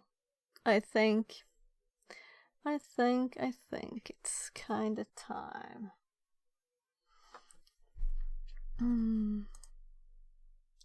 It's kinda time, right? So, what do you think? Should we do another raid to hate handles, or should we? Do you want some music?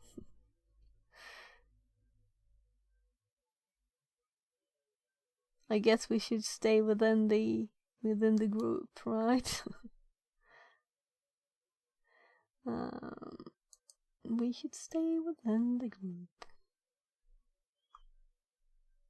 Though, let's pop this tab over here.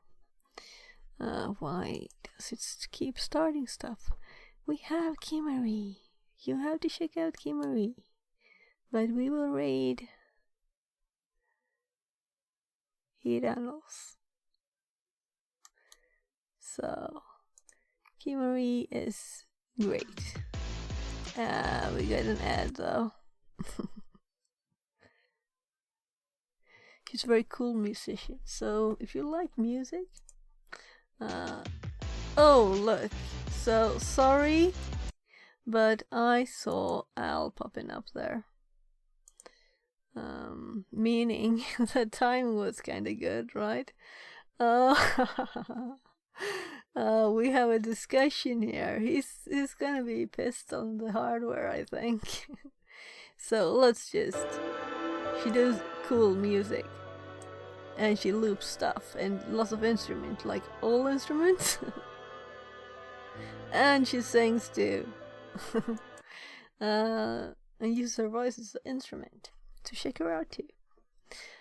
So we're raiding. I think we actually did last week too, right? So I don't mind raiding him again. This is like,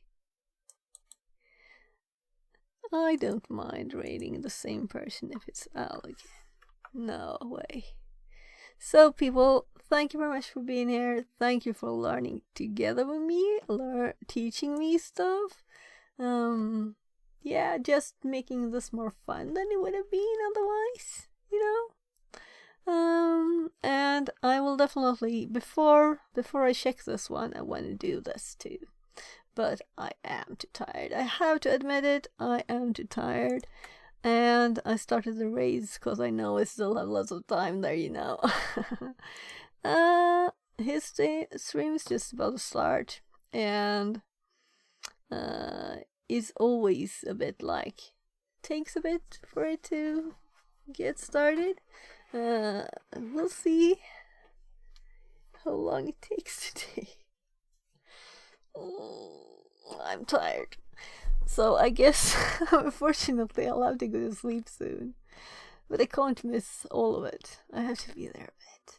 I was going to sleep, right? Wasn't I going to sleep? We can do this. Let's see if I can have time to shut my lights down before. Let's see here. Dune 1. Connect to the other ones.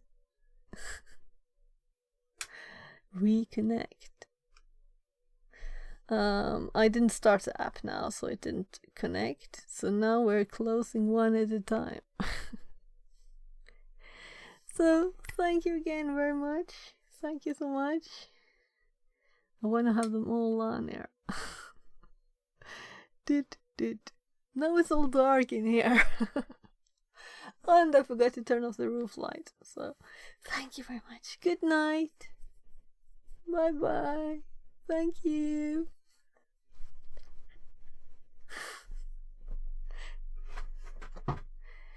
So